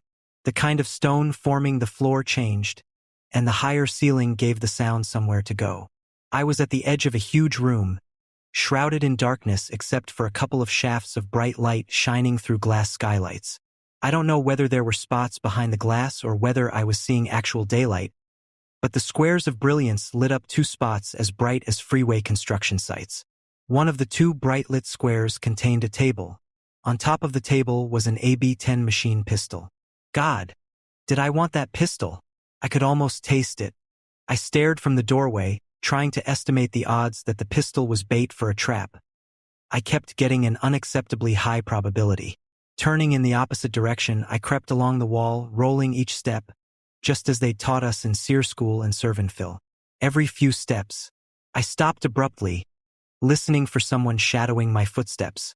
I tracked the wall to the left, followed it for a right turn, and finally approached a hulking machine of some sort that almost touched the wall, leaving a slight gap.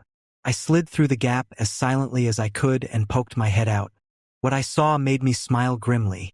Behind a pile of boxes, 10 feet past the machine pistol, were no fewer than a dozen of those brown spinies who would never make Smokey the Bear's Christmas list.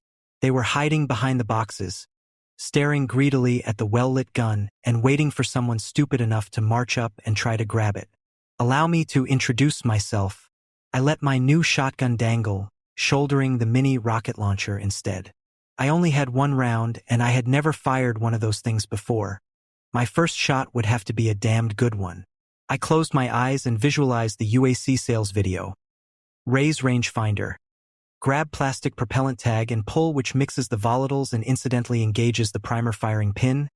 Thumb off safety. Aim and squeeze trigger. Pulling the trigger halfway produced a tiny, red laser.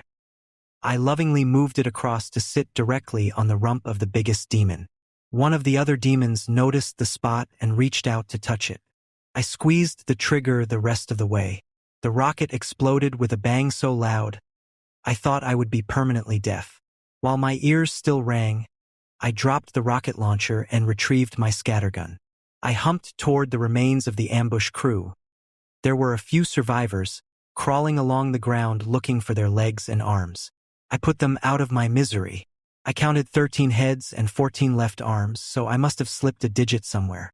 Shotgun in hand, I slowly approached the AB-10, alert for a second line of attack. I was still 7 meters away when I heard the sound, and it was a bad one.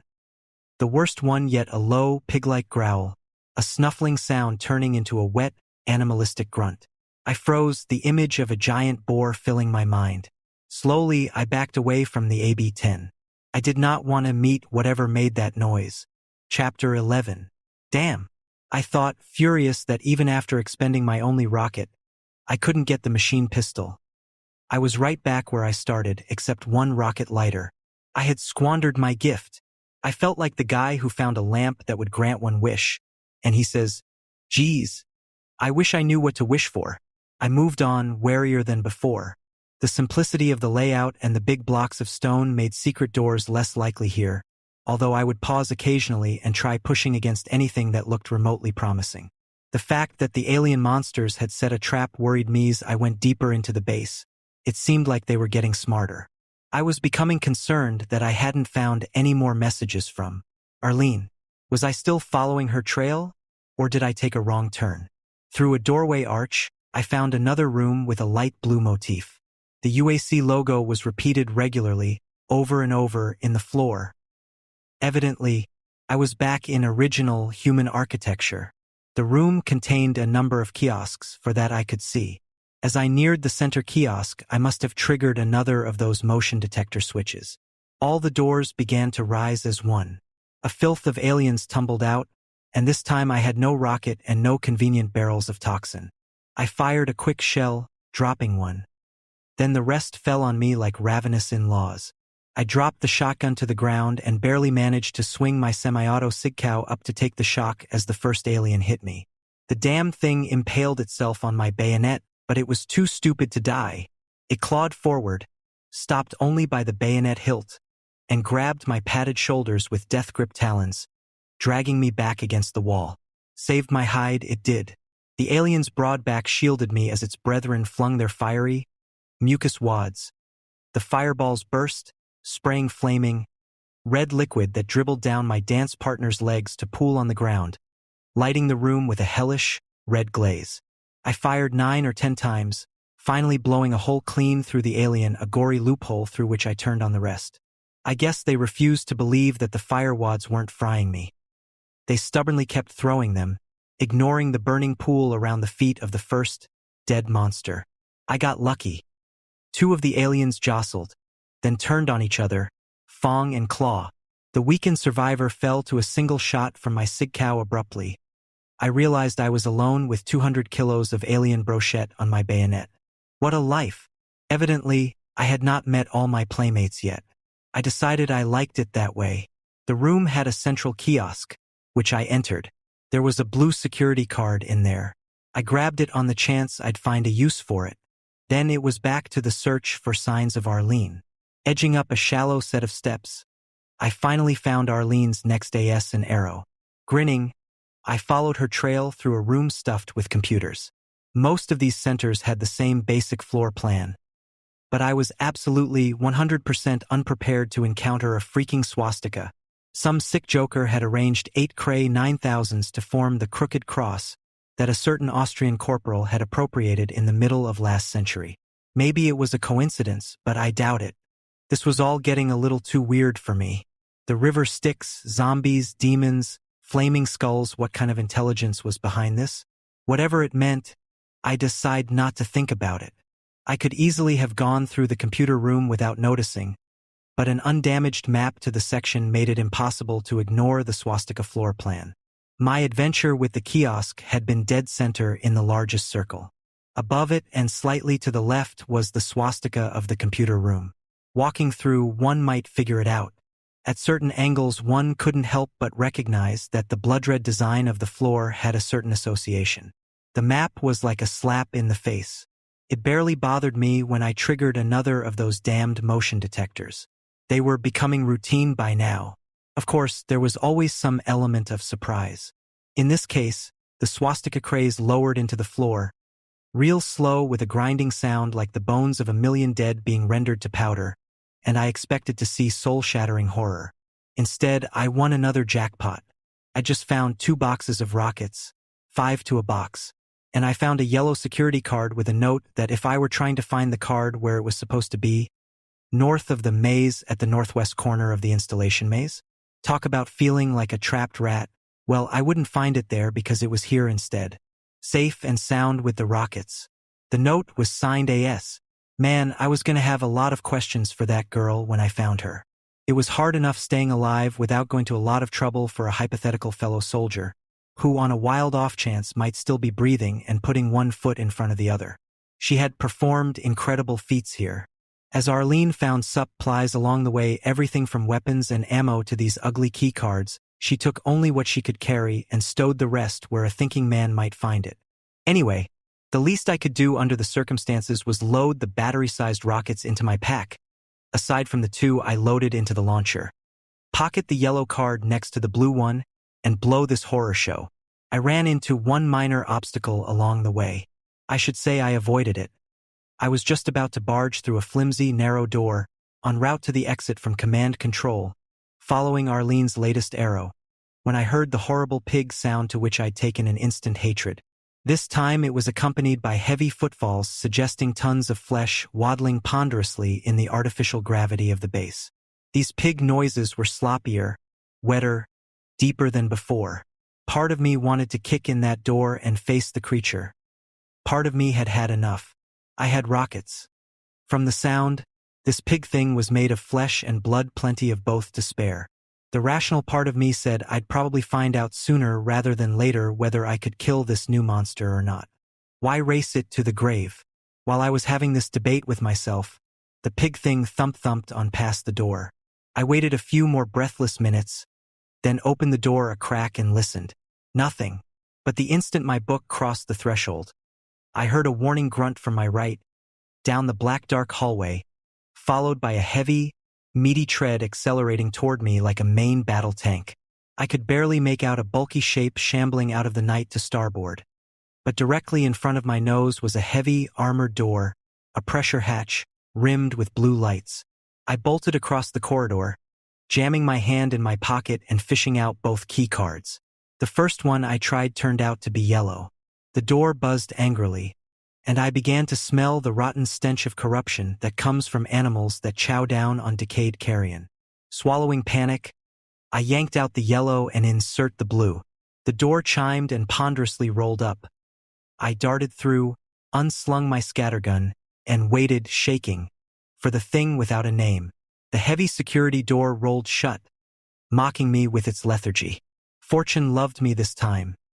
Slow as the door was, the nightmare was just that much slower. The door shut, and the frustrated pig thing beat on the heavy metal and howled its rage and hunger. And still I hadn't seen even one of the things in the light. Knees weak, I followed a trail of 3 marks and 3 arrows to the next door which wanted the yellow card, surprisingly enough. This door led to a lift that wasn't working naturally, but the open shaft had guide cables along the sides and that was good enough for the human fly. I slid down almost 50 meters before finding another open lift door. I swung through the hatch and saw the level schematic on the wall. Welcome to Phobos Laboratories. 5 minutes in the Phobos lab convinced me that command control hadn't been all that bad. It didn't escape me that every time I went to a new center, it was a level farther down than the previous one. Living conditions were not improving, not by a long shot. However, none of that really mattered. If Arlene had come this way, then so would I. I had to find her. I had to find any other human survivors. All of this made a lot of sense to me intellectually. Emotionally, I was willing to jettison honor, duty, and loyalty and run like a thief as I contemplated my first real swim in the toxic goo. Semper Fi, Mac. I talked myself into wading through the toxin way up above, and the protective boots that were part of the armor sizzled like bacon on the griddle. But the material was plenty thick, and the corrosive liquid hadn't reached my tender flesh yet. And like last time, there was no way around the horrible stuff. Got to be some way to avoid full-body immersion, I thought. But without a heavy-duty flashlight that I didn't have and wouldn't dare show if I did, damned if I could find it. Arlene's arrow pointed across the pool. Grudgingly, I had to admit there was no way to proceed without a little swim. I was damned glad for the edge that blue face sphere had given me when it exploded all over me, making me feel healthier than I have in years. If ever I needed that edge, it was now. I took a deep breath. Then I took a few more. Man, I did not want to do this, but it was the only way to get past a wall that blocked me from going any farther along the trail Arlene blazed. I had to go under the damn thing. Thinking of how much I hated monsters from beyond the stars, I splashed down. Only one advantage over before. This time I was prepared for the freezing pain, so it wasn't quite as unexpectedly horrible. Just a throbbing ache that sapped my strength, leaving me enervated and gasping for breath. One way or the other, the swim wasn't going to last very long. The toxin glowed with an eerie, green phosphorescence, and the light helped a little. It showed me a metallic object that I would have missed otherwise. I snagged it in passing, a small, hand-sized television thing, showing a ghostly schematic. If I struggled, I could pretend the liquid was nothing but an algae-infested swimming hole I'd haunted as a kid. Yes, I wanted to think about water instead of the thick, toxic crap I was in right now. The wall did not extend all the way to the bottom of the pool. I pinched my nose, squeezed my eyelids tight, and ducked underneath. I was starting to tremble in the icy liquid. I felt sick, like a monster flu.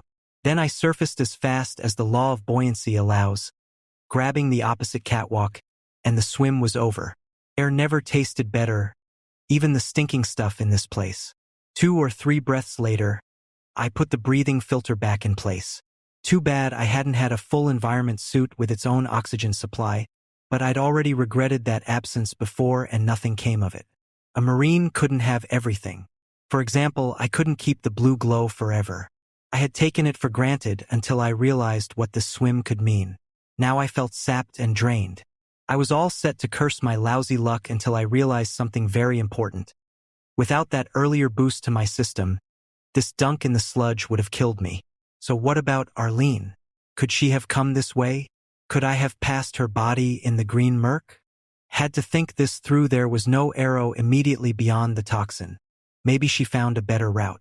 She might have a decent flashlight or light amp goggles so she could see. Or she might have had a full environment suit.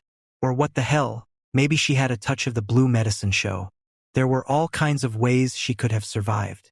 But maybe she didn't. I refused to think about it. It was time to move on. Chapter 12. I was back to trusting the old fly instincts again. There were plenty of more unreliable things, such as any decision by Lieutenant Weems. Hadn't thought of Weems for a while. My lip curled. Weems was probably the first zombie. Reworking him would take the least amount of effort. I felt something in my hand. I stared the thing I'd fished out of the sludge. I held it up close, staring in confusion. Then it clicked. It was a map, a video schematic of the labs. Jesus and Mary, the first guess, even the greenest cloud can have a silver screen lining. I decided to follow the same roadmap I'd been on for several levels now. Down, down, down, no reason to stop. I might as well see what was at the very bottom level, which, according to the map I'd seen in the nuclear plant, was the main computer station 2 floors down.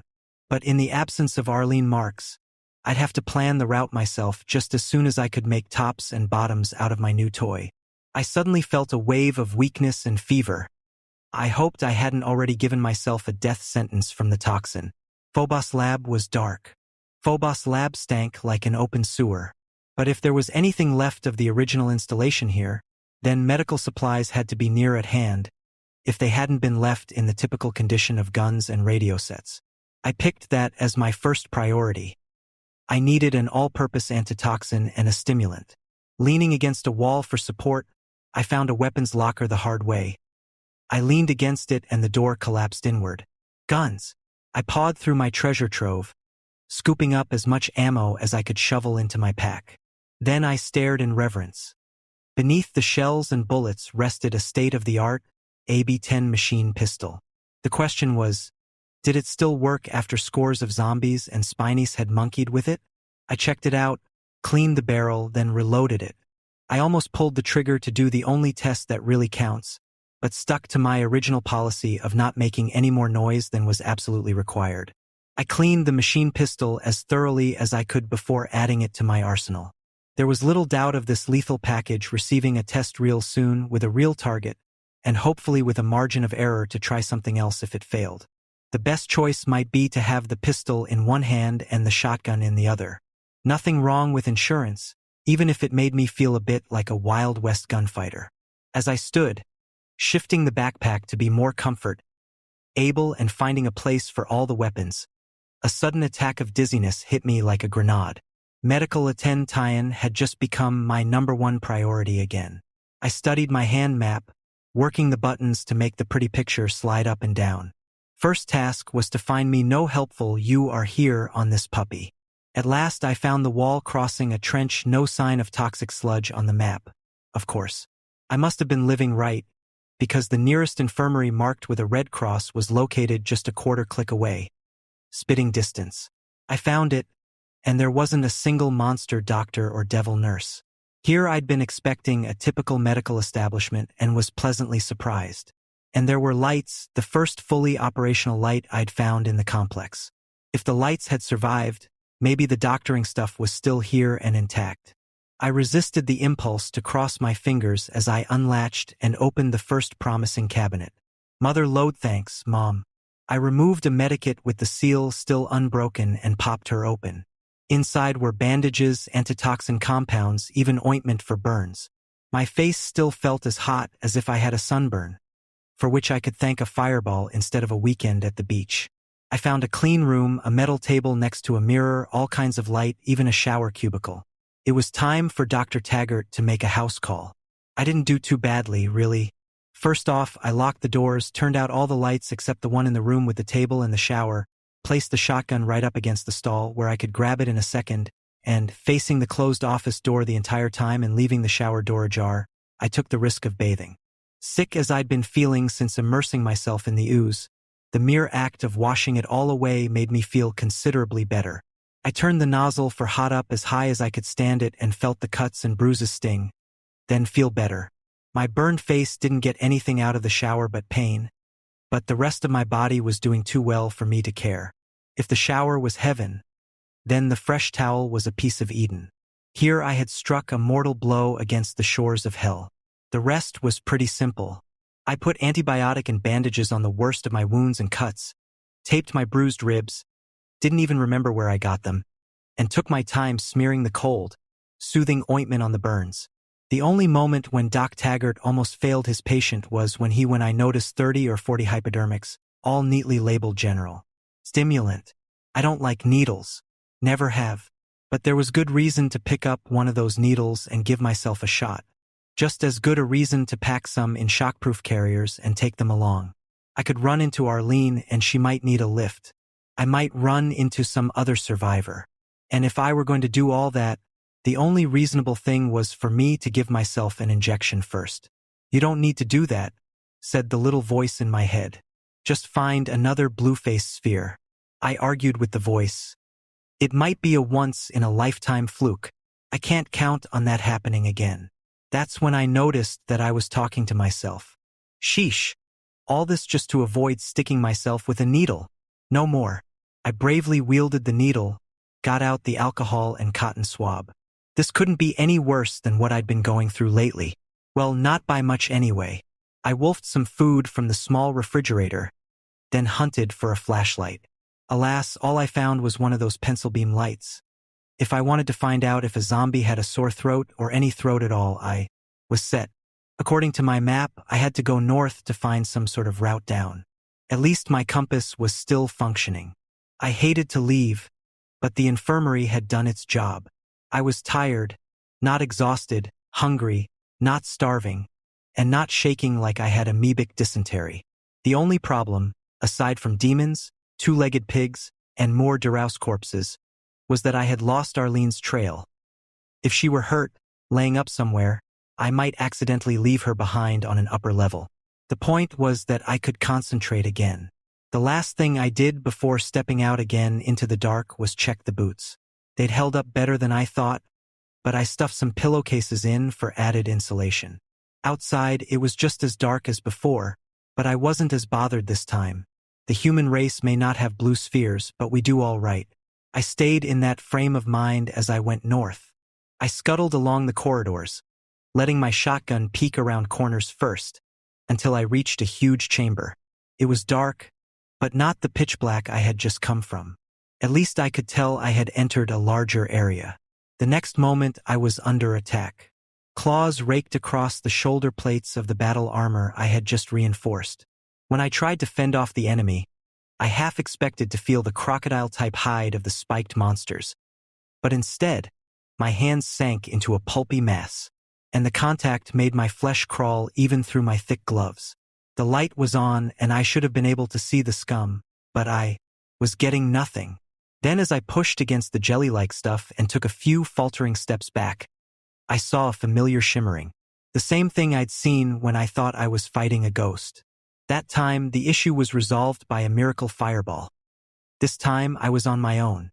Didn't this goddamned, jelly-shimmering, half-assed, invisible son of a bitch know the rules? Ghosts can't hurt people, they can only scare them to death. Then the Casper pounded me, knocking me back on my butt and kicking the wind out of me.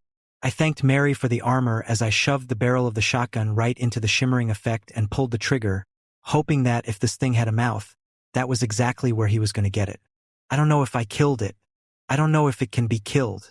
But it didn't bother me anymore after that. Not liking the idea of being followed by more invisible spooks, I jogged for a while, hoping to be done with this part as soon as possible.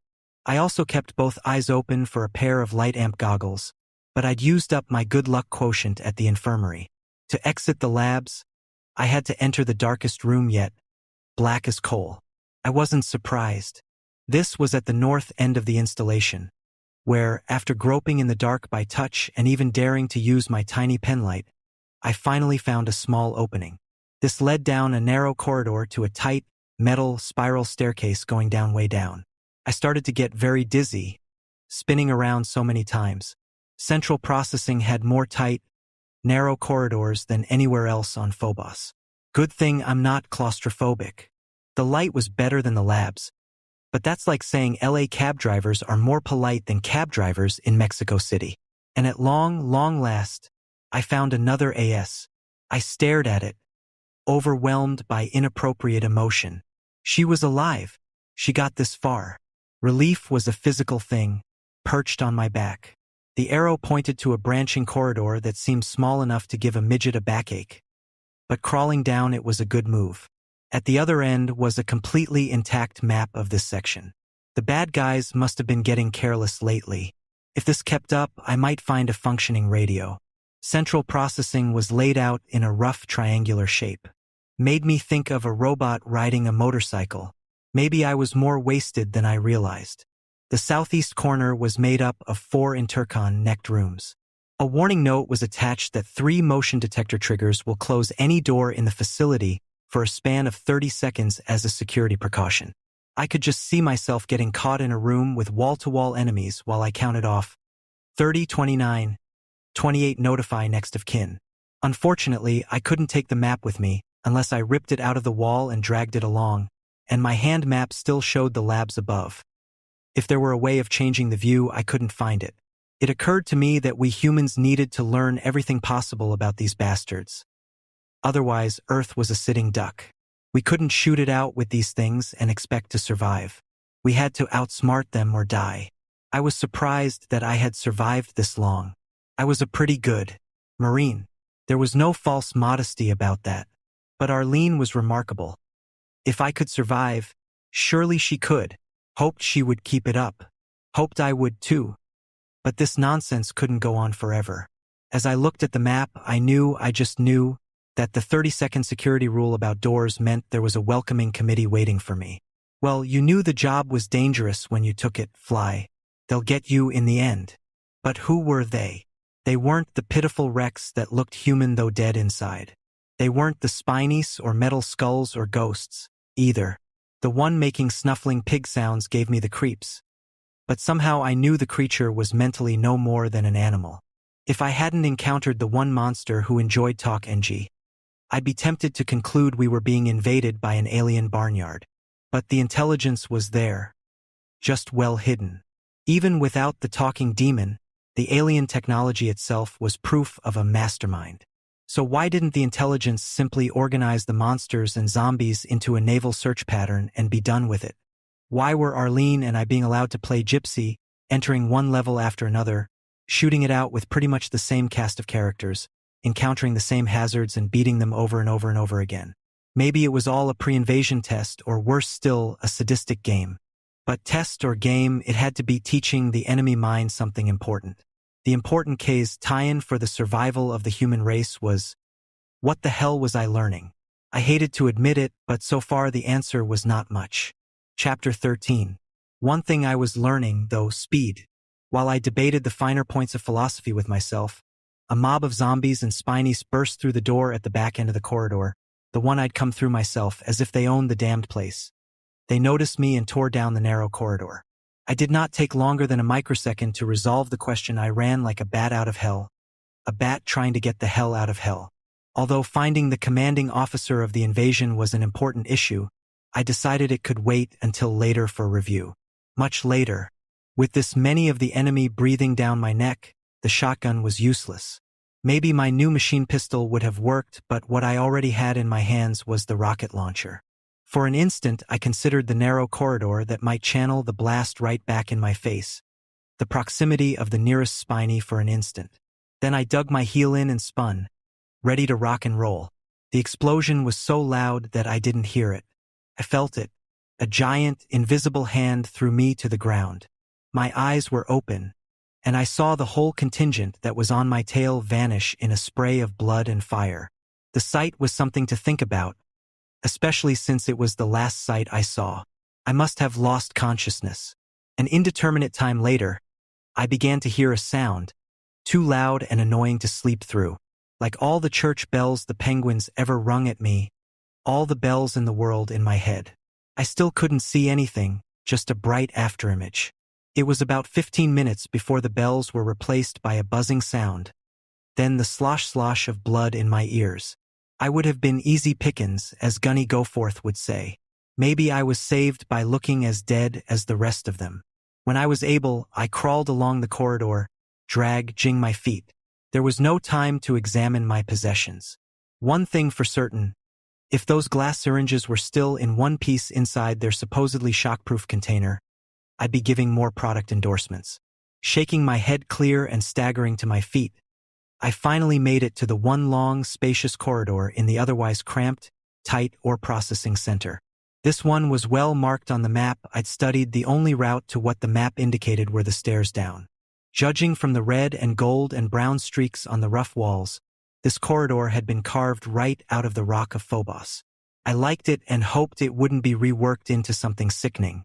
Halfway down the corridor, I suddenly felt light-headed and my stomach broke loose from its moorings. At first, I thought I was experiencing more symptoms from the rocket blast. Then I realized what was happening. No one goes to space without experiencing zero-G, and you never forget it. This was damned close enough. I should have studied the map more closely when I had the chance. The middle section of this corridor must pass outside the ancient, alien gravity zone. A handrail was installed for the obvious reason. Grabbing it, I pulled myself along. A single tug was enough to overcome friction in Phobos's minuscule natural gravity. I'd spent enough time on the ship to Mars that this was simple enough, unless I had the bad luck to be attacked right now. I'd never taken zero-G combat training.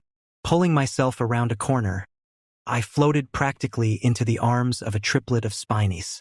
Luck has never been my long suit, but these leathery bastards were walking on the walls and ceiling, as if they enjoyed their own personal gravity that followed them around, each Ori, ent in a different direction. One more piece of evidence that they were unbeatable. Then one of them looked right at me and spoke. "Gosh, are we having a ball or what?" It hocked a loogie into its hand, where the mucus immediately burst into flame. My hog leg was tucked in the webbing at my back, and there was no room to draw it in this corridor, no time to work it free. The demon raised the flaming ball of snot, grinning like a goblin. I threw my head back, rotating my body in the microgravity. I didn't bother drawing the shotgun. When I rotated my body so the barrel was pointing at that cracked and grinning face, I fired. A lucky shot. Blew its head clean off. Guess my luck's not so abysmal after all. The blast acted like a rocket, propelling me backward. When I stopped spinning, I grabbed the rail, drew the shotgun free, and pulled myself back where I'd left off. The two remaining monsters had forgotten all about me. They were fighting each other, claws dug into throats, bloody drool trickling down wrinkled chins and bursting into flame. Was it possible just one brain to a set? Kill the mastermind and the rest turn on each other? Evidently, the mind behind the invasion had the power to manifest itself through only one or two individuals in a group. I tucked that one away in the hindbrain. I would use it later. I waited politely until one brain-dead spiny off the other. Then I rewarded the victor with the spoils. A 12-gauge blast to the face, this time with my back braced against the wall. I hauled ass along the corridor to the gravity zone. At the far north end of the facility, I found a switch that opened a door leading to the stairway where I could process myself right out of central processing. Down one flight on the spiral, metal grate stairway, the computer station welcomed me with a thin layer of green sludge. At this point, I just didn't care. I was willing to jump into the ooze and slog through it as long as my boots held out. I wanted out of here. I ran without stopping until I discovered that whatever crap-for-brains idiot designed this playground set it up so you go around in circles before noticing you were going around in circles. The computer station was a haze of forgetfulness. Started out badly when I couldn't find an Arlene mark. I hunted along every passageway without luck. Either she followed a totally different route and our paths did not cross, or more likely, she had a reception committee waiting for her when she climbed down the ladder, and she was in a running firefight until she found a bolt hole. The damnedest part was this was the lowest level so far as I knew. If they finally ran her to ground, I should have found her or her remains. There was nowhere else for Arlene to go. There were few monsters on this floor. I shot a couple of spinies in the back hay. I'm not proud but mostly avoided the patrols. En route, I picked up 2 blue key cards and 3 yellows, plucking one off the dead body of a zombie. Something or someone had gnawed off its legs and one arm. It was still animate as I approached and tried to bite me, but I was faster and more ruthless. I blew its brains out, putting it out of misery, and took the key card tucked into its belt. I found 2 maps, both burned beyond recognition. But by sheer persistence, I finally found it. One of those big, metallic doors that like to stand between me and where I want to go. One of those keycard teases that demand you stick it in. But this bitch had a special feature in irritating, unisex, nasally parking lot ticket machine voice, the kind that says, "Please take the ticket," as if you're a bumpkin from Mad Dog, Arkansas, who's never seen a car park before. No monster could ever create such a surreal torture device of art. Took a human touch. "Hello," it said. "To exit the computer station, please insert your gold security card now." All right. I supposed yellow was as good as gold. I inserted the card, and the cheap trick chirped thank you. "To exit the control station, please insert your blue security card now." I began to hear screams behind me, up the corridor. The damn door had probably notified security, while it deliberately delayed me. I fumbled the blue key card into the slot, but I knew exactly what was coming. "Thank you. To exit the computer station, please insert your red security card now." If there were a red key card anywhere on this level, I was a purple-assed baboon. And I didn't become a Marine to put up with this crap. Even the Spinies were less frustrating than this. But I had a solution. Last time I'd fired a rocket, I'd made the mistake of standing too damned close. So I made sure I got far away from that smug bitch of a door, placing myself squarely behind a column and part of a staircase. I fired both rockets from the launcher simultaneously, just to be sure. The result was outstanding, excellent, a credit to the Corps. As loud as it was, it didn't deafen me this time. At this distance, the headgear worked like it was supposed to. I walked through the smoking ruins of that bloody door with a sense of satisfaction greater than when I'd winged that toxin barrel and taken out a roomful of zombies with one bullet. I'd struck a blow against the true evil, the chowder-headed humans who designed these installations. From now on, I refused to worry about plastic cards and security keys. Nothing could stop me. Then I found the lift that should have taken me out of there, the lift at the very end of the facility, my reward for having all the stupid cards. The entire shaft was filled with human and animal remains. A hellish grain elevator. I don't know how long I stood there, staring stupidly. Then nausea overwhelmed me and I vomited for several minutes. Weak and shaky, I thought for several more minutes that I had climbed the farthest down I could go in the Phobos installation. A dead end. Nowhere to go but back the way I came. I knew I couldn't make it, but I was long past crawling into a corner and playing fetus. I'd go down fighting if I went, hoping somehow. Arlene had escaped what was a death trap for me. Even though it was a long shot, I thought again of the possibility of blowing up Phobos. Better that than let these bastards win. Then I noticed a foul, blood-red, evil glowing circle in the floor. It had not been there a moment ago. A ghastly stench arose from the orifice, like human flesh frying on the griddle.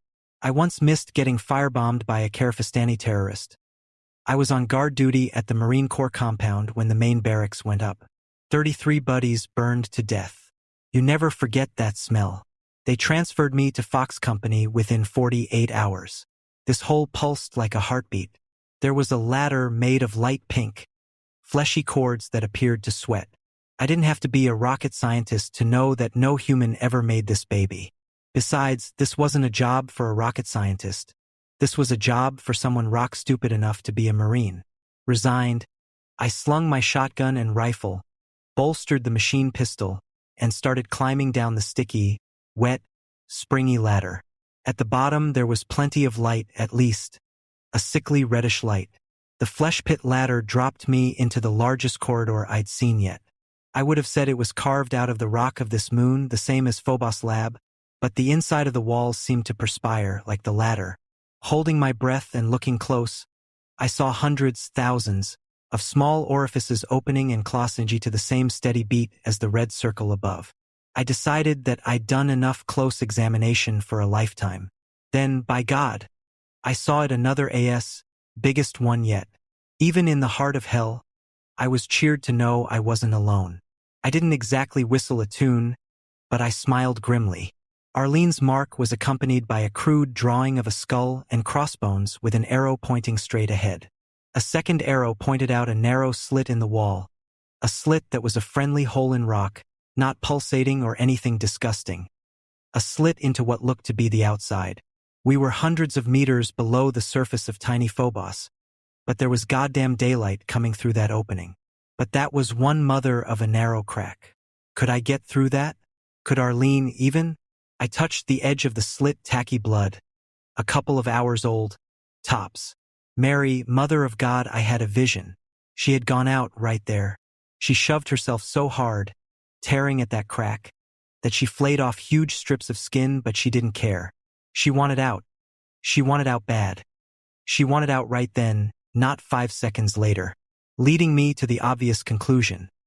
Arlene had seen something up ahead that even she was too terrified to face. Chapter 14.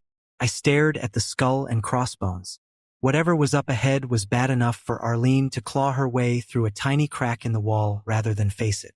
Yet she wasted precious seconds leaving the warning for yours. Truly. Thank God I didn't have to solve the mystery of the skull and crossbones. Getting through that crack would be an achievement all by itself. Ahead I began to hear a low, slow pounding, almost like someone beating on a monster drum a mile distant.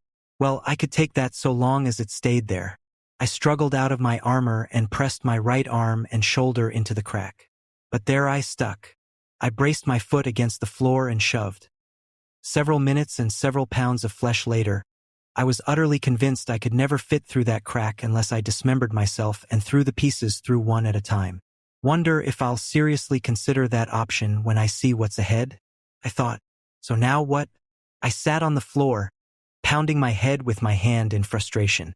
If I went forward, I was on my own. Arlene was no coward if the thing ahead scared the bejesus out of her. Enough that she forced her way through a crack several sizes too small, then what in God's name was it?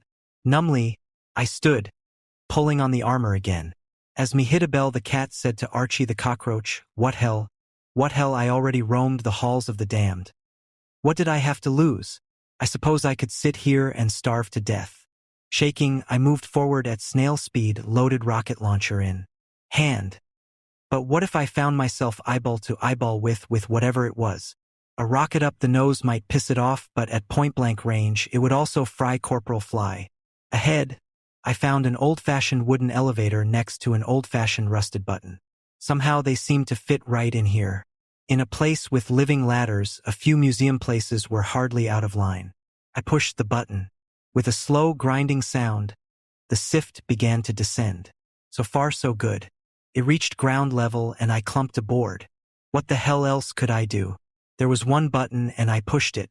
The lift creaked and groaned, like it was 100 years old, announcing my arrival to anyone inside. I braced, wondering whether to shift to the shotgun. Then it stopped up one floor and my God, I saw what was inside. On a pair of iron thrones sat the largest, reddest, most horrible demons I could imagine, compared to which the other guys were fit for hosting kiddie shows on Saturday mornings. Giant minotaurs with goat limbs for legs, and curling, savage horns on the top of their flat, broad heads. The chests and arms were carved from pure muscle. Their claws were so vicious that there was no comparison to the puny stuff I'd seen up until now. Princes of hell. And they were looking directly at me. So far, so bad. I froze, whimpering like a Cub Scout. All I could think was, oh Lord, the sisters were right all along. The Hell Prince on the left rose, trumpeting a marrow-freezing roar of discovery. Come on, come on, come on, fly. Snap out of it. Get the hell out of Dodge. I hated every minute of every day of basic at Paris Island, and I bow at Staff Sergeant Stern's feet and kiss his shiny boots for every second of it. My training kick-started my paralyzed legs. Even while my brain was struggling to remember the Lord's Prayer, all I could get was, Hail, Jesus, and I knew that was wrong. Faster than I thought myself capable. I bolted but forward, right at the things, and skirted between the forest of red legs and into the black dark beyond. If they'd been any smaller, they would have had my head for lunch. I ran across a long stretch of floor and heard the familiar pig snorts left and right. I ran through utter blackness until I hit a wall, banging my shins. I hardly noticed. There I spun, snarling, fishing for my riot gun. If the porcine sons of bitches wanted Fly Taggart, they could bloody well take him, but not cheaply. They were converging on me. I could hear their snufflings and hungry growls. What the hell? I was dead anyway, right? I raised the shotgun and pounded a shell straight in front of me. One of the pig demons screamed in pain. Oh, you mean they can be hurt? I've been wondering. I scuttled right. The wall came to a point, folding back on itself. I slipped around and immediately barked my already bruised shin on a barrel of that green, toxic mess. Staring into the sickly glow, I had a shimmer of an idea. Quickly, before I could think twice and decide against it, I heaved over the barrel. The goo spilled out of the 120-liter drum, and now my whole corner was lit by a hellish, green glow. I could see. I was in a pointy corner amid a forest of toxin barrels. But the monsters coming after me were still invisible. I was under attack by ghosts, and the ghosts and the pig things were evidently one and the same. But yours truly, Flynn Taggart, never forgets a scam. I backed away from the flickering shadows into the actual point. Maybe. I couldn't see them, but they sure as hell could see me. They charged. I shot. Not a ghost. I shot a barrel. The explosion chain reactioned, and I dived for the deck. Too late, I remembered the 10 or 11 rockets in my bandoliers. Luckily, the explosion stopped just short of me. When the acrid rain of toxic waste stopped falling, I jumped to my feet. My entire body resonated, and my inner ear was confused. I balanced precariously on my hind legs, shotgun wavering up, down, and sideways, but my ghosts appeared to have died again. At least they didn't attack. Staring wildly around the room, now lit by the green glow of 10,000 droplets of toxin sprayed far and near, I realized to my surprise that the room was actually a huge, star-shaped chamber that seemed right in line with everything else. If they could have swastikas, why not star chamber proceedings? Alas, my restful reverie was short-lived. The hideous hell princes had seen my explosion and come to investigate. But this time I knew what to expect.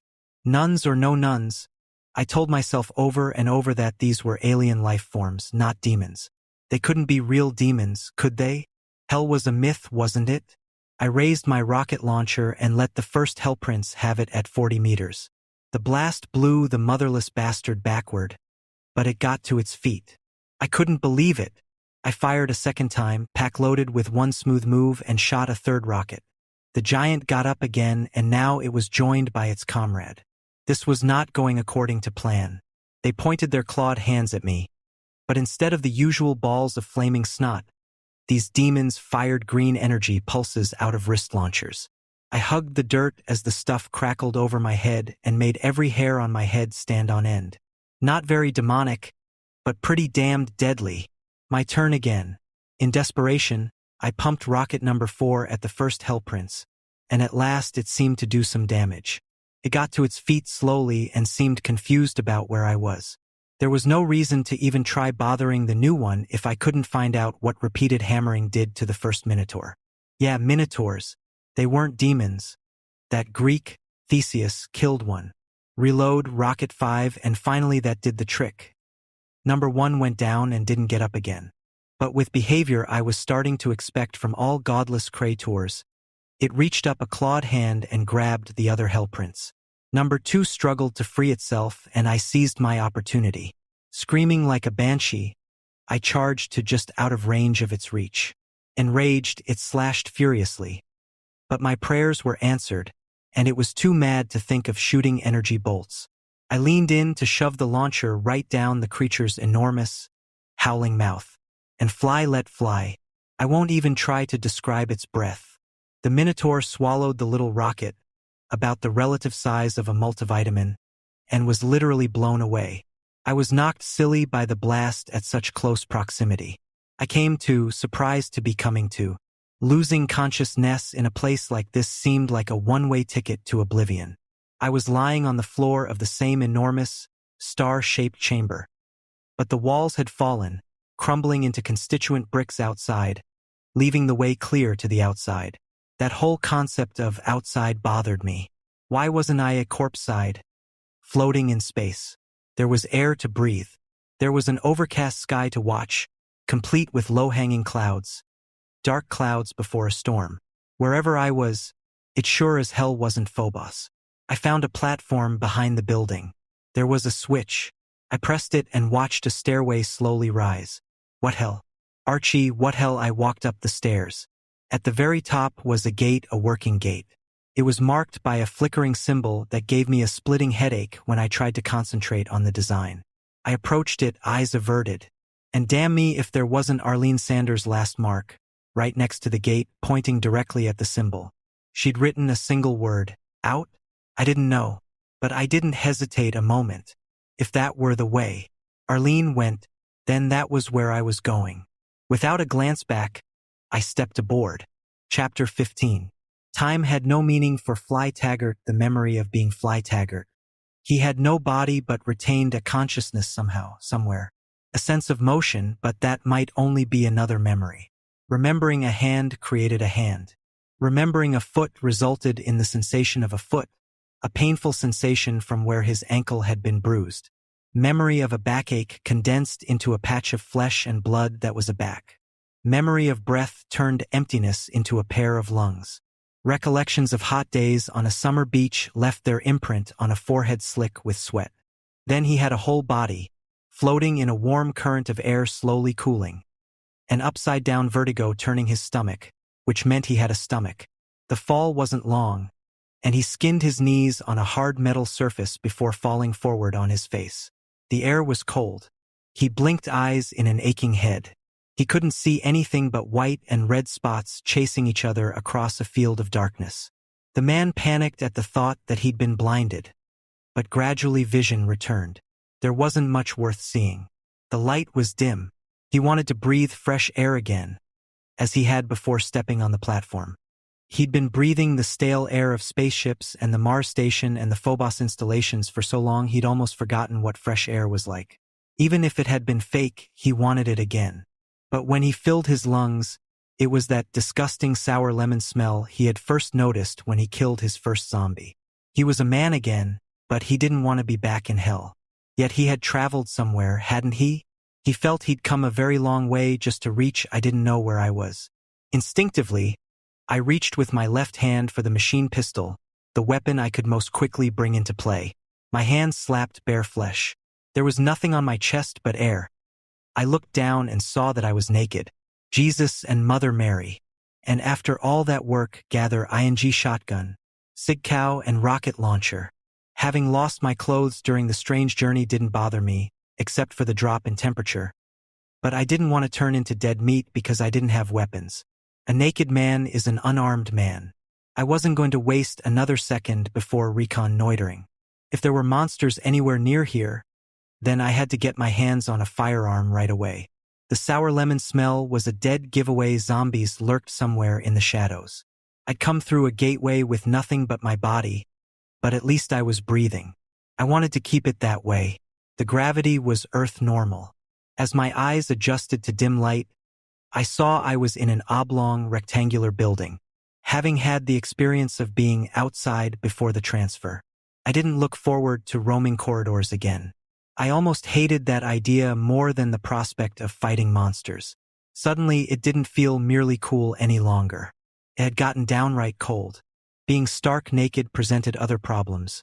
With all the disgusting ways to die I had recently discovered, I'd be damned if I wanted to catch my death of cold. Adrenaline pumping madly, my drug of choice, I ran in the most promising direction.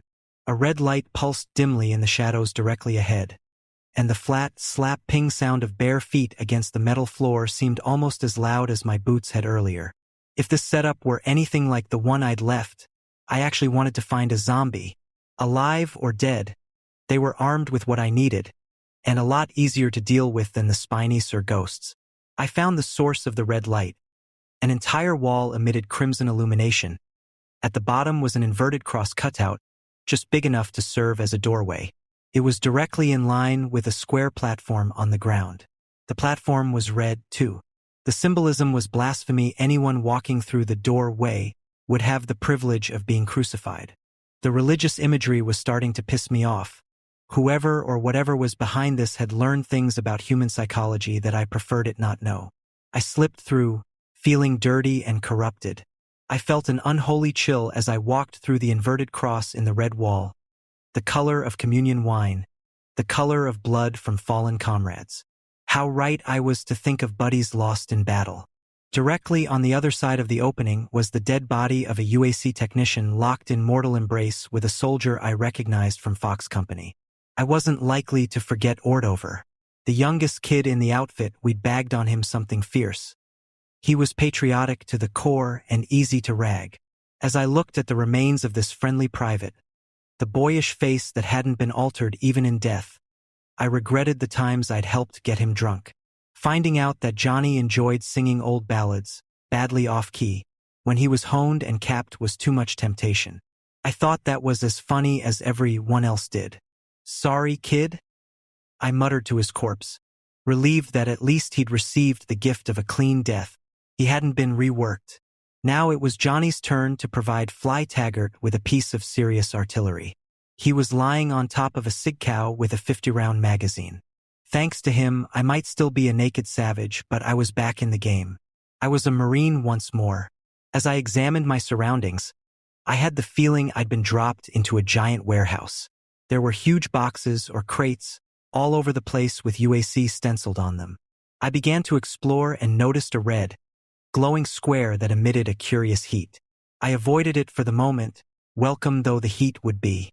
Having gotten in the habit of following Arlene's AR Rose, I started hunting and looking for more weapons as well as food, water, and an unbroken radio. I was so intent on all this that I barely noticed it when I turned a corner and was back in zombie country. I shouldered the rifle and fired while they wasted time roaring. The shot was good. The nearest head exploded like a ripe melon. That startled me. It was a single bullet, not a grenade. This zombie had to be especially ripe. The next one reacted more typically. The bullet made a normal hole and the creature fell to the floor, twitching. But I was already pounding around into the head of number 3, scudding sideways, firing 2 or 3 shots at a time. I lost count of how many zombies went down. A few had weapons, but none had taken a shot at me yet. It was all too easy. Then something on the other side returned fire, actual fire. The damned brown spinies were back, complete with their bizarre ability to toss flaming snotballs like warm-up pitchers for the devil. The easy zombie pickings had made me careless. The first fireball was too close, far too close to my face and neck. The stuff stuck to my skin like napalm, burning like hell and reminding me that I had no protection over any part of my skin or vulnerable parts. But I was pumped. With a roar to match a hell prince, I charged the nearest spiny and let my bayonet do the talking. The blade split thick neck like a cantaloupe, and the demon dropped, bleeding a deep, ruby red. But even with a bayonet stuck in its windpipe and blood pumping out in buckets, it stretched a clawed hand up toward me. With a thrust and a yank, I tore the neck so badly that the head was hanging lopsided. It would take a lot more work than that to actually decapitate the mother, but at least it wouldn't bother me anymore. I needed the bayonet back. I had other fields to plow. A number of zombies had gathered around as I was busy taking care of the demon that I hoped had been the one who burned my face. More spinies loitered by the weirdest piece of wall I'd seen yet, with human skulls stuck all over it like raisins in a cake. A thin female zombie went first, a fat male second, and XPFC third. I used the bayonet on all of them because there wasn't room to shoot. Pivoting, slashing and stabbing, shouting gleeful curses, this was the way to kill. The feel, the smell, the blood pouring out of them beating through my veins, all linked. A world of blood. Some had to be mine, but this was no time to worry over details. Then there was one zombie left. I recognized its face. Recognition slowed me down. This was a good face, honest and stern, like the men who'd settled the frontier. Corporal Ryan. Dead eyes in a face I once respected were an invitation to do more than kill. I had to erase him from the universe. I pinned him with the bayonet, but he was made of stern stuff even as a zombie. Squirming forward, he clawed my face with long, dirty nails. Damned rifle was stuck in him. He was far stronger than the others, stronger than me. Thank God I knew Ryan better than his reanimated corpse did. The corporal always carried a 10mm pistol in a backdraw holster. I reached behind him. The gun was there. I drew the piece, stuck the business end in Ryan's mouth, and squeezed the trigger. His death grip combined with the pool of blood underfoot pulled me to the floor. It was too slippery to get up easily. While I freed myself, I tried real hard to assimilate the latest data. If zombies were holding a weapon when they died, they still used it. But the intelligence required to remember a hidden weapon was beyond their reach. Slipping and sliding on the blood was distracting, and then I realized that I was sobbing. Having given myself strict orders to keep emotions under control, I felt betrayed. At least I held onto the pistol. Standing up, I realized with disgust that the real reason I was weeping was because I had temporarily run out of enemy. All the zombies were dead, and the monsters who had been watching over by the wall of skulls had run off. This was worse than being interrupted in the middle of making love. I really felt that. I had good reason to be crying like a baby. Pull yourself together. I ordered yours truly. I mean it. Cut the crap. Right now, I wasn't going to put up with any insubordination. Damn you all. I screamed at the universe. How long am I supposed to take this, over and over? It was a good question, but nobody had any answers. I kicked a zombie's head, angry that he wasn't contributing his part to the conversation. Zombies weren't the only inanimate objects around. I found a metal cabinet that I tore off and flung at a console. Great sound effect. I would have moved on in search of glass to break an even better sound, but I noticed my little tantrum had actually led to something useful. As the forest fire raging in my brain toned down to a mild fever delirium, I vowed never to say anything bad about dumb luck again. A hidden drawer in the console sprang open. I investigated, hoping to find a weapon. Instead, I found another of those computer keycards, the very same cards I had sworn not to use again while I had my trusty rockets, the very same rockets I no longer had. Buck Rogers, back to square one. I picked up the translucent blue computer disc. Waste not, want not. A rifle in one hand, pistol in the other, and a keycard clenched in my teeth. Not having pockets was becoming a major pain in the butt. Why didn't I simply field strip a corpse? I don't know. I guess my brain wasn't rolling on all tank treads. One direction seemed as good or bad as any other, so I went back the way I had come. As the frenzy of the battle wore off, I was starting to feel cold again. The red platform was appealing as the only source of heat I knew about around here, the next best thing to a roaring fireplace. Felt great as the heat warmed my cold, naked skin. Then, as idiots have asked themselves throughout history, I asked the magic words, "Why not?" and rubbed my hands over the thing. A million flashbulbs exploded in my face. By the time I finished blinking the world back into focus, I realized I was not in the room I just had been. My mouth dropped open. "Fly, you Gorm." I thought, "I think you've just discovered your first teleporter." That square, red platform just had to be the teleport pads I had heard about when they posted Fox Company to Mars. They were just big enough for a man to stand on, assuming he felt adventurous. I was dubious about the whole thing from day one, and so was Gunny Goforth. If I were surrounded by trolls and out of ammo, I decided I might try one. Nothing short of that would tempt me. The teleport pads were already there when humans first arrived, presumably built the same time as the gates and gravity generators. Practical folk that we are, we incorporated them into the design of the base. UAC used them to transport heavy ingots and equipment. I don't think many people used them. Most of us worried about things like souls and continuity of consciousness and all that crap. Trust Corporal Fly Taggart to render the whole philosophical discussion moot by tripping over his own feet into it.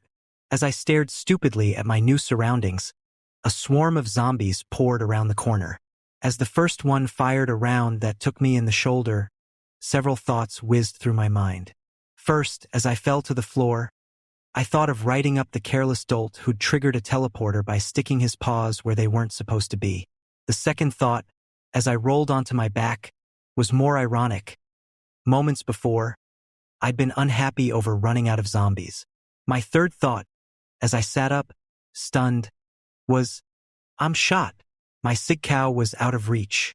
I'd let go of it along with the keycard. I opened fire with the 10 mm. A nearby stone platform provided me cover. The zombies were too stupid to do the same. They reminded me of army privates. Taking my time about it, I aimed and fired. The bullets went in, the blood came out. I took them one by one, killing the very last at point-blank range. This time I wasn't sorry I'd run out of zombies. The bullet in my shoulder made me groggy. There was nothing I'd rather do at that moment than lie down in a nice, warm pool of blood and sleep forever. Nothing suicidal. Sleep was good. Rest was a sacrament. Willing my reluctant body to move, I got up. Chapter 16. There was no way this was standard issue in a UAC refinery. Of course, the skull's tongue had to be a lever. I can't help it, I said. I'm a born lever puller. If I were already dead and in hell, it hardly mattered what would happen if I pulled the lever. I still had my curiosity. And if I were still alive, trying to save Humani Tai from an alien invasion, then I had even more curiosity. I pulled the lever. It was ice cold against my already chilled flesh. A metallic, grinding noise riveted my attention. It sounded like all the old, abandoned automobile plants in Detroit had started up at once. And with all that sound, one stupid box rose from the ground containing another pair of skull-tongue switches. I pulled the next one in line and heard a click from the wall directly in front of me. Moving to investigate, I saw a crack of light in the wall, then another and another until the yellow lines had formed a perfect square. Secret doors were losing their appeal for me. If this one were going to improve my opinion, then it had better offer something better than the usual collection of monsters. I shoved open the door with one mighty heave. A bloody, naked figure held a gun pointed directly at my face.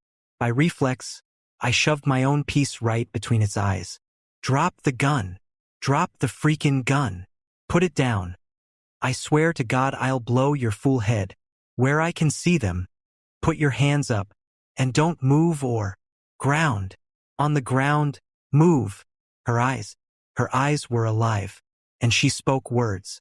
By now we both stood, each pistol pressed against the other's face. Eyes wide with fear, wonder, and hope. Was it? Could it be? Could she be?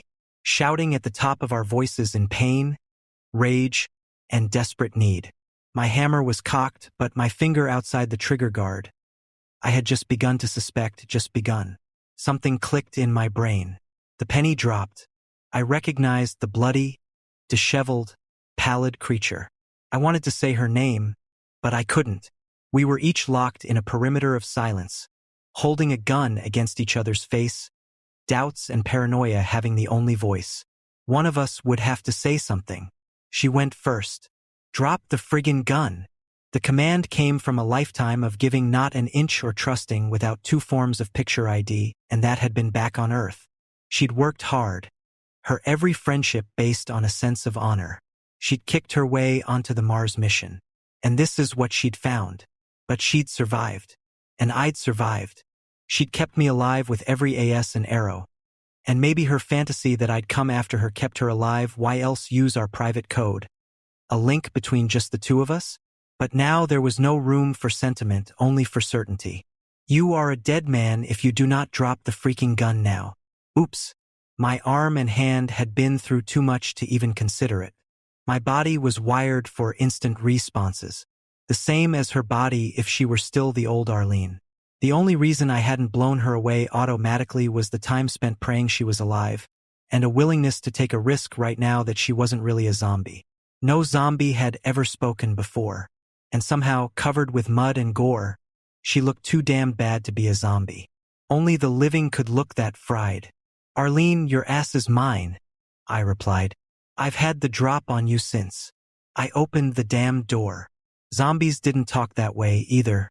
They didn't tease or smile a moment later when awareness crept across a human face. She returned that smile, and I knew everything would be all right.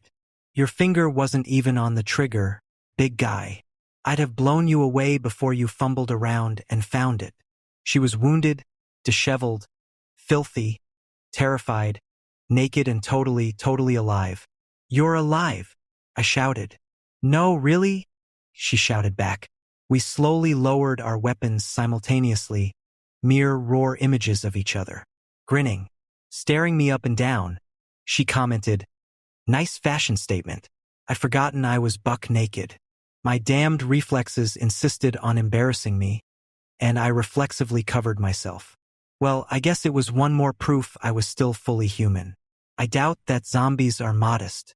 "Turn your back, for Christ's sake," I implored.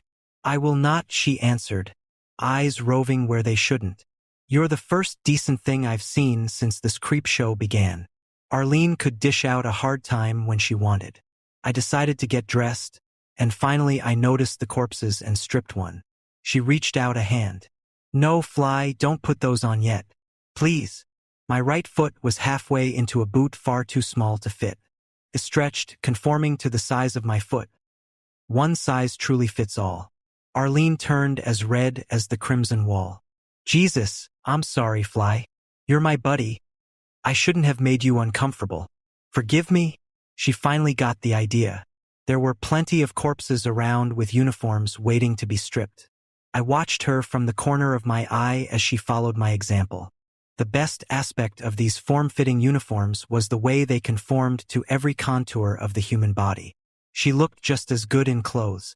I tried to think of something appropriate to say, then grunted, punching her shoulder middling hard. "Now I forgive you," I said with a grin. The grin didn't last long. I'd completely forgotten about the bullet wound in my shoulder.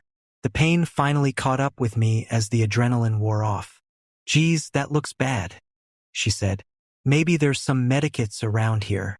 You mind holding still while I do some alterations on your shoulder? Meanwhile, tell me where the hell you came from. Seemed like a fair deal to me. Long as you tell me what happened to you, as. You and the company. And what the hell were you doing hiding in a cupboard?" She made me go first. I recapped everything that had happened since I left Ron and Ron behind in the mess hall. She'd been through the same crap. I didn't need to be overly detailed about the killing. It would be nothing more than a sentence completion exercise. While I told her my adventures, hoping I wasn't boring her, we weren't standing still. With the soft suction sounds of our boots on the cold, stone floor, we went hunting for medical supplies. I'd rather go up against a dozen zombies than one of these monster aliens. I was telling Arlene as she yanked open a closet door. Dozens of shotguns cascaded down on us like bales of hay, heavy, painful bales of hail. Fortunately, they weren't loaded. Staring at the pile of weapons for a long moment, I put on my best annoyed face and asked Arlene, "Can't you keep your space neat and tidy?" Rolling her eyes, she scooped up one of the weapons and tossed it to me. She took one, too. I regretted leaving behind such a beautiful pile of weaponry. But Arlene and I only had 4 hands between us. We still needed a medikit, and Arlene was starving. With the burning sensation growing in my arm, the medikit was first on the list. Then I was going to get my recon babe out of this hellhole. I'd email her if that's what it took to pack her back to Mars. "No, Earth. Get your crap together," I said. "And take mental notes." "Notes? We've got to give a full report when we get back. We're blowing this popcorn stand." Arlene smiled wanly. "You have any good ideas on that one, Ace?" "I left a land cart back at the entrance. We can hot rod it back to the airbase and take the troopship back to Mars. Or even Earth, it should be able to make it." Arlene looked around, studying the architecture. Arlene coughed politely. "Just 2 problems with that plan. First, we're not on Phobos anymore, Toto. Ha! We're on Deimos, and there ain't no land carts or rockets either. We used all the ships to bug our people out 4 years ago. Fly, we're stuck here, and we don't even know where here is." I must have looked blank. She continued. "Look, Fly, don't you remember when Deimos vanished from the screens?" "No, actually. What the hell are you talking about?" "Whoops. I guess you were already in custody when we got word from Boyd that Deimos had disappeared from the Martian sky. The idea that a moon could vanish bothered me for some reason." "Wouldn't there have been gravitational effects?" I asked. She laughed before asking, "Are you kidding? Do you know how small Deimos is? It's even smaller than Phobos." "Deimos? 'Cause I've been here, Fly. I did a TDS as a yeoman right here while I was waiting for an opening in the light drop. A yeoman, but the Marines don't have any staff positions, only line positions. On loan to the Navy. Technically, I was still a rifleman, but the only weapon they issued me was a word processor. I had to think about this.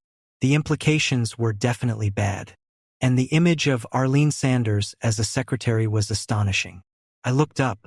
There was a skylight in the ceiling, and where Mars should have been, there was nothing. Where stars should have been, there were no stars. The black of space was missing, too. All I saw was a gray mist, not to be confused with clouds. The texture was all wrong. Having a gift for the obvious, I said, "We're not in orbit around Mars, are we?" She smiled and patted me on the head. "Congrats, Fly. You win the Nobel Prize. You don't see a pressure dome up there, do you? But we're still sucking air. I know we're on Deimos. I recognize all the stuff that H.P. Lovecraft didn't redecorate. Who, I wanted to know, was H.P. Lovecraft. If he'd had anything to do with this, I wanted to punch his lights out. "No, Fly," Arlene said. "He was a fantasy writer, early 20th century American. Obsessed with hybrid monsters and underground labyrinths. Always describing ancient menaces as eldritch. I'd never heard the word before, but it sounded just right. This situation has got eldritch coming out the ass." "You can say that again," she agreed. "And this is Deimos, muchacho. Only thing is, these bastards have taken it somewhere." "Great. So what's number 2? She looked puzzled for a moment. Then she frowned. "I don't want to hurt you, Fly." I licked my lips, feeling my stomach contract. I never liked anything from a girl that began like that. "What? You've always been more loyal to the Corps than I was, my friend." I stiffened. "What's wrong with the Corps? The Marines have given me a lot, babe, in case you've forgotten." She smiled and shook her head. Arlene hadn't forgot. My father. A pathological liar and petty thief who ended up doing 25 to life for his 4th felony conviction trying to run down a state trooper with his pickup truck. He died in Vacaville 2 years later, from a cerebral hemorrhage, they said. My father was the pettiest, lowest, meanest man I ever knew. He couldn't even understand the word honor. He never knew why I joined the Corps, never would have understood if I told him I did it for him so I would never be him. All right, I confess. Father, forgive me, for I have sinned. The Corps was the world to me. There's nothing wrong with the United States Marine Corps, Fly. But damn you, there's something a bit more important. Like what? Like the human freaking race. She had me cold, so I got pissed. Hang the human race. It's Tommy this, and Tommy that. Oh, don't quote Kipling at me. I'm the one who gave you the book. Fly, what do you think the whole purpose of the Corps is? I didn't say anything. I didn't like where this was leading. I knew what she was going to say, but I couldn't figure where she was wrong. You're so much into honor and duty, Fly. Don't you know what duty means? We're the ones on the wall, kiddo. They might not know we're there. Might not even know there is a wall, might not give a hang. But that's what we're here for. Fly, this thing is bigger than just getting us both out alive. We're the only ones here, only ones who know about the invasion, the only ones who might be able to throw something big and heavy into the gears. And damn it to hell, I'm not going to bug out until I do it. I glared at Arlene. I wanted to protect her, get her out of there. I was a man, she was my bull. I was a Marine, and so was Arlene. I understood what she meant about the wall. Somebody had to man it. Who else? I lowered my gaze. We couldn't just bug out, even if we could find a transport on abandoned Deimos. We had to get to the bottom of all this, and if Deimos was like Phobos, I had a bad feeling that meant getting to the bottom of the Deimos facility. For some weird reason, the alien monster demons preferred down. I glared up at her again. Her eyes were as cold as steel, as warm as the Sacred Heart. Well, don't expect me to say I'm sorry, I muttered. Chapter 17. While we'd been talking, we came across an undamaged crate that looked promising. All that stood between us, and it was one of my fireball-throwing buddies. This one never got a chance to warm up. Arlene whirled and blasted him. The demon went down without a chance to hawk and spit. The label on the crate promised medikits and comrades. We opened it and found a full pantry. Arlene insisted on playing nurse before I played chef. She examined my shoulder. The bullet had gone straight through. Score 1 for my side. She injected universal antiviral/antibiotic and wrapped a bandage around my shoulder, while I gritted my teeth and groaned like a big baby. When she finished with my arm, I heaved a sigh of relief. God, I hate medical crap, but I was premature. I'd forgotten about my burns. Arlene didn't forget. The cream she applied on my forehead, cheeks, and chin hurt worse than the arm injections. It hurt so bad that I started hunting for any serious cuts or burns. Arlene might have something that would require my delicate attention and lots of cream. Despite her appearance, she was disgustingly healthy. Now it was her turn to tell a story. Fly, she began, pausing to gulp water from a bottle we'd extracted from the crate. I don't want to see anything like that first assault ever again. She sat with her back to a wall, and I stood where I had a good view of anything coming or going. I had to find out what happened to Fox Company. Munching on a bland, fast energy bar that tasted as fine as a steak at that moment, I gave her my undivided attention and a chocolate bar of her own. The situation had been as bad as I imagined. The assault simply fell apart. Seeing the zombies was enough. The guys didn't even need flaming snot demons to drive them off the deep end. Walking, staring, drooling, rotting human corpses proved sufficient to make them forget every combat lesson they'd ever learned. They went crazy. They broke ranks and charged the zombies. Fox was full of fighting spirit, all right. It just sacked a plan, strategy and tactics, a command structure, and a snowball's chance, and they should have known, where as soon as they let themselves get isolated, cut off from each other. The fire-hawking spinies picked them off one at a time. I couldn't really blame my buds. I'd had the same reaction, the same rage to rip the zombies apart with my bare hands. Arlene was saved because she wasn't as affected by the male berserker fury.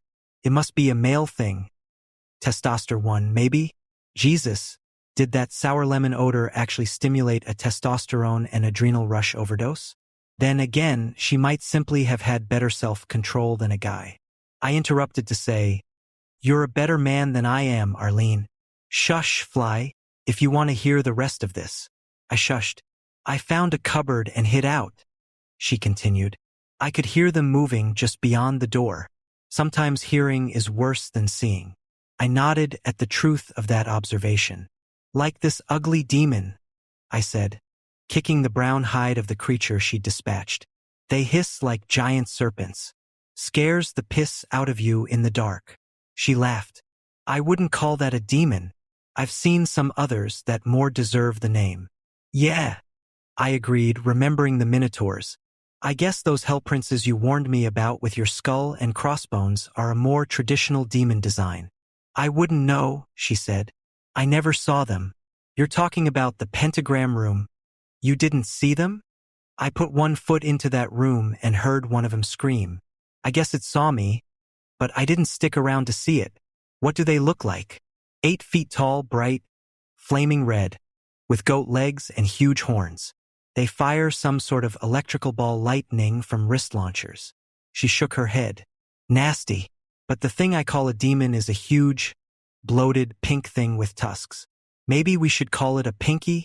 Does your pink demon make a pig sound?" The way she shuddered answered the question before she nodded. She wasn't kidding about what you hear being worse than what you see. I didn't press her for further details. I had a sinking feeling that no description was necessary. Before this was over, I imagined we'd be seeing lots worse nightmares. A full menagerie from the lowest pits of hell. "So what happened after you left me the warning?" She smiled, happy to oblige. "I ran like the devil." She interrupted herself, uncomfortable with the expression. The way things were going, there was no telling who we might meet next. "I ran," she said, "and found the crack. I had enough paint stick left for a final warning. I want you to know, Fly Taggart, that taking the time for that do not enter sign was the stupidest thing I did all day. While I was making like a public information booth, one of those hell princes, as you call them, came tromping down the hall. "You've got guts?" I piped in, and didn't care if she shushed me this time. Instead, She insisted on my going back into the narrative and giving all the gory details of how close I'd come to cashing in when facing these monsters. Then she resumed, "While I was writing as fast as I could, I studied that crack in the wall, wishing I could make it larger. I couldn't squeeze through. I know. I felt like dog dirt. But what could I do? I didn't have a Jaws with me, and no time to crank the crack wider even if I did have. I wormed my way through, leaving a few layers of skin behind, and hoofed it for the gate." She stopped to catch her breath. "You must have been surprised when you came through stripped bare." "I," said. She sighed. "I was surprised to still be alive, which is how I felt every leg of this mission.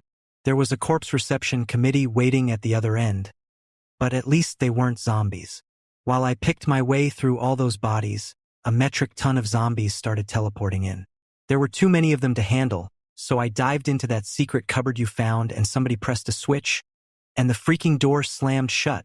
And then you showed up, looking," she struggled for words, "not a hell of a lot better than the zombies, Fly." "Thanks," I said. She always had a knack for compliments. Sometimes I suspected she liked toying with me. I pointed at the brown carcass of a spiny. "So if you don't want me calling it a demon," I said, "how about a spiny? How about an imp?" "An imp? Why not? I had a book of fairy tales when I was a kid with goblins and things. The picture closest to this critter had the caption imp. It was playing with magical fire. Our game was becoming fun. We didn't have a lot of entertainment at the moment." "I dunno," I said. "Something about the head reminds me of an old monster movie about a fish guy who lived in a lagoon." "He's an imp?" she insisted, reminding me that tough Marine or not, she was still a woman. My mother didn't raise any fools. "He's an imp," I agreed. "We should name the others too," she said, encouraged. "We've got zombies, imps, demons or pinkies and hell princes. What do we call the rest?" I laughed. "That's pretty biblical, isn't it?" She stared blankly. Not everyone had enjoyed the benefits of religious schooling. "Anyway, it's a great idea, Arlene. If we ever find a functional radio, we'll need to report to someone. We might as well play Adam and Eve and name all the beasts." She relaxed, convinced now that I wasn't making fun of her, so I continued. "One of these imps talked to me." I started, but Arlene cut me off. "Talked?" This was the most surprised I'd seen her yet. We hadn't exactly duplicated each other's adventures. "He tried to get me to surrender, promising if I did, I wouldn't be reworked, zombified. But the son of a bitch was such a liar. I wouldn't trust him for the time with a clock stuck to his face." The way she laughed made me laugh. Finding her had changed everything. I wanted to live now as well as fight, report back to Mars or to Earth, do my duty for the survival of Homo sap, the home team. "Are those all the monsters we've discovered so far?" she asked. "No," I admitted. "There's something around here that's partly invisible. I was thinking of them as killer ghosts." "Specters," she corrected offhand. "If we got out of this alive, I would recommend Arlene for the job of an editor on a religious magazine." I had a sense of justice. "I haven't run into them yet," she added. "And some flying skulls. What should we call those?" "Flying skulls. Right. What do you want to call them?" "Flying skulls, you lame brain. Call 'em as you see 'em." I found out she hadn't run into any of the mysterious blue spheres, either, so far the only good thing to come out of the gate. I had the feeling that before this was over, there would be much more of the naming of names. Now it was back to business. Lunchtime was over. It was a brief rest. We needed real sleep. We needed to find somewhere secure so that we could take turns sleeping and watch standing. And we needed real food. "Something feels weird about this place," she said. Something about Deimos was creepier than Phobos. The place was colder, but that wasn't it. The odors were about the same, but a bad taste seemed to go with it. Maybe we were closer to the source of the sour lemon stench that hung around the zombies. Whatever it was, a cloying odor underrode everything, something very slowly rotting. "I hate looking at it," I answered her. If lesser demons were in charge of the other Martian moon, then old Nick himself had drawn the blueprint here. The skulls were starting to get on my nerves. They were everywhere, all different sizes and shapes, always more evil than a normal human skull. As we explored, the color we noticed most was red, darkening into the shade of rare steak. The little voice wanted to know why it wasn't getting hotter. Red was hot. Hell was supposed to be hot. The floor became moist with the hated ooze, not yet deep enough to require slogging through a river of the stuff. I wondered if Arlene and I were exploring the great intestine of something so gigantic that I was going to have a hard time ripping out its guts. It seemed like the deeper we went into hell, the closer we got to the life force. Screw that. The Martian moons were more appealing as desolate rocks exposed to the cold of space. Bad news, said Arlene, pointing at a teleport platform at the end of a corridor. We had no choice. Use it or go back. Along with all the normal maps I wanted, I now wished for a map showing where all these grids connected up. How many shopping days before Christmas? Somebody's got to do it, Arlene. Do what? Recon these teleport things. She placed a firm hand on my shoulder. Nice of you to volunteer, Corporal. Rank before beauty. Pearls before swine.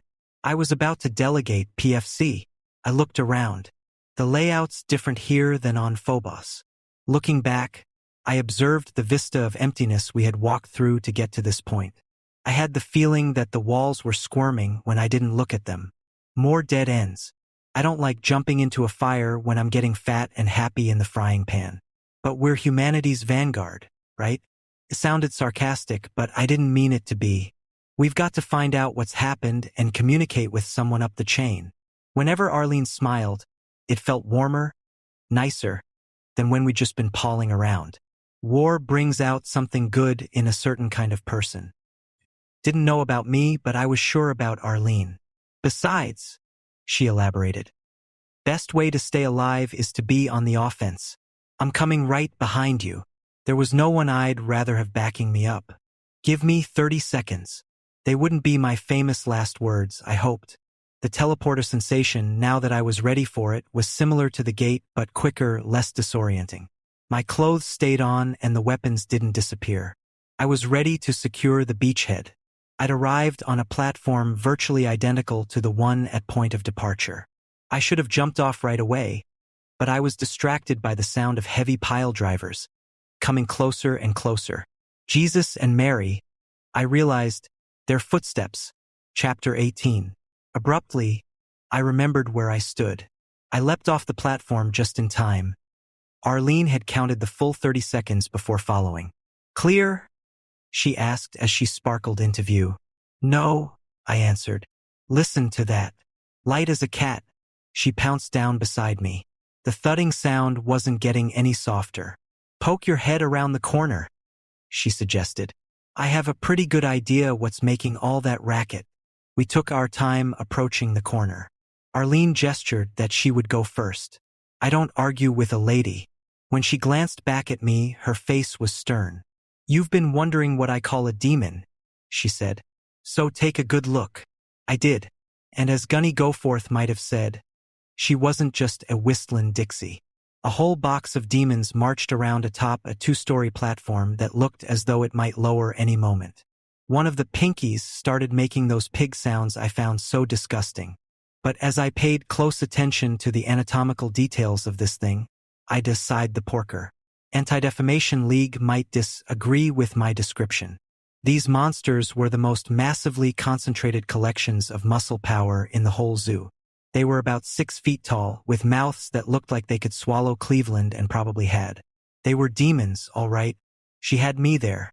So long as these guys were wandering the corridors, nothing else deserved the name. Their flesh was a dark pink. Arlene's nickname for them was accurate. They didn't see us yet, but it didn't look as if we'd be going anywhere if we didn't deal with them. There were no other doors. Eventually, that platform would have to lower so we could ride it up. They stamped around on short, stubby legs, like shaved gorillas with horns and saw teeth. Do they have any projectiles? I asked Arlene. What do you mean? Fireballs? Lightning? Anything like that? They don't throw anything at you. She noticed my body relax a little.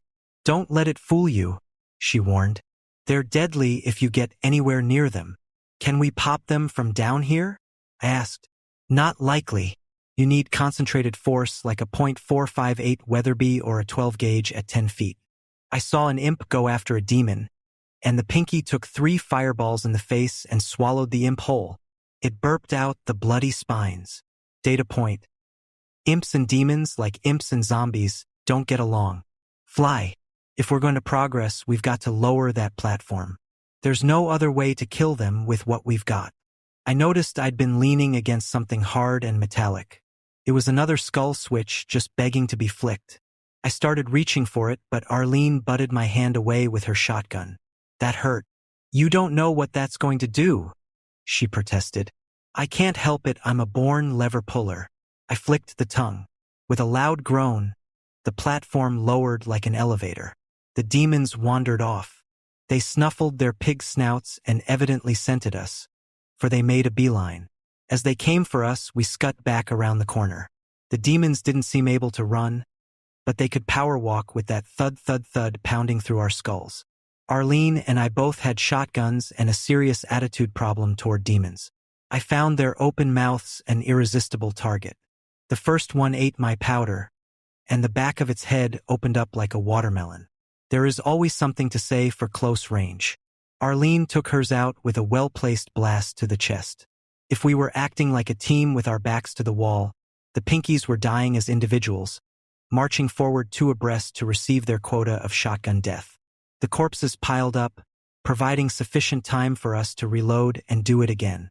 As an added bonus, none of the monsters made that snuffling pig sound. They were too busy roaring as they died. The roaring was loud, but it was the mark of their defeat. I started feeling good about my bloody work. Like shooting drunks in a barrel, I said to Arlene. Don't get cocky. She was right. Hubris.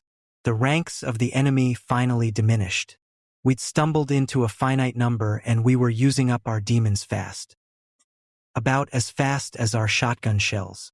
Don't discount them, Arlene warned me. I wasn't about to discount her experiences. So long as you can keep them at a safe distance, this is all right. But I saw what happened when a buddy got his arm bitten off, and then it ate his head. He avoided being a zombie, only to wind up as demon food. Good things come to an end, even in a paradise like Deimos. A bullet came very close to ending the career of yours truly. This tipped me off that someone was shooting at me. Look out! I shouted at Arlene, but she was already down, crouching behind the wall of demon bodies. During the precious seconds I spent saving myself from whoever was playing sniper, the last demon charged like a runaway bulldozer. I turned to find myself staring into a meter-wide maw. I thought I knew what a bad smell was before that moment. A square mile of human cesspool might come close. The odor was so bad it was like a weapon. My eyes watered so I could hardly see. Arlene shouted something, but I couldn't make out her words. She was busy with problems of her own. The sniper was still at it. One of those bullets, clearly meant for Arlene or me, connected with the back of the demon. It had the same reaction as a human being would have if stung by a mosquito. While it tried to scratch at its back and I wondered how it could accomplish such a task without ripping itself to ribbons, I swung the shotgun back into action. The target came forward, and the bore of my weapon literally went down its gaping maw. I pulled the trigger, my eyes filled with stinking monster blood. Not a desirable state of affairs when trying to avoid the Persis tent rifleman. I could hear Arlene, though, shouting, "That's the last of them." As her shotgun finished speaking for her, she had to be speaking about the demons. I could still hear the ping-ping of rifle fire over MV head. But it was a relief to know that no pinkish mouths would chew my tender epidermis. Arlene crawled over to me and started rubbing the blood out of my eyes. I could manage that on my own. I just hadn't gotten around to it. Spread out, I ordered. Don't make one target. She didn't argue with my superior combat experience. She rolled away without a word while I finished clearing my vision. Whoever was trying to shoot us had taken a break, probably just to reload. I was certain it wouldn't last. He had the high ground, beyond where the platform had been. We needed to alter the situation in our favor immediately. Platform, I shouted, then charged the lowered lift. It had its own switch, which I flipped. The lift started up, and Arlene finally realized what was happening. She ran and leapt, barely catching the edge. I pulled her up. We crouched back to back and took a little trip. On the next level, we rounded a corner and came face to, well, you couldn't call it a face, really. We ran right into another demon. I didn't know about Arlene, but I found the situation very annoying. We'd just been through all that. We were so close that, as it charged, I fell back on my butt and fired a round between his legs. This staggered the demon, and Arlene finished the job, plugging it head-on and killing it good and proper. Now we could return to the more traditional task of trying to find out who was shooting at us. Past the platform we saw 2 doors. Exchanging glances, we approached. One had a blue border and the other had a red border. Of course, they were both locked. I missed my rockets. I extracted my blue key card and inserted it into the proper slot, swiping it across the mag reader. The door opened with a clean, whistling, hydraulic sound. At the other end was a teleport. Deimos had a thing for teleports, all right. The lady or the tiger? Asked Arlene. What? A story I read once. We've got a red door and a teleport. Which one? Yeah. Too bad we don't have a red key. Hell, Fly. All you had to do was ask. She produced a key card and presented it to me. Arlene liked to play when working. I found it in the secret room while waiting for you to rescue me, she said with a wink. I'll pick the lady, I said, and started to insert the red key. Marine training conies in handy. I heard something on the other side of the door, and there was nothing wrong with Arlene's ears either. I swiped the key through the slot, then skipped to the side, scattergun ready. Arlene took the opposite side. The moment the door opened, she discharged a shell, killing a zombie on the other side. He was holding a shotgun just like ours. He wasn't the sniper. The zombie standing next to him had a sigcow, and I wasted him. We cleared the room, each covering 270 degrees. The room was really more of a walk-in closet. It was empty of more zombies. But I was already worried about something else. If the one with the rifle had been shooting at us, then had ducked in here, it had all the signs of an ambush. But zombies didn't think. An ambush suggested tactical thinking. I hadn't yet had an opportunity to confide in Arlene my suspicions of an overall mind guiding the invasion, using a great number of mindless opponents against a few human survivors to learn our limits. She probably wasn't in the mood for a quiet, analytical discussion right then. There was too much blood on her, on me. Now it was the lady's turn to find a switch. The room was flooded with clean, white light. We had found a treasure chamber, medical supplies, more corn rats, and ammunition. Lots of it. Best of all was another of those handheld video things. Fly, you know what this is? Exclaimed Arlene in excitement. I let her. Tell me. It's a computer map of the entire floor plan. The medical supplies allowed me to return the favor Arlene had done me. She'd been winged by the sniper. She wasn't carrying any bullets around with her, but one had grazed her shoulder, and she had other cuts and bruises from our last battle. I'm your doctor now, I said, eyeing the self-heating tins of food and coffee. She sized me up through slitted eyes and said, I'd rather you were the cook. Chef, I corrected her. And what's the difference, anyway? Between a cook and a chef? No, between a doctor and a cook. You win. Feed me. Fly. I bit my tongue. Doctoring first. She didn't argue, but continued working on the computer map as I tended her wounds. I found a tube of the same cream she'd used on me, but she didn't grimace. I used the hypo to inject the antiviral, but she never flinched. She really was a better man than I. We didn't have any disagreement until I insisted we get some sleep. You've got to be kidding, Fly. I'm not about to close my eyes and lie down in a rotting pile of zombie corpses. We can carry them out and pile them in front of the door. Oh, great, an announcement that we're in here. All right, I'll throw them onto the last teleport platform. We'll throw them. As simple as that, sweet reason had prevailed. The job took 20 minutes. We didn't bother with the teleporter. We spread them like speed bumps among the demons. Maybe visitors would think they had killed each other. Then we enjoyed our first real meal together. The snack had only kept us going. This was a veritable feast by comparison. I insisted that she sleep first. She'd been on the go longer than I. While I was still being nursemaid by the Rons, she was at risk in battle up to her eyeballs in demon guts. She would sleep first, whatever it took. Turned out all it took was getting her to put her head down. Just for a moment. I let her sleep for 4. When it was my turn, I went out like a drained tallboy. She woke me with a gentle hand on my shoulder and a beautiful face to appreciate. We'd both been too exhausted for nightmares. We were living them. I hated to leave that room. The same way I'd felt about the Phobos Lab infirmary. No, that was wrong. This room was better than that. I'd shared the time with a woman whose survival turned my universe from empty muck back into gold. Blinking away pieces of sleep, I slung the sigcow across my back and we returned to the blue door and again faced the teleporter. Same routine as last time? I asked. Nah, let's go together. Why not? What the hell? We found ourselves in a room with no doors, no windows, and one of Arlene's big pink demons. Mine? I called, and pounded a shell before Arlene could argue. I have a feeling there's plenty to go around, she said. I was almost starting to like the pink bastards. Their lack of projectile weaponry made them favorites in my book. Of course, I hadn't seen them chow down on a comrade the way Arlene had. I took point, positively greedy for my next demon kill. I moved well ahead of Arlene. Oh fly. Hubris, hubris, hubris. Pride goeth before destruction, and a haughty spirit before a fall. Turning one of those treacherous corners so common in both Phobos and Deimos, I stepped right into the Wizard of Oz. What else could you call a giant, floating head? Chapter 19.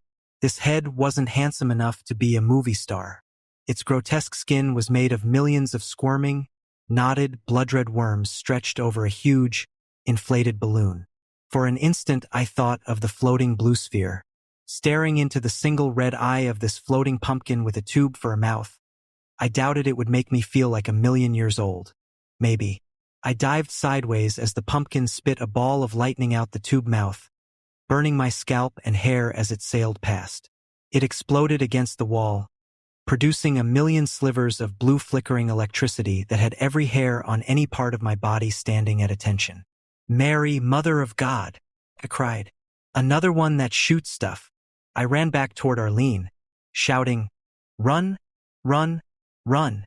With pain and surprise still fresh, I couldn't think of anything else to do. But the floating head hadn't been in Arlene's face. She was still in control. The red ball floated around the corner, and she let it have a blast from behind. It rebounded from the blast, roaring in pain, then slowly turned to face her. While it did, I caught hold of myself. I blasted the floating pumpkin from my angle. As it turned back to me, Arlene skated to the side and blasted it again. Now we both knew what to do. We dropped naturally into a standard light drop tactic: move, fire, move again, fire again. The ball did a lot of bouncing. Whatever life force kept it going hadn't left it yet. But we kept firing. Then it died, the messiest monster death I had seen so far. One moment the ball was bouncing against the walls. The next, there came a spray of sticky, blue goo that smelled like caramelized pumpkin pie and sounded like an overripe squash dropped 10 stories. I seriously considered losing the lunch I had struggled so hard to ingest. "Oorah!" exulted Arlene, smashing pumpkins into small pieces of putrid debris. What the hell was that? I was going to ask you the same question. I couldn't take my eyes off the disgusting, deflated remains. We should have been expecting brand new monsters, but this floating beach ball thing was so weird, it meant anything was possible. That scared the hell out of me. It meant we might run into something indestructible, or at least unkillable. What? Do you want to call this one? Arlene asked. I'd forgotten our little game. It was a good question, but my mind was blank. Call it a pumpkin, I suggested at last. Arlene wasn't impressed. She wrinkled her nose as if smelling Limburger cheese. I didn't mean that as a serious name, Fly. We need something more frightening. All right, then you name it. No dice, Fly. First person who sees a monster has to name it. That's the rule. I was about to demand to know why she got to make the rules. I stifled myself in time. Of course she made the rules, she was the female. Then it's a pumpkin, Arlene. I put my foot down. Maybe I'll get lucky and she'll dislike my name enough that the rule will change. We secured the corridor. It was monster-free.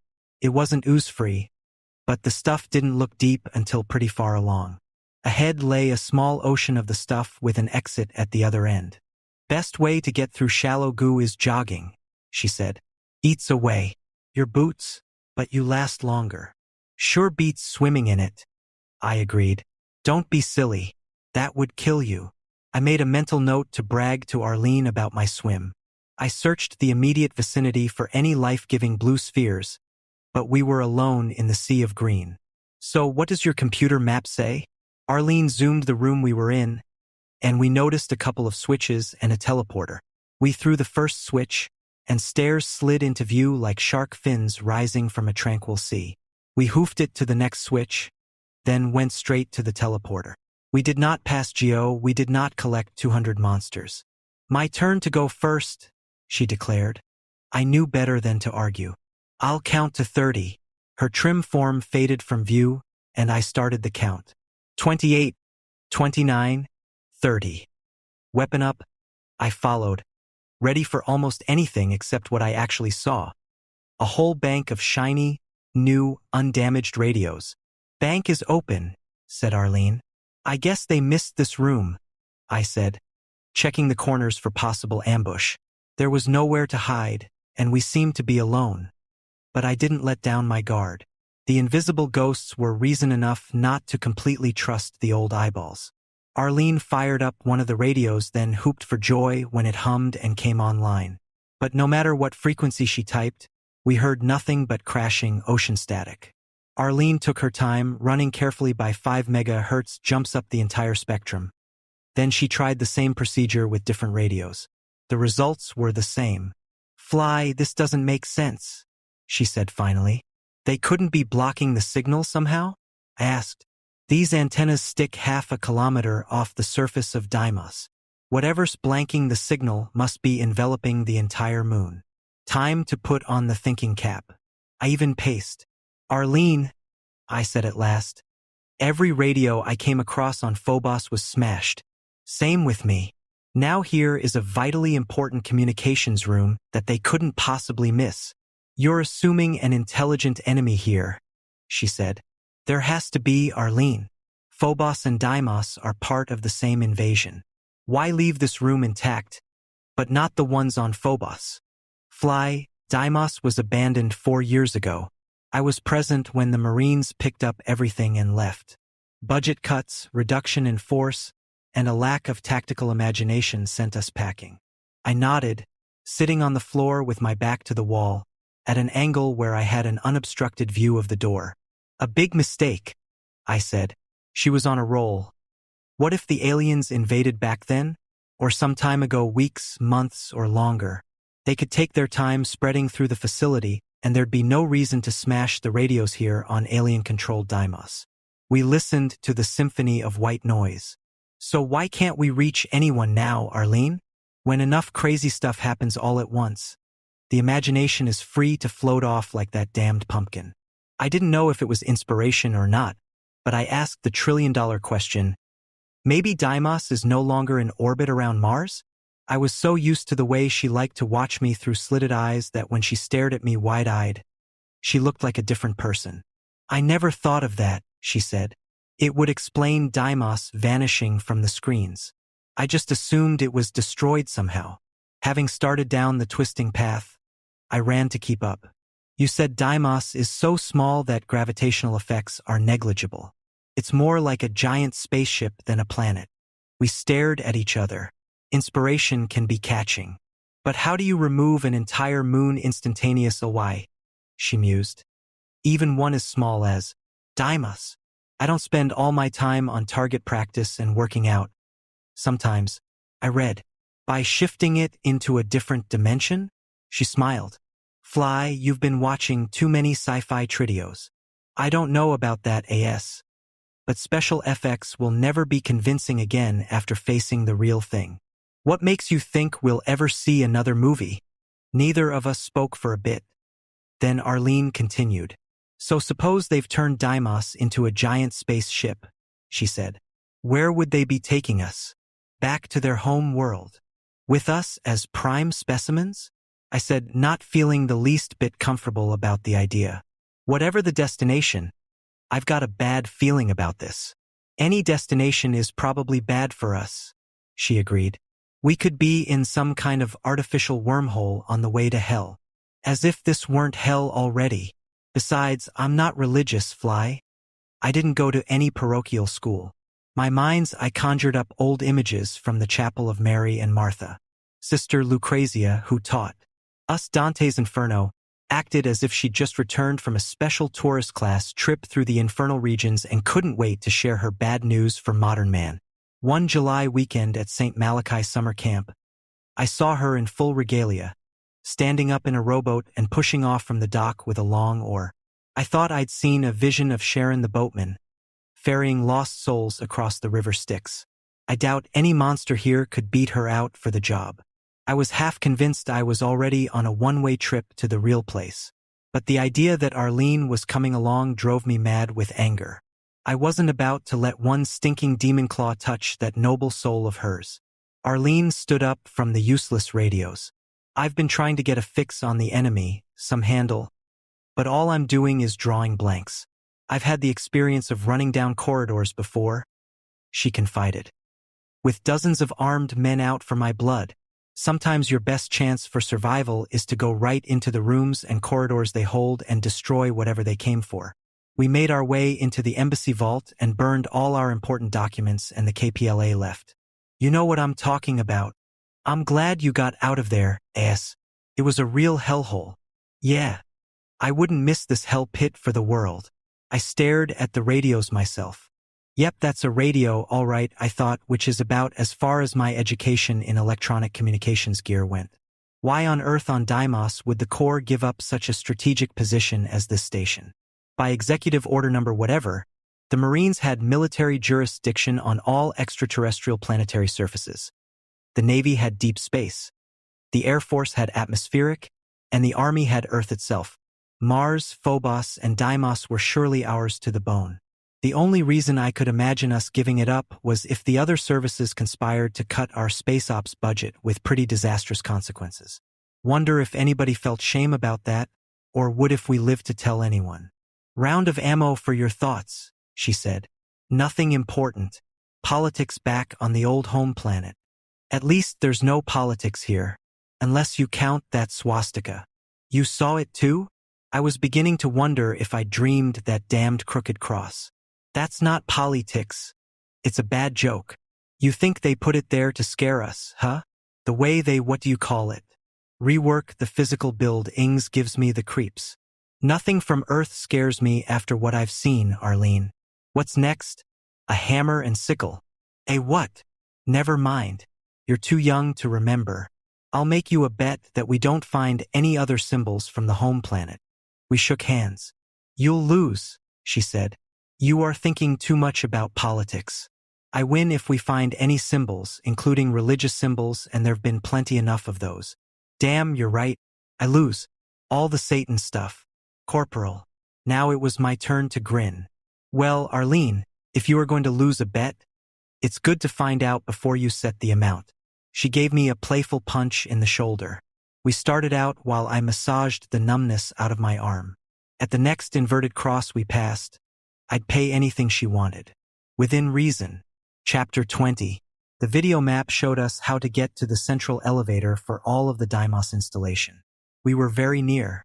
All that separated us from our goal was a wall. The wall had a switch, a full-body bas relief of a cloven-hoofed alien. And it wasn't his tongue that required flicking. My face flushed. You'd better take this one, PFC Sanders. And here I thought you were a born lever puller. Arlene flicked the switch. The blue-gray wall cranked down into a slit in the floor, revealing a spacious lift. Deluxe service, Arlene said, pointing at the labeled bank of elevator buttons. We'd made it through the containment area. Below us was the refinery, then Deimos Lab, the command center, the central hall, and 3 levels below that which were unlabeled. Basement? Skip the crap, I said. HM. Yeah, well, maybe. Maybe? Makes sense to me. Every time the door slides open, we run the risk of being stormed by giant vampire slugs from the planet Pornos, or being machine-gunned to death by Nazi Schutzstaffel. Fly, these lifts didn't work too well even back when we had people maintaining them. They got stuck all the time. If the sensors detected anything in the shaft, you stopped at the floor above. If a door was open somewhere, the whole elevator could freeze. Go ahead and push the basement button. I'll bet you a month's pay we won't make it more than a couple of levels. Then we'll have to find another lift somewhere. I looked at her and snorted. You're so full of good cheer. Well, ready or not, here goes nothing. Here went nothing, all right. I pushed the button. We started with a jerk and ground downward, skewing back and forth dangerously. As we descended toward the refinery, I saw that the lift didn't take us there directly, but to a warehouse section we'd have to pass through first. In the distance, we had an actual view of the refinery through large, gaping holes in the floors and ceilings. Some kind of fighting had gone on here. We had descended some 50 meters. What we could see of the refinery was laid out like an open maze. It was possible to see in the distance an expanse of pink, moving objects that looked like fleshy cubes or blocks. I hoped they weren't alive, weren't the next creatures on the hit parade. They were gigantic, reminding me of the organic ladder and the pulsing walls back on Phobos. Then we'd moved past the point where we could see the refinery. Our descent brought us to a more normal scene. Normal in this case meant a warehouse area stuffed with UAC boxes to the height of 12 feet or more, and so densely packed as to create their own pseudo-corridors. We'd noticed a number of humanoid figures with the familiar brown hide and white spikes scurrying for cover back in imp country again. The lift stopped, not quite all the way to the floor. We had to jump down about 3 meters. Arlene peeked over the edge. You owe me a month's pay, Corporal. Flagart. Did I take the bet? I don't recall saying any such thing. Native American giver. We hopped out onto the ugliest puke green marble I'd ever seen. But it was still good to have something solid underfoot. All right, PFC Sanders. Let's do this by the numbers. Sure, Fly. So which box is number 1? And how come we never do stuff by the letters? I threw her a withering glance, like an older brother to a pesky sister. We were ready to rock and roll. Fighting demons had spoiled me. I liked an enemy that didn't shoot back. We popped through the warehouse like nobody's business, pulse galloping, keyed to instant reaction. The refinery had its share of toxic ooze. We didn't pay it any mind, but so far, there were only a few sticky regions instead of slime beach. I looked for barrels of the stuff, my favorite way of dealing with imps, but there were none. The first fireball missed us by a country click. The second came too close to Arlene to suit me, so after I killed the imp, I wasted ammo and killed him again to teach him a lesson. They were smart enough to duck in and out of the natural defenses provided by the stacked boxes, but not enough to gang up on us or show any other sign of working together. None of these guys were talking. Still, there were a lot more of them than there were of us. One almost got me from behind. If he'd had a partner, I'd have been dead meat. Instead, Arlene slid in behind the both of us and used her bayonet like a can opener. Busy as I was staying alive, I could appreciate the sheer grace of Arlene, back to the wall of boxes, cradling her shotgun like a baby. Never mind dogs as man's best friend.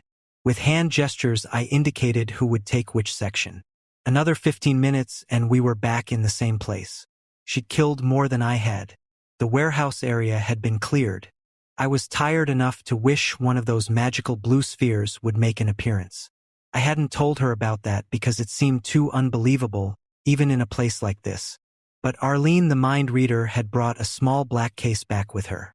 It looked medical. I'd have to start calling her Document. Opening it, she produced a syringe filled with clear liquid, labeled Cardiac Augmentation Stimulation Unit. I held it for a second, then carefully passed it back to her as if it were a loaded weapon. Can't believe I found this, she said. It's synthetic adrenaline to be used on patients who are in the throes of cardiac arrest. What would it do to you or me? She paused, biting her lip again. In a normal person, the adrenaline rush would make you super strong. There's a drawback, though. It could also give you tachycardia and kill you. Just say no to having an edge, I commented. taking the black package and its contents and adding it to my collection. Fly, maybe we should toss it. That stuff could be too much of a temptation. Hey, if push comes to shove, we can inject one of them with it right up their monster fundaments. All in the interests of science. The only unlocked door led to a huge, green marble chamber with a collection of weird, red pillars. Pulsing veins stretched around these pillars like living ropes. The sharp, cloying odor of perspiration combined with the sick sweet stench of rotting meat. Mechanical stuff was fine with me, even organic stuff like the arboretum. But I didn't like it when they combined, and I couldn't tell where one part left off and the other began. The throbbing of the veins matched the throbbing in my head. I was almost grateful for the appearance of a number of imps. At least they took my mind off the architecture. Then some more imps and some more after that. Too much of a good thing. Check your six, Fly, said Arlene. I looked behind me, across the room.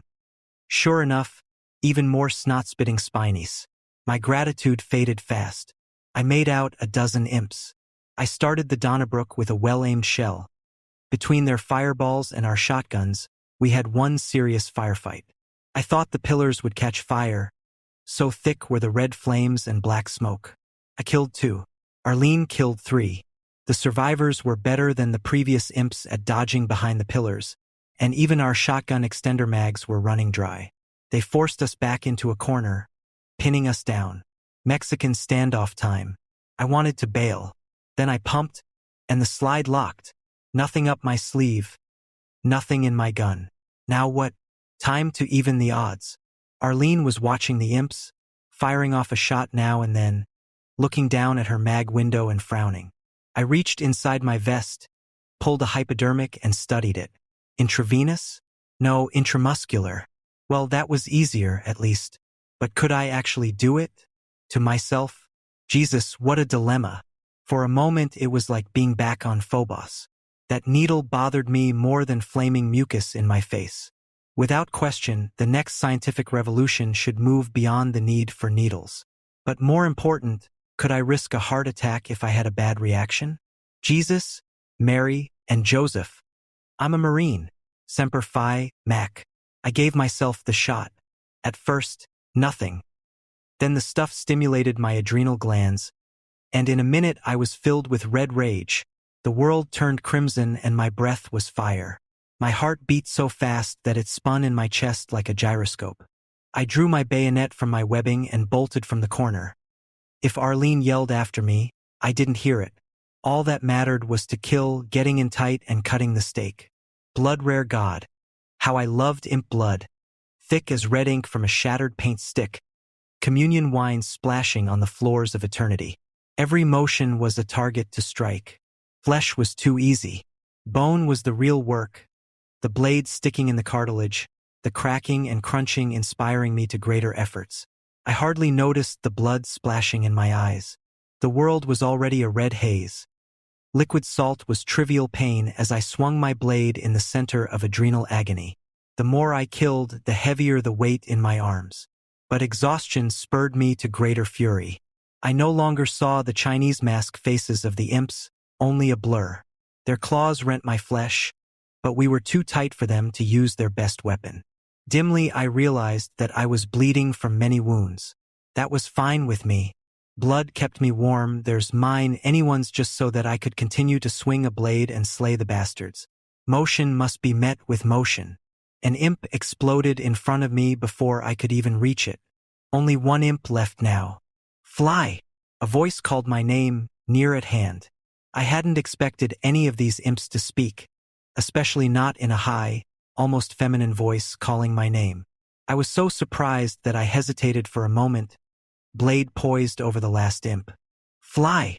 My vision began to clear. My arm was a bar of lead, my chest a sharp pain, as the old heart slowed to merely fast. The fury slowly lifted from me like a thick, red, Tridio theater curtain drawing back. The hazy shape before me grew solid and took on familiar features. Arlene's FIA tours. I was very glad that I hadn't killed that last imp. Chapter 21. They're all dead, she reported. Are you all right, Fly? Thirsty, I croaked. My own canteen had split open during the fight, spilling its contents.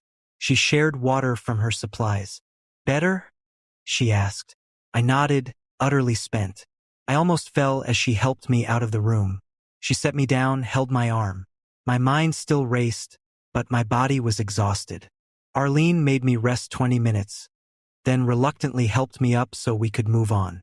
We walked past the secure area, beyond the pillar room, and faced another closed door. It was hardly worth kicking. On the other side was a shimmering floor of the noxious slime, across which was a console with a blue key card. "Doesn't look too promising," Arlene said. I was never optimistic where toxic goo was concerned. But my head was still flying from the adrenaline, a perfect recipe to make a volunteer. "I'll go," I said. "I could use the exercise. Jogging is just what my heart needs right now." "You need to rest, Fly." That was thoughtful of her. I appreciated her sentiments as I evaded her grasp and stepped into the gunk, my boots making shunk-shush sounds, slowing me down and eating bit by bit through the thick soles. Then I stepped on something hard and felt it shift under me. Heavy machine sounds came up through the slime, followed by something more substantial. A section of floor rose through the toxin. Staggering was not a good idea. I didn't want to fall down in this. Regained my footing as I saw a wire mesh platform rising to match a set of blue-paneled lights directly overhead. I was just about to take steps when Arlene brushed past, turned, and stepped to the right to follow the path that was under those lights. As she ran out of the pathway, an odd thing happened. More wire mesh rose to meet her footsteps, corresponding to the lights above, winking like the stars I hoped I would live long enough to see again. I followed her. A major improvement over the normal way of crossing the slimelands. Did any other spills have such shortcuts installed? I wondered. When we reached the island on the other side of the green ocean, Arlene said, "You may have something with that rats in the maze idea. No human would design this except maybe a game show host." Game is right. I wonder if the entire moon has been reworked. She reached over and grabbed the blue keycard. We found a door with pretty, blue trim. The keycard popped it open. Inside, I hooped with pleasure to see my old buddy, the rocket launcher, with lots of little battery rockets as well as another AB-10 machine pistol. The body of an imp lay in a corner. "Think that one died of natural causes?" Arlene asked. "Unnatural more likely." "Say," she said, "if imps are smart enough to talk, why don't they use weapons?" It was a good question, one of many that had started to gnaw at me. "Maybe because it wouldn't be fair," I said. "Excuse me?" Arlene's eyebrows shot skyward. I must have misheard. "It sounded like you said they don't use weapons because it wouldn't be fair." Let me rephrase, it would be a fair test of our defensive ability.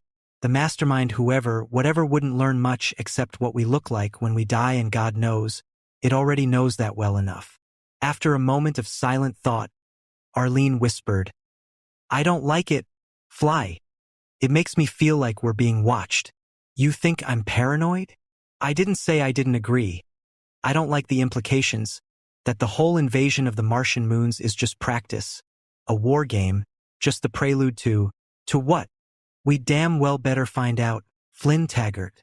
Arlene took the AB-10. I took the sweet darling that could kill minotaurs and open doors. We didn't run into any trouble on our way to the other lift on this level. It was clearly marked on the video map. Maybe that was because there was so much trouble in the refinery. There must be a law of conservation of tsuris. But the buttons for all levels below the next were inoperative. It was a local shuttle only. Arlene made triumphant noises, but I reminded her that we never did have a bet on. "Only way out is down," I repeated, and pressed the button. Whatever Arlene said, I still thought my primary duty was to get her the hell out of hell. But at the moment, her path and my path were the same. We both needed to burn deeper into the nightmare. "I don't like the look of this place," said Arlene as we stepped from the lift into a vine-covered hallway. "What's not to like? Rows of skulls, walls covered with squirming, writhing, fleshy ivy should be like high school by now." We gave the tendrils a wide berth. They looked like they might loop around our throats and strangle the life from us. "Fly," Arlene whispered. "I see another lift right through there." She pointed to the left, at a gap in the ivy on that side where I suddenly realized there was no wall, only the squirming expanse of plant life. Oh, I said. There was more on the other side than a room with a lift in it. There were our old friends, the demons imps, too. We dropped back from the window while the imps began to hiss and heave flaming spitwads. Then my pal Arlene froze my marrow with a professionally calm voice in my ear. Fly, I think we're going to need the rocket launcher, too. I was already getting ready to rock and roll when I turned to see a pair of giant, floating pumpkins trapped in a cage ahead of us. I could have sworn that spot was empty when we first came in here. Maybe the cage had been lowered just now. If it had been demons, we could have ignored them. But the bars were spaced far enough apart that the pumpkins had all the space they needed to fire their deadly ball lightning. There was no telling why these heads were locked up, but it meant no more security for us than caged machine gunners. The air crackled above us. Electrical discharge ran thousands of prickling little fingers down my head and back, and our hair stood at attention. Arlene looked like a gush ball. Focusing my concentration on the single task of standing up and firing, I heard her shout, "I'll take our 9," referring to the maddened imps and demons to our left, at the 9 o'clock position, ripping through the ivy. We ducked as the fireballs seared the same area where the balls of lightning had played electric hairdresser. I wished the imps and pumpkins were only closer together, so that the fireballs and lightning balls might cross paths and wipe out both monster lines. I nearly got my wish. Arlene opened up with the AB-10. When the imps returned fire, they hit their demon buddies. The rest was history.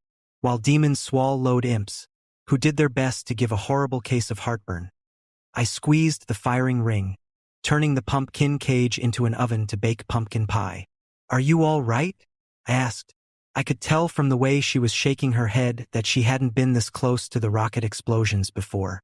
"As soon as the phone stops ringing between my ears," she answered. "Pack a wallop, don't they?" I was still worrying about the giant blocks of flesh as we skirted the cage and entered an empty, gray room. "They used to use a lot of chambers around here to crush and refine the liquid," Arlene explained. "Be careful, lots of dangerous equipment." Indeed, I could hear some heavy machinery really earning its keep right nearby. But what? No platforms or lifts, no rising staircases.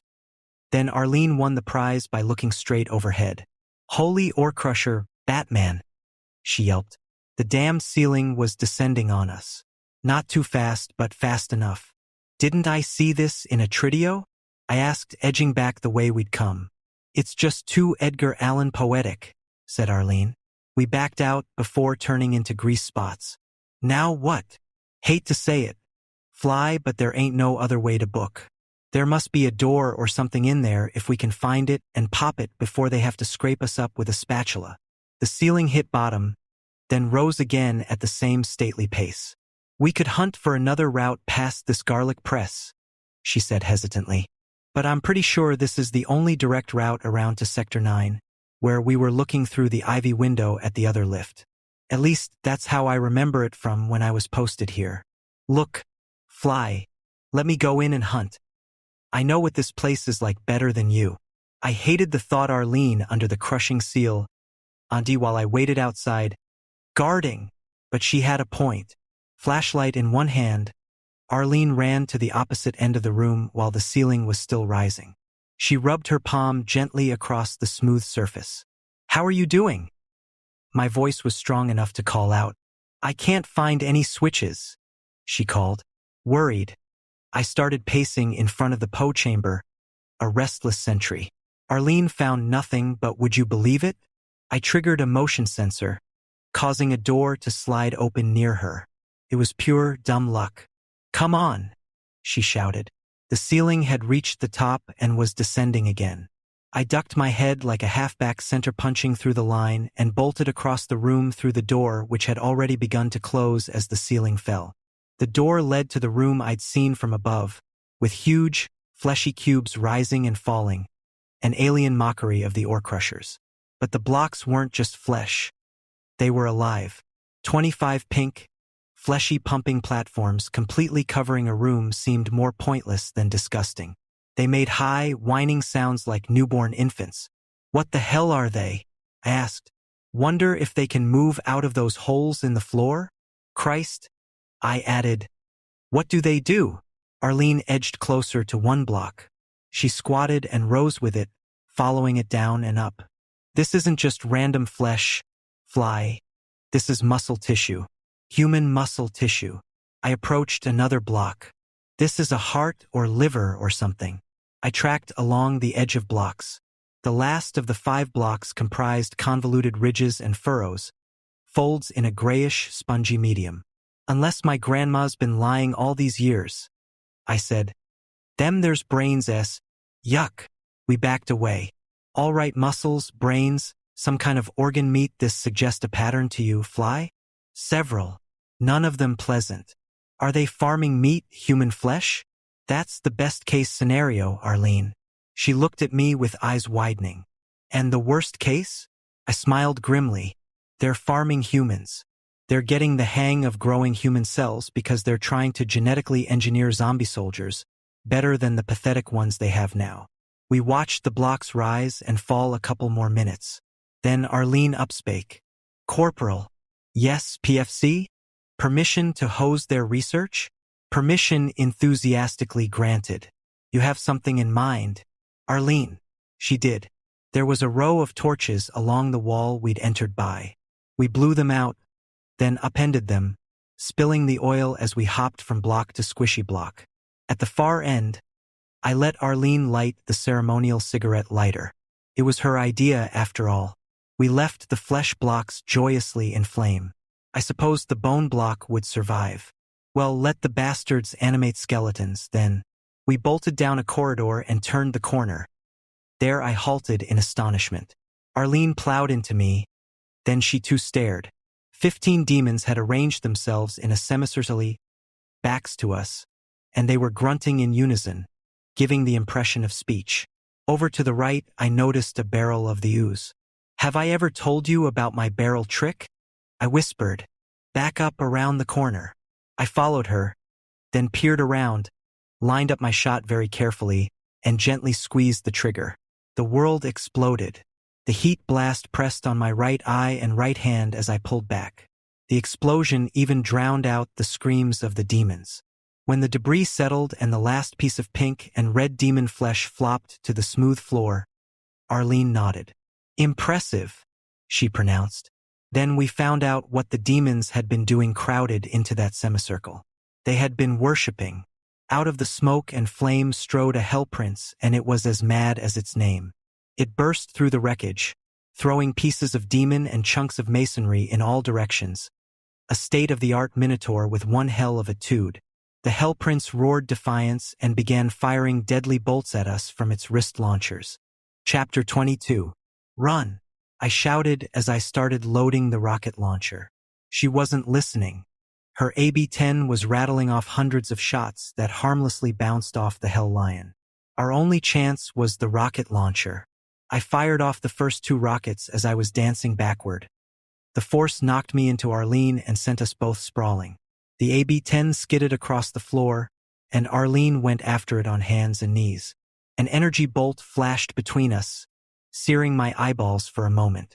I didn't care if I could see, so long as I could feel the smooth, metal surfaces of the little D-cell rockets and finish reloading. Just as I finished loading, my vision cleared. The 8-foot hell prince bore down upon us, surrounded by smoke and stinking of brimstone.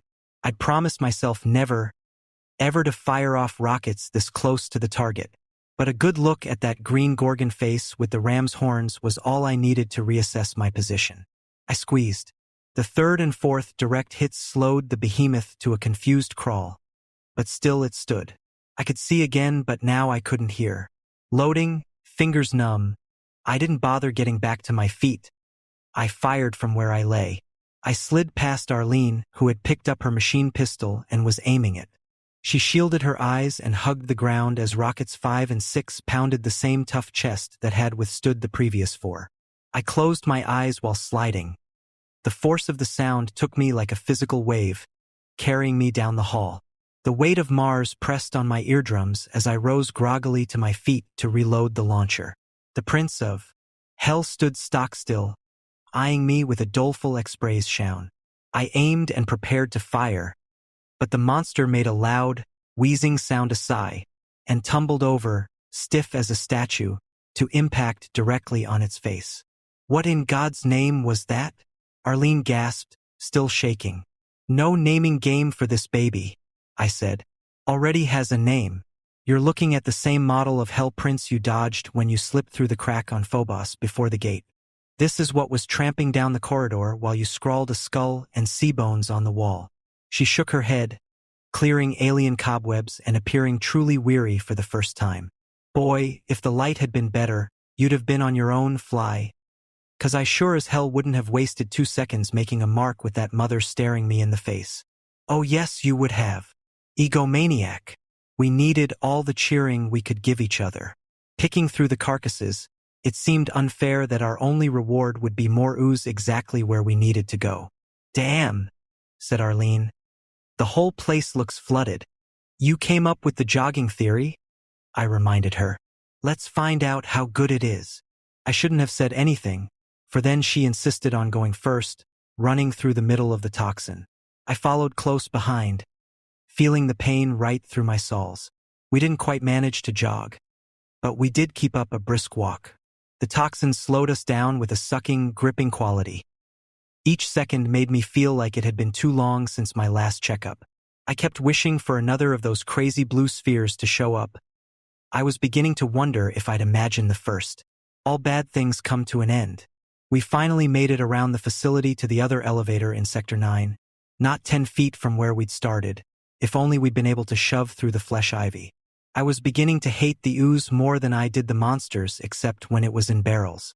The lift was the antique kind with a lever to start and stop, rather than buttons. We had a hell of a time trying to get it to stop at the next level down. The level started with a teleporter. Not a good sign, far as I was concerned. My turn to go first, I said. Arlene didn't argue. By the time she arrived, 30 seconds later, I was back at work. I'd killed 3 imps and 5 former soldiers' workers. A more dim-witted than usual zombie collect time. My turn to rescue you, she said. But this was duck soup after the Hell Prince. Heck, most of the zombies weren't even armed. We're getting good at this, I said. Don't get cocky, she warned. I let it pass without remark. A platform lowered as we approached, as if inviting us into the parlor. Still feeling cocky despite Arlene's warning, I stepped aboard. Arlene followed, of course. At the top, I took a turn and came face to face with another Hell Prince, holding a blue key card in its claws. Get it, Arlene shouted. I didn't know whether she meant the card or the monster, but in either case, I had only 4 rockets left. Not enough. I jerked up the launcher, then paused, staring. Something was weird. Then I realized. We were nose to snout, and the thing hadn't screamed yet. Or moved. I edged closer. It was frozen solid, like it had seen a gorgon from Greek mythology. Turned to stone. Heart pounding like a pile driver. I stepped close and gently plucked the blue key card from its claw. Then I rejoined Arlene on the floor, still shaking. Toxic waste literally surrounded us. The dry space where we stood like an island. The light was good enough to see other raised machinery platforms making islands in this sea. Arlene found a pole of thin metal. She tapped around for shallow parts and traced a crossable path to the first island. Then she repeated the process until we made it through the toxic goop and into blue glowing corridor. At least the color of the corridor made me glad to have the blue key card. On cue, we ran into a blue trimmed door at the end of the corridor. We crossed into a narrow corridor with red glowing walls, floor, and ceiling, so bright that it hurt our eyes. We heard a familiar thud-thud at the end of the hall. It sounded like more flesh blocks. Variety is the spice of life, even on Deimos. The sounds came from a piece of stamping machinery that didn't seem to be the least bit organic. I was grateful for that. Oh, great, said Arlene. Some jerk has tossed another key card onto the base. The implication was that we couldn't walk away from something so valuable as a Noth or computer keycard. A giant metal piston repeatedly smashed down to within a few centimeters of the base, stamping anything on the base into powder. Arlene, why would anyone put the card out for us except as bait? We don't need it. "We used the blue card to get this far," she insisted. "What's behind the mystery yellow door?" But Arlene, she was through listening. The only way to get the yellow keycard was to slide across the base, grab it, and roll off the other side before the stamping part came down to turn the contestant into pâté. She backed away, measuring the pistons rise and fall with her eyes. I was about to stop her and tell her about the patented fly technique for opening doors. Then I remembered my meager supply of rockets. "At least let me do that," I said. "You? Corporal 2 left feet on the drill field." I opened my mouth to angrily protest. Then I realized she was right, understating it, if anything. I never could get the timing right on anything more complicated than dress right dress or point and shoot. My heart in my mouth, I watched Arlene count, timing the piston. Then quickly, before she could think better of it or I could object again, she jumped just as it hit the low point and started to rise again. Arlene sprinted across the room and threw herself into a face-first baseball slide, scooping the key card in her arms. She slid to a halt, but she was still on the base. For an instant, she froze. I couldn't possibly reach her in time, and a horrible image flashed through my mind. If Arlene died, in the next cycle, I knew I would jump on the machine and die alongside her. Thank God I didn't have to make that decision. At the last second, she made a panic roll off the platform. Arlene left the key card on the stamper near the edge, but it was a simple matter, when the piston rose, to scoop it off from where she stood. She pocketed it, and good thing. Past the stamping machine was a thick airlock door, tough as a bank vault, surrounded by yellow lights. I doubt a rocket would even have scratched the chrome. Maybe a SAM. The yellow key card led us into a central, circular corridor surrounding a giant, cylindrical room. We took a lift down into the room. Once inside, the lift moved up again. Fly? I don't see any switch to bring it back down. Damned if she wasn't right. From inside, the lift door looked like a spine with ribs coming out of it. Once again, no human would ever have made anything like this. The aliens were definitely reworking Deimos and had been for some time. "I don't like their interior decorator," she said, as if reading my mind. She tilted her head in the direction of the latest attraction. A row of what looked like red spittoons stretched out of sight, and on each one there was a skull bathed in red light. "If these were human minds, I'd say they were psychotic," I commented. "You know something, Fly? Every monster we've seen has a head too large or strangely shaped to be mistaken for a human head." "Yes. Then how do you account for the skulls? Whether they're designs on walls or ceilings or whole skulls like these, they're all human. And they couldn't have been taken from us, not all of them. With all the zombies and unbeheaded corpses, who'd be left?" She touched one. "This isn't real," she said. "More like metal than bone." I turned it over, looking at it from different angles. "I'll bet it's meant to scare us. Same as the freaking swastika. Well, we're past being bothered by Halloween." I instantly regretted my choice of words.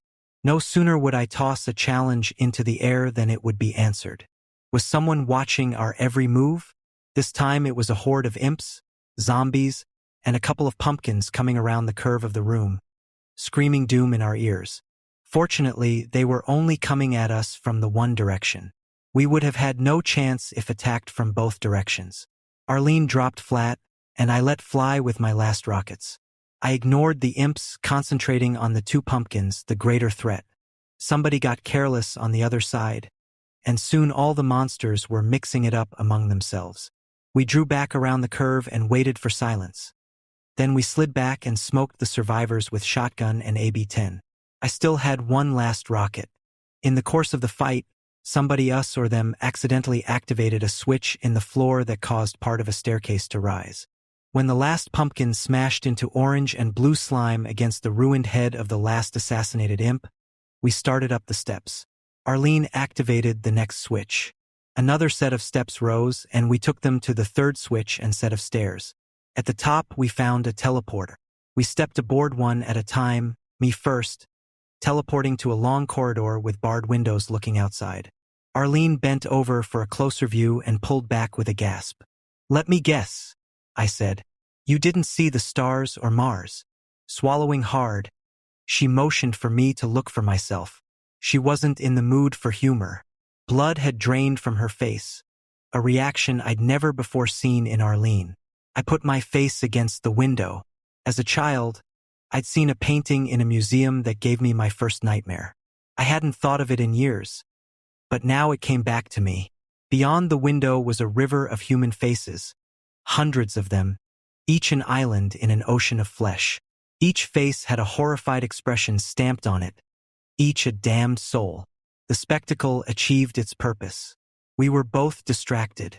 Otherwise, we wouldn't have been so careless as to allow a stomping, single-minded demon to get close enough to clamp its jaws on Arlene's back and shoulder. Her cries were echoed by each face in the river of damned souls, each screaming Arlene's pain and torment. Chapter 23. Arlene, I shouted. I grabbed the monster with my hands and literally pulled it off her before it could position itself to take a second and certainly lethal bite. It stumbled clumsily. I grabbed the AB-10 and pumped 24 rounds into its open, blood-caked maw. It didn't get up. I was almost afraid to touch her. Blood pumped out of the horrible, fatal wound. Arlene was dying. Her face was sallow, eyes vacant and staring. One pupil was dilated, the other contracted to a pinpoint. There was nothing I could do, not even with a full medical lab.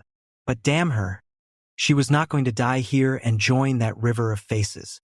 As gently as I could, I lifted Arlene's bleeding body in my arms and carried her out of that circle of hell. Her rasping breath was a call to arms, a signal that life and hope still remained in the young gal. I set her down at the end of the corridor. The lift door was blocked by a river of what appeared to be lava. Hoping the red stuff was at least no worse than the green stuff, I dashed across into an alcove where a single switch mocked me. I flipped it, causing a path to rise up through the lava. So far, so good. I ran back, grabbed Arlene, and walked across the path as quickly as possible.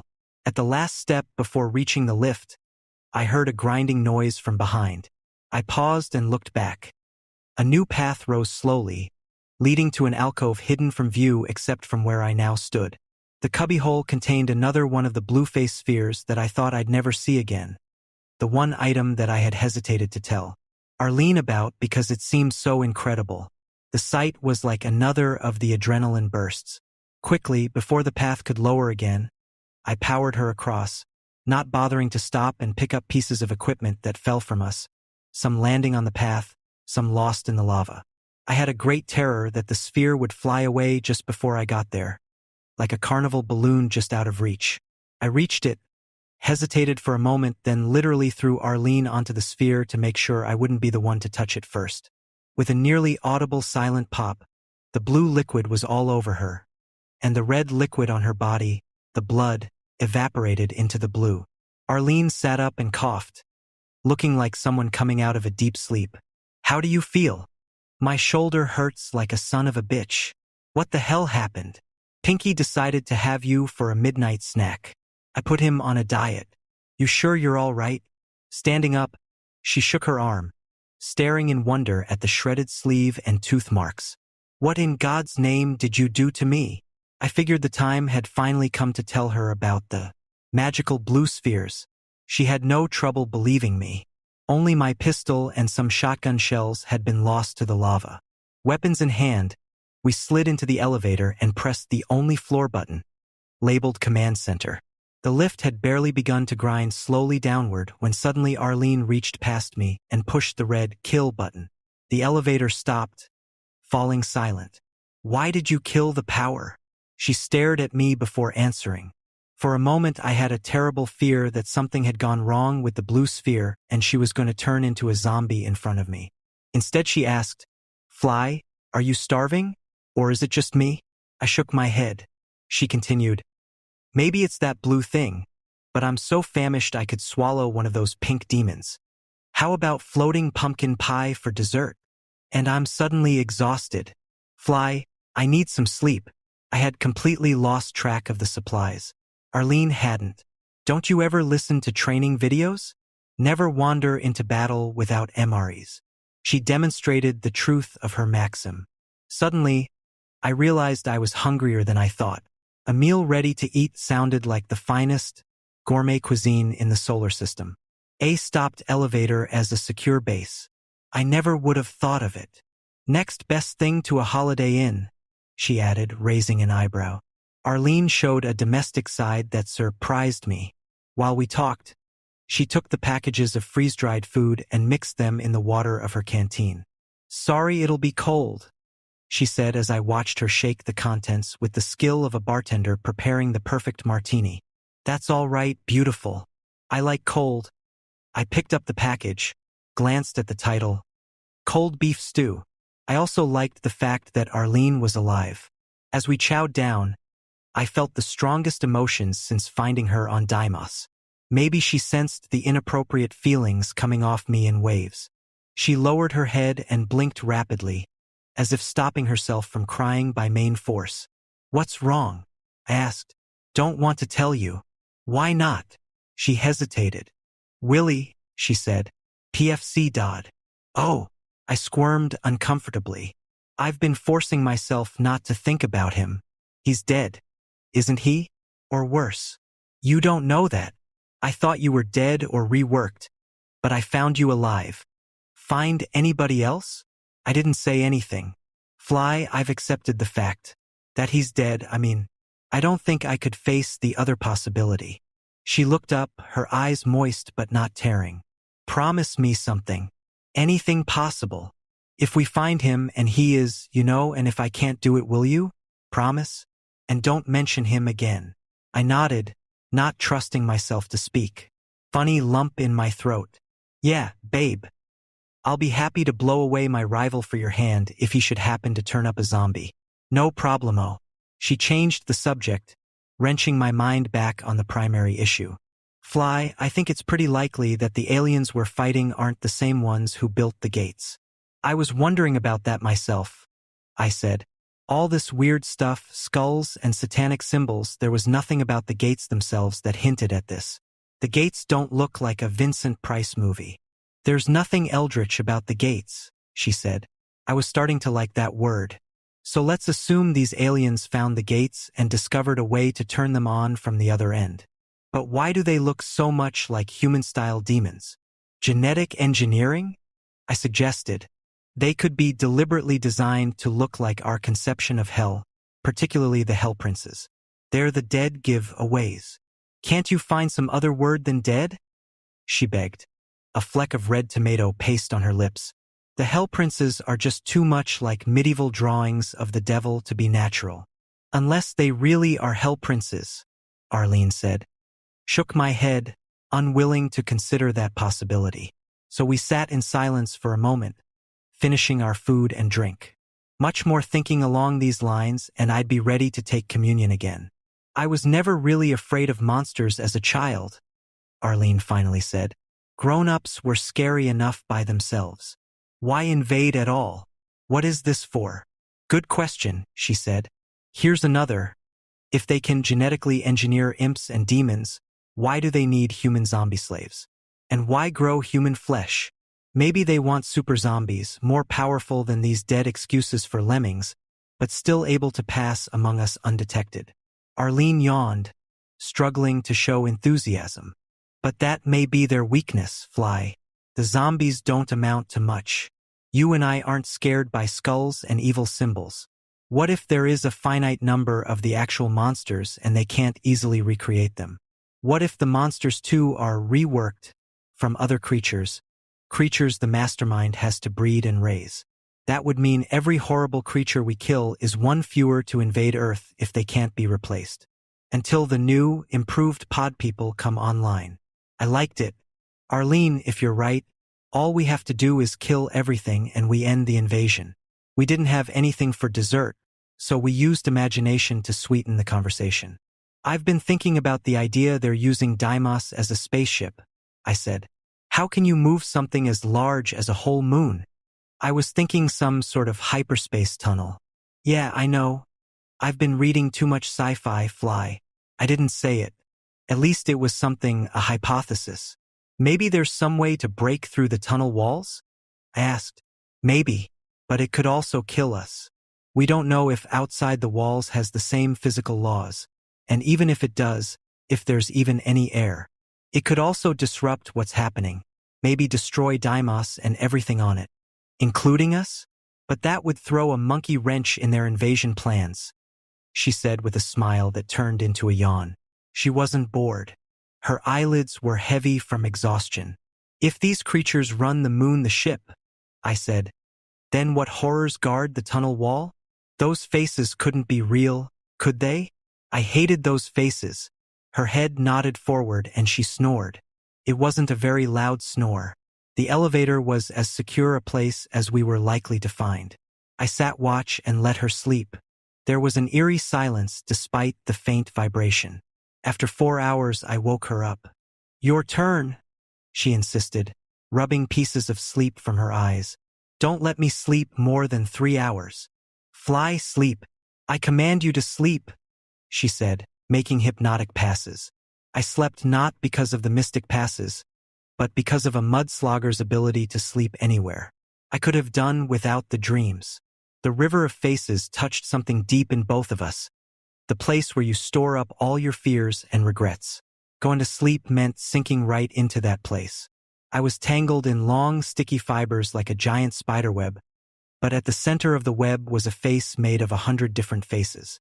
I didn't want to look at it, but the face came closer, slowly rotating like a planet, showing different faces spread across its surface, smiles melting into frowns, rows of eyes like so many beads of glass, noses creating an uneven mountain range stretching to the horizon.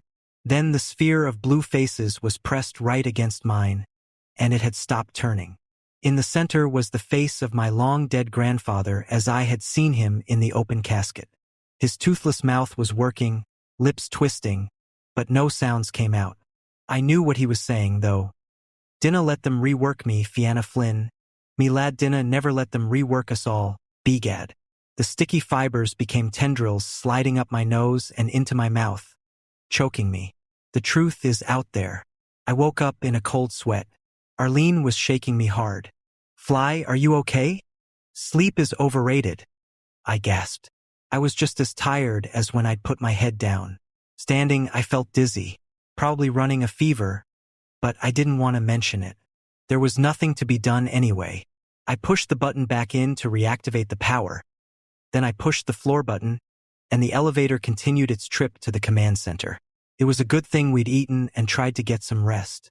The moment the doors opened, we were in another damned firefight with zombies, imps, pumpkins, and a specter. The ambush trapped us in the lift. We used the lift doors for cover. By the time we worked our way out, we'd cleaned a huge room with stairways at either end, leading up to a split level. There were 6 pillars. Each had its designated nasty hiding behind it. Pushing through a door at the top of the split level, we found a gigantic indoor garden or arboretum. The air was thick with pollen from a jungle of fleshy plants overgrowing where some breed of computers used to be. Arlene sneezed repeatedly. I lucked out. I was so exhausted that maybe I wasn't breathing as deeply. You can say one thing for the greenhouse, I observed. Plants are plants here, and not combined with machines. Blowing her nose allergies, Arlene added. And men are men, and so are the women. All that was missing was a handsome horse and blazing 6 guns. The absence of monsters was reason enough to explore. We could breathe later. The primary motif seemed to be a blackish, oily wood that sure as hell never originated on the old home planet. Periodically, the wood bubbled and popped, like ulcerated sores in whatever monstrous trees had produced it. I imagined a 3-headed Paul Bunyan with axe-handle hands cutting the planks. The ground squished underfoot as we walked. I looked closely and saw incredibly long, wafer-thin insects scoot and out from under our feet. We finally reached the end of the arboretum and the vegetation ran out against puke-green marble, just as we'd seen back in the warehouse. Will you look at that? Said Arlene, pointing at red-orange curtains of fire crackling beyond the high walls, at a sufficient distance that we weren't roasting. Now that's bad taste, I said. Next they'll have Lieutenant Weems in a red devil suit pop out of a cake. Complete with pointy tail? She asked wryly. You have a twisted mind, PFC Sanders. The better to explore with, I added mentally. I hoped this situation wasn't like those science fiction stories where the terrifying menaces are taken telepathically from the greatest fears of the human beings involved. My worst fears couldn't be this corny. Arlene found a switch that opened a hidden room. We went with the flow. Entering the chamber, we marveled at how different it was from what we'd seen before. The entire room was constructed of that black, oily, ulcerating wood. There was one object in the room, placed at dead center. A bas-relief of a demonic monster more horrible, or more ridiculous, than any we'd fought. Every physical attribute of the thing was exaggerated so that it almost seemed to be a cartoon. The largest protuberance of all was its penis, sticking out at a 45-degree angle. "They've got to be kidding," said Arlene. "I hate to bring it up, but that's probably another switch," I suggested. "I've handled worse," she admitted. Chapter 24. As she flipped the switch, we heard familiar heavy, grinding sounds outside in the marble chamber. Being nearer the door, I took a look-see. I wasn't the least bit surprised to see a set of stairs rising up in the marble room, leading straight up to one of the walls of fire. Arlene joined me in pondering this new development. Neither of us seemed to be in a great hurry to run up those stairs. "Do you feel fireproof?" she asked me. I left my asbestos pajamas back on Earth. "Maybe there's an opening we can't see from down here. We can only dream," I sighed. I went first. She was close behind, though. As soon as it became too hot, I had every intention of stopping. I didn't feel any heat at all. Arlene noticed as well. "This isn't a bit like Campfire Girls," she said. "By now, all the marshmallows in my pocket should be screaming out, 'Put me on a stick.'" "You have marshmallows?" "No. I don't think it's a real flame. Wait here, Arlene. If I catch on fire or die of heat stroke, you'll know there was something wrong with my theory." Another 10 steps up the stairs convinced me that I was definitely onto something. 10 more steps and I was becoming certain. I still wasn't hot as I walked right up to the curtain of seething flame and very slowly put my hand out. The hand went right through the fire, disappearing from view without causing yours truly the least discomfort. I didn't even get a blister. "Arlene," I called out. "The fire is an illusion. Come on up." I walked right through, then turned around where the fire should be, and there was nothing there but the welcome sight of Arlene coming up the stairs. "Arlene, can you see me?" I asked. "No," she answered, staring right at me. "You've disappeared behind the fire." For my next illusion, I announced with my best stage magician's voice, and stepped back through where the curtain had to be. "I pull something cool out of my hat." "Like a beer?" she asked, taking the last steps 2 at a time so we stood on the same level. "No beer, but I do have a surprise." She was curious, and I bent from the waist, gesturing through the curtain. She preceded me to the big surprise. "Oh no," she said. "Not another teleporter." We were both pretty worn down by this point, but a new teleporter meant we had to make a decision. What we needed was a map to show us the location of all the frying pans and fires. "So should we bother with this one or not?" She sighed. "We'd better try it, Fly. We've got to find a way off this moon, and this is pretty carefully hidden away. Let's give it a shot, hon." "Who's first this time?" I asked. She hooked her arm in mine. "Let's do it together again." Weapons out, we stepped aboard. With a flash of light, we zapped to a huge room shaped like the spokes of a wagon wheel. 6 hell princes surrounded us. 6 monstrous mouths opened. 6 monstrous throats emitted guttural screams. 12 angry, red eyes burned at us in the dim light. The hell princes were not the only ones screaming. Arlene and I screamed, too. This was a sight to make anyone howl at the moon. As the green fireballs began exploding all around us, we simply lost it running around like chickens with their legs cut off, shooting wildly. There was nowhere to run, but we sure as hell tried. "Duck!" We shouted at each other at about the same time. The balls of energy made fireworks over our heads. Our gunfire was nothing more than a quiet popping in that chaos. Mild raindrops, but we kept firing. Me with my shotgun and Arlene with her AB-10. I found a door by pure, random chance.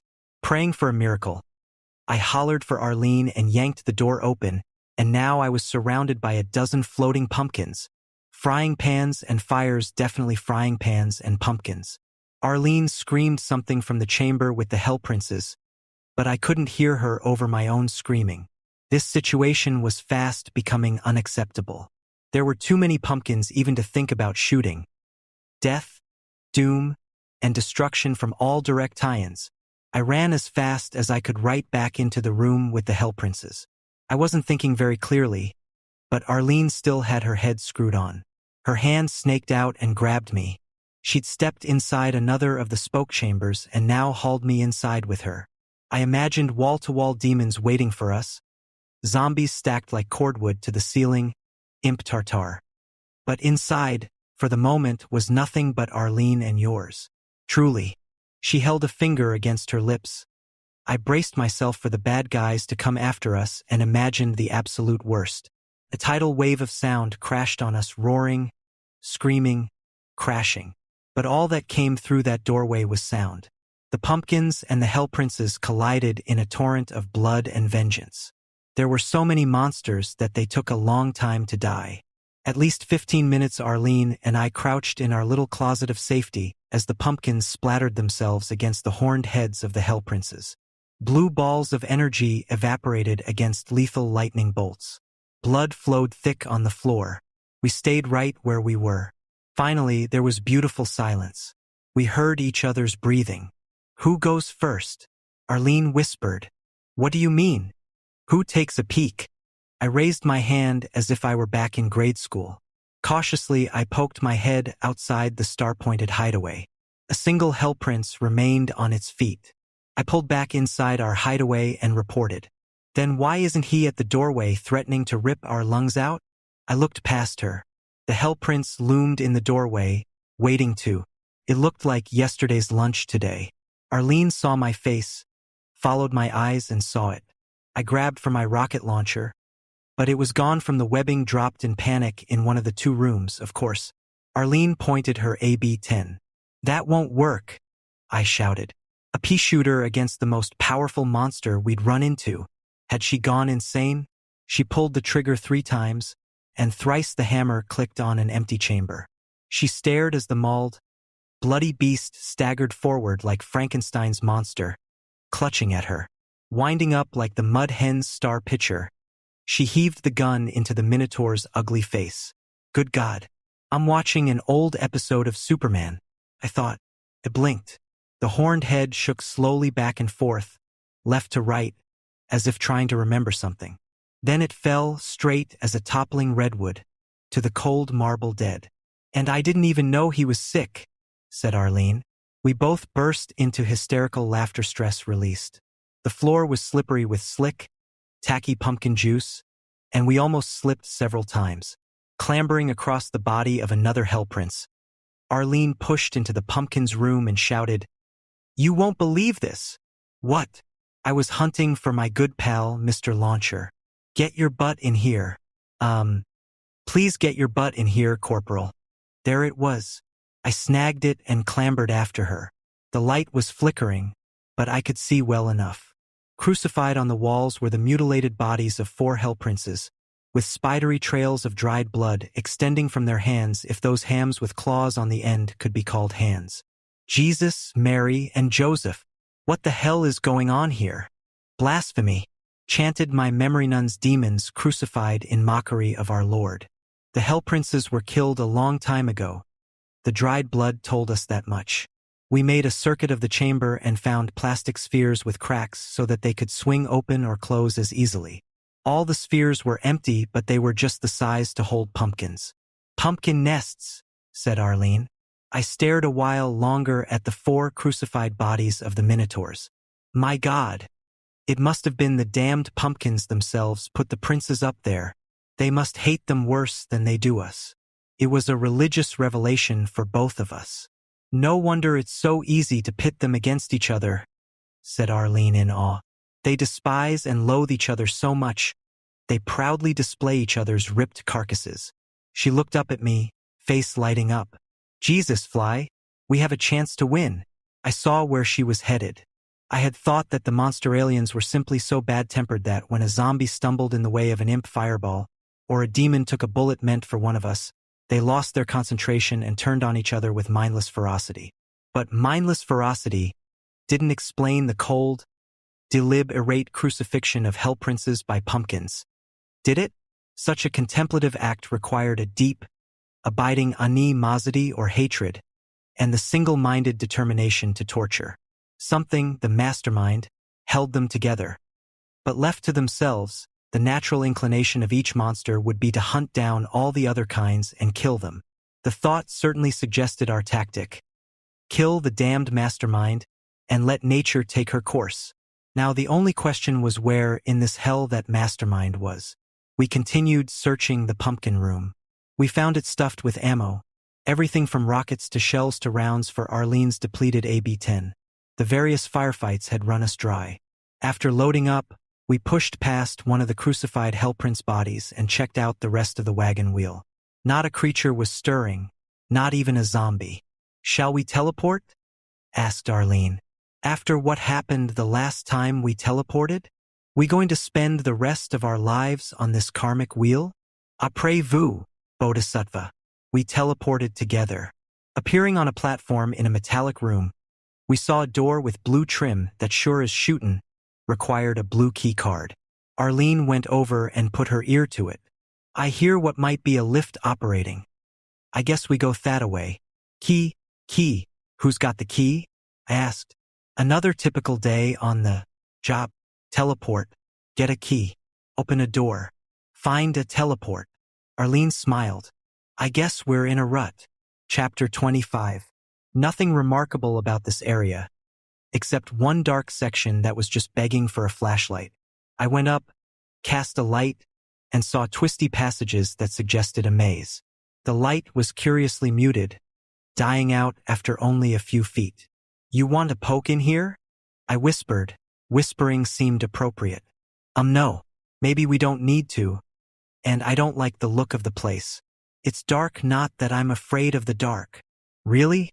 "I sure am, especially recently." "All right, it's pitch black. It's a maze, and the ceilings are low and claustrophobic." "Pass." "I mean, why? Life is short, especially on Deimos." I was still staring into the blackness when gunshots yanked my attention back to Arlene. I raced down the hall and saw her pumping slugs into tiny, emaciated demons, so small I almost didn't recognize them. "Look what I found!"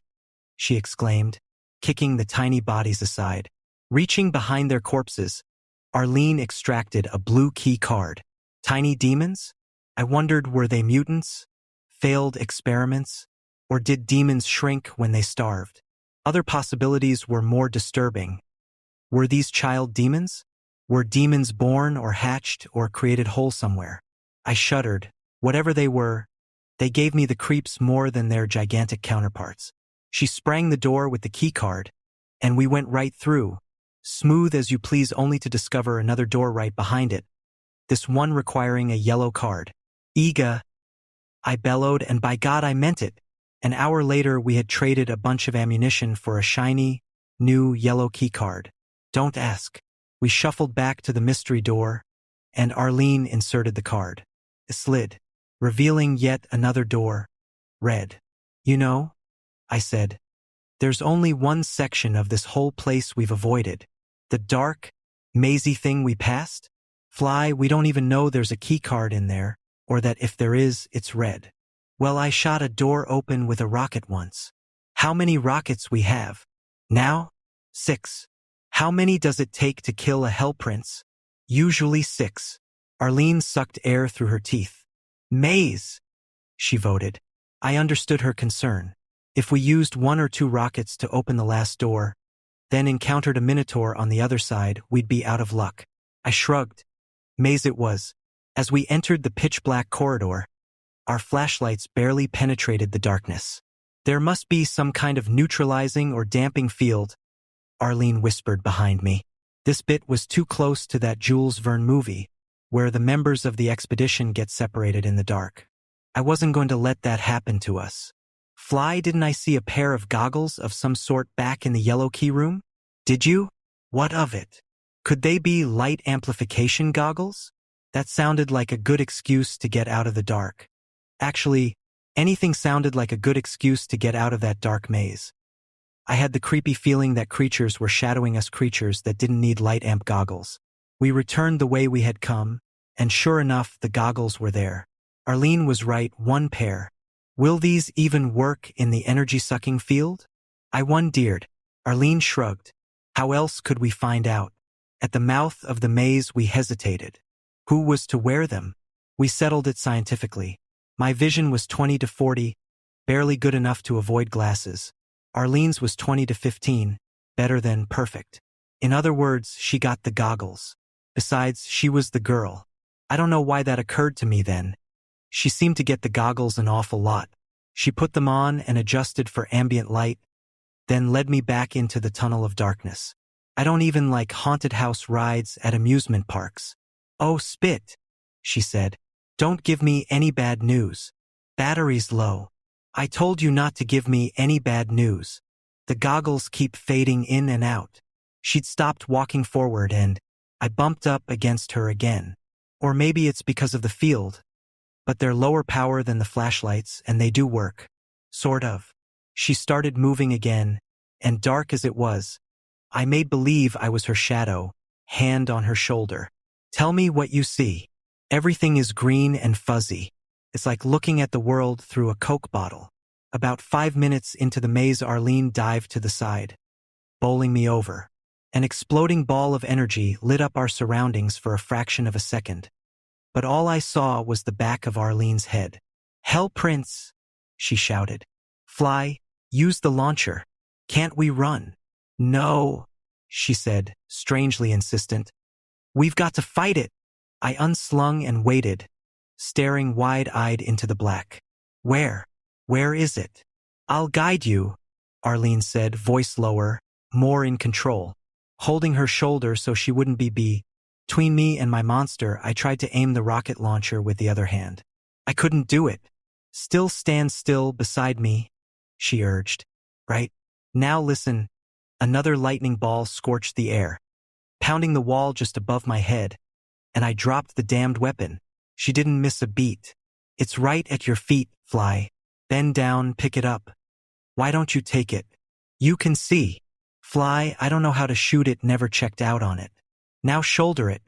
Damn you. Aim me. I was becoming impatient, but I knew she was working as fast as she could. Left, to the left, more. Elevate, shoot now. I squeezed the firing ring. The flare of the rockets lit up a cone of vision around us, but I still couldn't see the attacker. Where is he? Where? Never mind, you winged him, Fly. Glancing blow to the stomach, knocked him down. Aim me again. The second shot scored a direct hit. Normally that wouldn't stop a Hell Prince. He'd only redouble his efforts. But this one must have gotten lazy in the maze, only encountering victims occasionally, and no resist ants worth mentioning. Suddenly I realized we were facing a minotaur in something like its natural habitat. Aim me, fire. Aim me. I loaded my sixth and final round. Where? Arlene waited a long time. Fly, you knocked it to its butt in a chair thing with your last shot. It's still breathing, but it's not getting up. We waited. The situation remained static. All right, kid, I said. I guess we're officially clear. And now I can officially tell you why we had to fight. Look at this, feel this, a key card, though I have no idea what color. They all look green to me. That slime had it in its claws. You mean it was there while I fired rockets at the Hell Prince? I could have destroyed the key too. Well, that's why I kept it a secret. Now, aren't you glad you saved those rockets? I guess so, I said, not bothering to point out that if we hadn't gone into the maze at all, just used 1 or 2 rockets on the door, we'd be out of here by now and richer in rockets to boot. We started trekking back, and with the unerring instinct such items have, the batteries chose that moment to burn out. Arlene tipped me off with, "Damn it to hell." She pulled the goggles off and shoved them into her pocket. God, Fly, I don't want to die in the dark. I thought she had a perfectly reasonable attitude. The idea of being caught and torn to shreds when you can't even see to fight back didn't appeal to me either. I had a vague idea of the way we must return. I took her hand and led her as fast as possible in that direction. Even found time to pray again. The nuns always knew the power of a dark room to inspire piety. After all that, I really was in no mood for a damned imp waiting for us when we'd almost made it through the maze. It hissed, and we stopped cold. We could hear it, but where was it? Hands shaking, I spun left and right with my scattergun, afraid to shoot lest I give away our own position. Or worse, hit Arlene. Jesus! Arlene shouted, finding religion as a fireball careened over our heads. What a dolt, the imp, not Arlene. The fireball lit our surroundings, and in the glare I fixed Arlene and the imp. When the fireball faded, I shot where the imp was. Arlene didn't kill time when she could kill a monster instead. She fired just as I did, and the imp was toast. We were back in the light in short order. We returned to the 3-door stack. I performed the honors of opening the last door, popping through, finding the lift, pressing the down button and asking Arlene if she didn't enjoy the music of screams and explosions behind us as the monsters took care of each other. They were running out of humans. "This is a hell of an invasion," she said. "You can say that again." Dimos must have been listening and eager to confirm every prejudice we had. As the lift door slid open at the next level down, we found ourselves staring into the hugest, hairiest, foulest, and pinkest but I'd ever seen. One of the demons, Arlene's pinkies, was standing with its backside up against the lift door. It hadn't even noticed that the door had opened. Cautiously, I raised a machine gun and Arlene raised a shotgun. We gritted our teeth against the noise and fired simultaneously. A light drop rectal suppository. But on the other side of Demon 1 was Demon 2, and it did not take kindly to our prescription. This one charged like a housefrau on speed in a megastore. We hadn't been able to see it originally because its buddy had blocked the view. Now it dived through the door after us. The big silly got itself stuck. We took our time blowing this one to oblivion at point-blank range. Oh, our bruised eardrums. As Arlene wiped demon gunk out of her eyes, she took a gander at her clothes and asked, "Does this come out, or is it like gravy?" Don't ask me. I was never much of a house husband. Although we felt good about our most recent bout of carnage, we couldn't help but notice that we trapped ourselves between 2 demon bodies, each of which probably weighed over 500 kilos. A half-ton per baby. We'd have to climb out between them. "How are you at mountain climbing?" she asked. "How are you at spelunking?" I asked back. She owned I was right. We didn't so much climb over the bodies as burrow our way through them. Took a bit of wriggling and writhing, and breath-holding, but even I made it. The next problem consisted of some imps. Mighty monster slayers such as Arlene and myself could no longer be bothered with something so trivial as a few imps. We mopped up the floor with them on our way. "I think we're getting a bit cocky," Arlene said. "We earn the right to wear the haircut of our choosing." I shot back, and she laughed louder than ever before. We entered a warehouse through an open door and around a couple of corners. This one was stacked wall to wall with pinkies, none as large as our elevator pals. They charged. Having nowhere else to go, I leapt up, grabbed the edge of a huge box and hauled myself onto the top, then stretched out my hand for Arlene. The way the demons screamed and growled and pounded on the box, you'd think they didn't appreciate initiative and quick thinking. They were so upset they made the box shake violently. I was afraid we might be thrown off, but by God, we hung on. Then we aimed, squeezed, and eventually the box stopped shaking. We didn't have any trouble getting down. Now we had a moment to enjoy the new decor. The motif here was gleaming chrome and intricate, blued enamel. The appearance was rather sci-fi, actually utterly misplaced, considering the monsters inhabiting it. But then, I didn't subscribe to better homes and demons. Then we kicked the door at the far end. I kicked it and found the spawning vats themselves. Huge, metal containers they were, a heaping helping of pure evil. Cisterns containing a weird, toxic green junk, but not thick like the slime. Inside each container was the body of a half-formed monster. Arlene, on a whim of personal revulsion against the aliens, shot one of the partly formed torsos. The wound sealed up with a giant sucking sound, and the creature continued cooking. "How do you stop something like this?" she asked. "I wish I knew. We can give up the hope of a finite number of the things. They must be genetically engineered soldiers. The alien mastermind, whoever or whatever it is, Must be stealing our nightmares and producing them wholesale. Yeah. I wonder how long it takes for a vat to finish producing a newborn monster. Arlene held up her watch. 6 minutes later, the one she'd shot was finished, and none the worse for wear. She shot it again as it stumbled out of the vat. Again and again. Now the bullets worked. We repeated the experiment several more times at 6-minute intervals. The fluid is life-preserving as well as life-producing, I said. But when a critter is born, in other words, Arlene said, we can't do abortion, but we sure as hell can nail 'em as newborns. She wrinkled her brow. Let's do a rough calculation. At 6 minutes to cook a monster, that's 10 creatures per hour per vat. Say 64 vats in the room means 640 monsters per hour just from this one room. Christ, that's 15,000 per day. There could be scores of rooms. In a few days they could have an army of millions, Arlene said, finishing her number exercise. We still have one chance, Arlene. Find the alien mastermind and destroy it. Yeah, that's all we have to do, she scoffed. Piece of cake. Chapter 26. Too many monsters. Monsters. I muttered. Monsters everywhere, she echoed. I don't suppose it matters if there are any new types. We're doomed no matter what. Don't say that, Arlene. We've been able to kill everything we've come up against so far. That matters. The weapons and ammunition give us a fighting chance. Rats in a maze, she said in a tone of voice new to her. She sounded defeated. I didn't like that one bit. You were right, Fly. Even if we always find enough ammo, it won't save us. There are millions of them.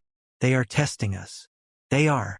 At a moment like this, I realized how important it was that we had each other. I'd experienced this same sense of defeat on Phobos, and for less cause. Now it was my turn to encourage the natural fighting spirit that burned so deeply in her. Then how we respond to this is part of the test as well. We won't defeat them by firepower. That's only to buy us time so we can reason out a solution.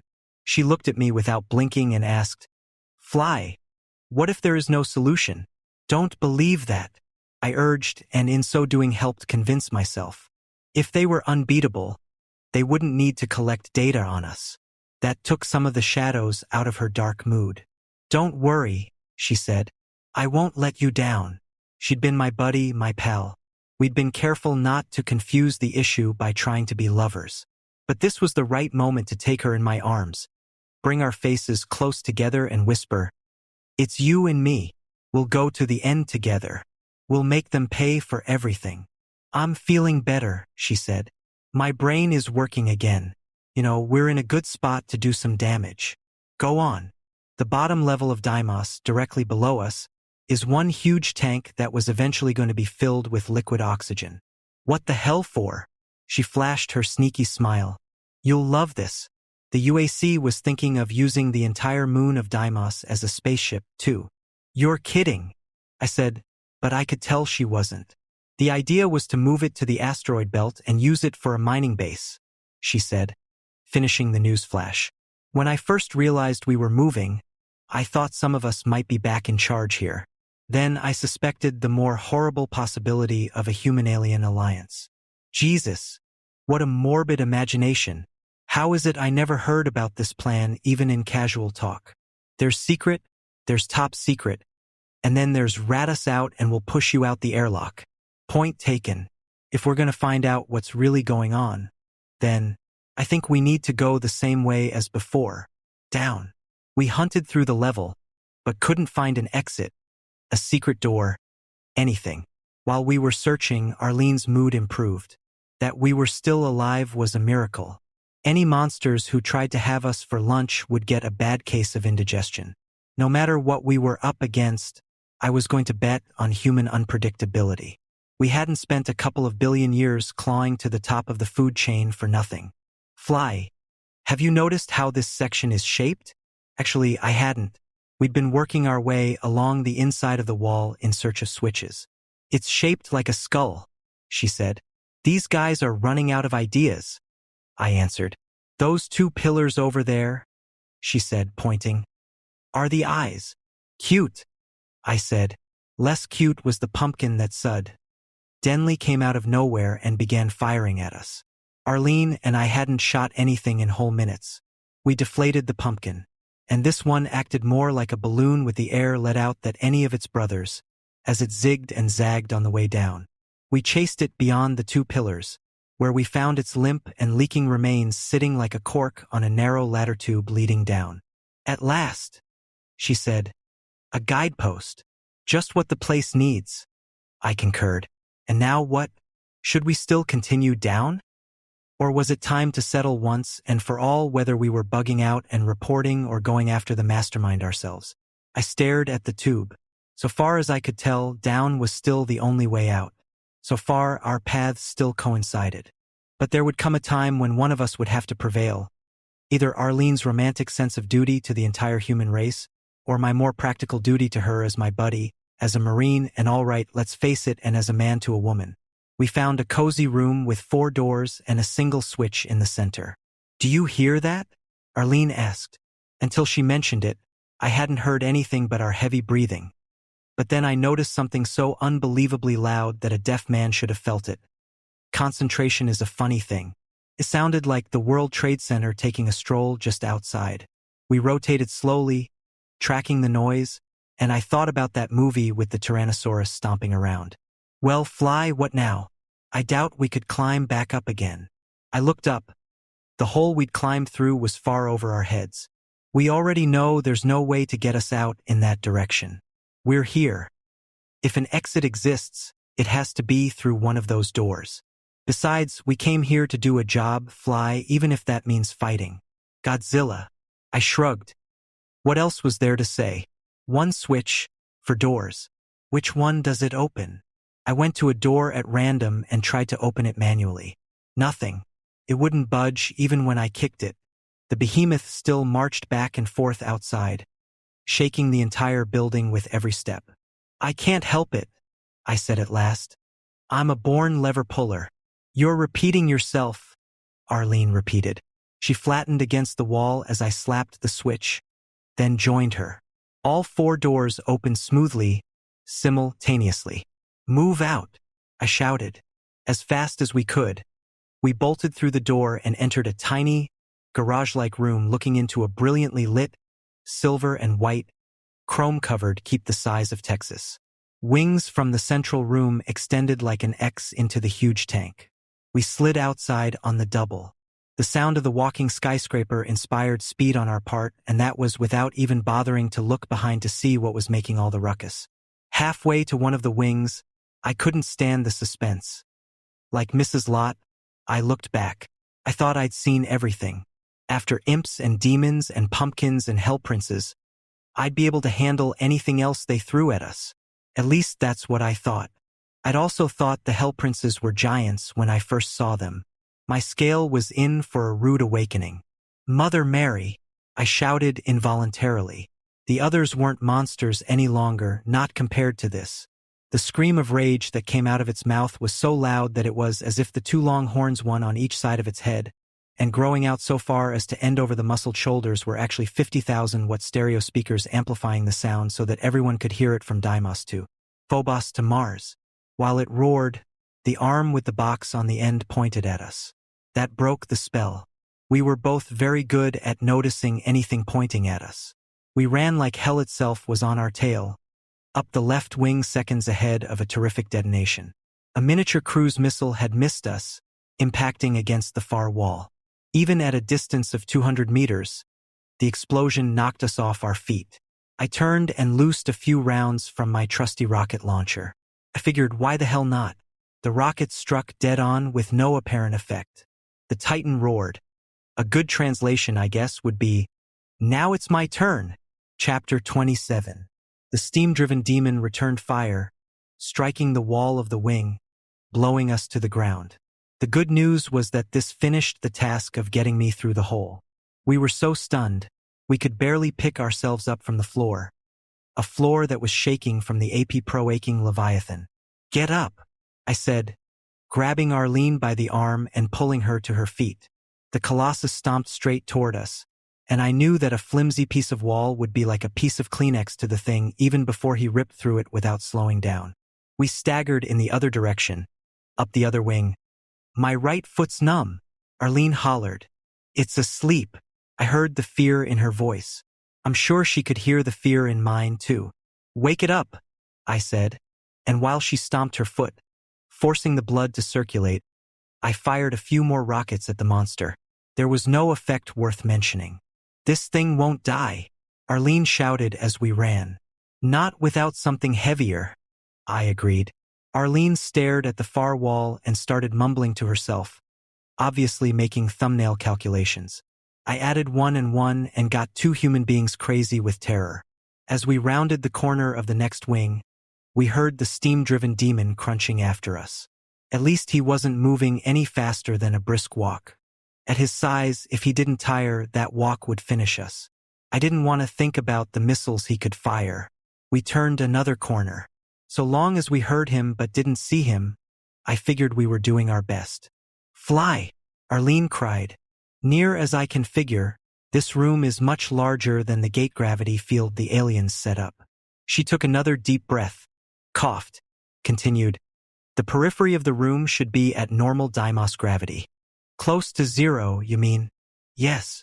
I froze, staring at the far wall. Something was nagging at the back of my brain. This was no time to ignore hunches, instincts, or sudden revelation. "Arlene, we've got to lure Godzilla out of the anomaly and into the normal gravity zone." She didn't ask why.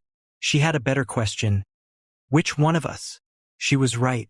The only way to do this was for one of us to get into the zone and taunt the creature until it charged. Arlene did some quick mind reading. "There's only one choice," she said. "I'm faster, you lumbering ox." I couldn't argue with her about that. I was already a lot more winded than she. I used to kid her about having the fastest cleats in the light drop. Now it was life or death riding on her foot speed. She must not have liked my expression. "Fly, it has to be me. Besides, you're a much better shot with the rockets. Lot of good that's done us. It's the only weapon might even slow it down," she insisted, and there was no arguing with logic. She stopped running and so did I. She put her hand on my cheek and it was warm and damp. We were both sweating like mad. "If I don't make it," she said, forcing her breathing to slow, and the words to come out slow and easy. "It's been a cool couple of years. Take care. Fly. And when you start firing those rockets, try not to mix me up with the big guy." I wanted to say too much, so I only nodded and kept my mouth shut. She jogged toward the distant wall, looking back over her shoulder once. I felt like a heel, but she was right. Got sweat in my eyes, too. Then the biggest monster in the universe rounded the edge and loped by. It walked right by me, sniffed the air with nauseating nostrils, and stopped. That unbelievable head slowly began to turn in my direction. I gave myself up for dead, but Arlene had other ideas. She made so much noise she could have been a 3-piece band. She caterwauled, taunted, laughed, pointed, howled and hooted, and tap-danced for a big finish. She passed the audition. The big mother raised its missile arm. Arlene, back against the wall in the corner, planted her feet firmly and shoved off, like a kid shoving off in a pool to get a head start at a swim meet. Darn near 0G could be fun. She streaked sideways along the adjacent wall, and the missile impacted astern of her, pissing off the steam demon. "Roar," it complained, stomping after her. She crouched, safe in a corner, watching every move the enemy made. When Godzilla stopped halfway and fired another 3 missiles, she was ready for it. She timed her leap to take her farther along the back wall, out of the blast radius. As the demon pumped after her, I had a clear view from behind and noticed that a whole rack of small missiles was built into the creature's back. What did that say about the thing's creators? Then one cannonball crashing step past the invisible line did the trick, and the big guy launched into the air, smashing against the high ceiling. "Welcome to the gravity zone, sucker," I yelled, then stepped out of cover and fired a barrage of rockets at a target that was just too damn big to miss. Hell, Lieutenant Weems could have hit this one. The rockets exploded against the demon, knocking it farther back against the wall. This got its attention. eyes big as dinner plates, looked at me in an unkindly fashion. The demon raised its arm but didn't fire. This was because it was slowly rotating in the air like a windmill. Good old 0G. Every time it lined me up for a shot, it had shifted again. And while it was unable to steady itself, I kept firing rockets. By the time it managed to stabilize itself and line up a shot, I had pumped a total of 15 rockets. 15, and it didn't give a spit. Realizing that sooner or later the steam demon might get off a missile in my direction, I made plans. The essence of virtually every martial art, and they taught us a lot in the light drop infantry, is to use the other guy's own weapons against him. Like, what the hell? What did I have to lose except my life and all Earth? I stood perfectly visible and stopped shooting. I wanted that Titanic SOB to finally bring its missile launcher to bear. Sounds stupid, I know, but it really was all part of the plan. I meant to do that. Behind me the walls came to a point, and there was another hole in the wing just begging for me to fill her up. I waited until the steam demon drew a bead on me, then I dived into the slit as it fired. By the time the cruise missile impacted against the wing wall, I'd rolled on the other side of it, protected. What happened next was in the hands of Sir Isaac Newton. The force of the shot threw the demon backward against the wall with such terrific force that 5 meters of solid monster was torn to shreds. It sounded as if an entire supermarket had been slam-dunked into the side of a mountain. The next sound was music to my ears. Arlene giving a war cry of such glee and joy that I wanted to join her around some prehistoric campfire to gloat over the dead enemy and marvel at our own survival. I still exercised some caution as I peeped around the wall. A few lights still flashed and flickered on the demon as it feebly tried to crawl. But this baby wasn't going to bother us anymore. "Shall we put it out of our misery?" asked Arlene as she rejoined me. "Does it deserve so merciful a fate?" I asked. She raised an eyebrow in surprise. Sometimes I think she underestimated my intelligence. What only girl Marines can get away with sounding pompous. "Best to play it safe," she said. "I don't want to get back on that merry-go-round." I nodded. It only took the rest of my rockets, fired point blank, to turn the prone body into cotton candy. "Whose turn is it to name the new monster?"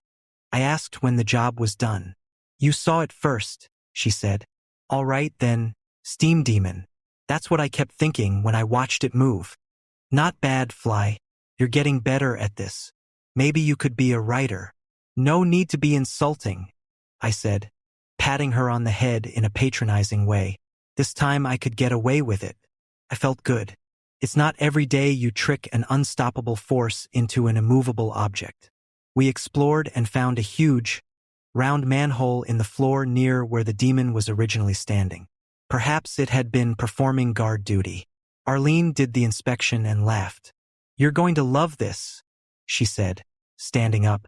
"Let me guess. It needs a key. You don't like having to mess with keys, do you?" "Not when I'm fresh out of rockets. But we had plenty of time for a scavenger hunt." "Great. Whoever came up with the need for all these keys was on a par with the guy who invented cross-merging back on Earth. No torture too severe." "I'll bet I know where it is," Arlene said.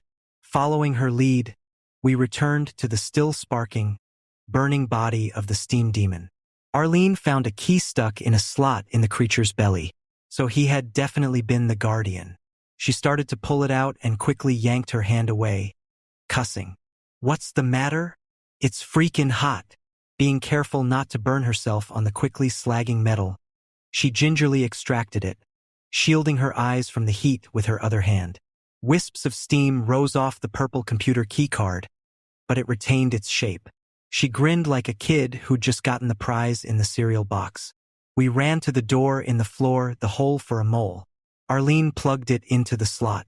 The hatch rose, then rotated open. Through this opening we saw a brilliant, eye-hurting red. A rickety, wooden ladder descended out of sight. "I can hardly believe it," she said. "Believe what?" "Has to be, babe. Fly, we're looking right at the wall of the hyperspace tunnel itself." We looked long and hard.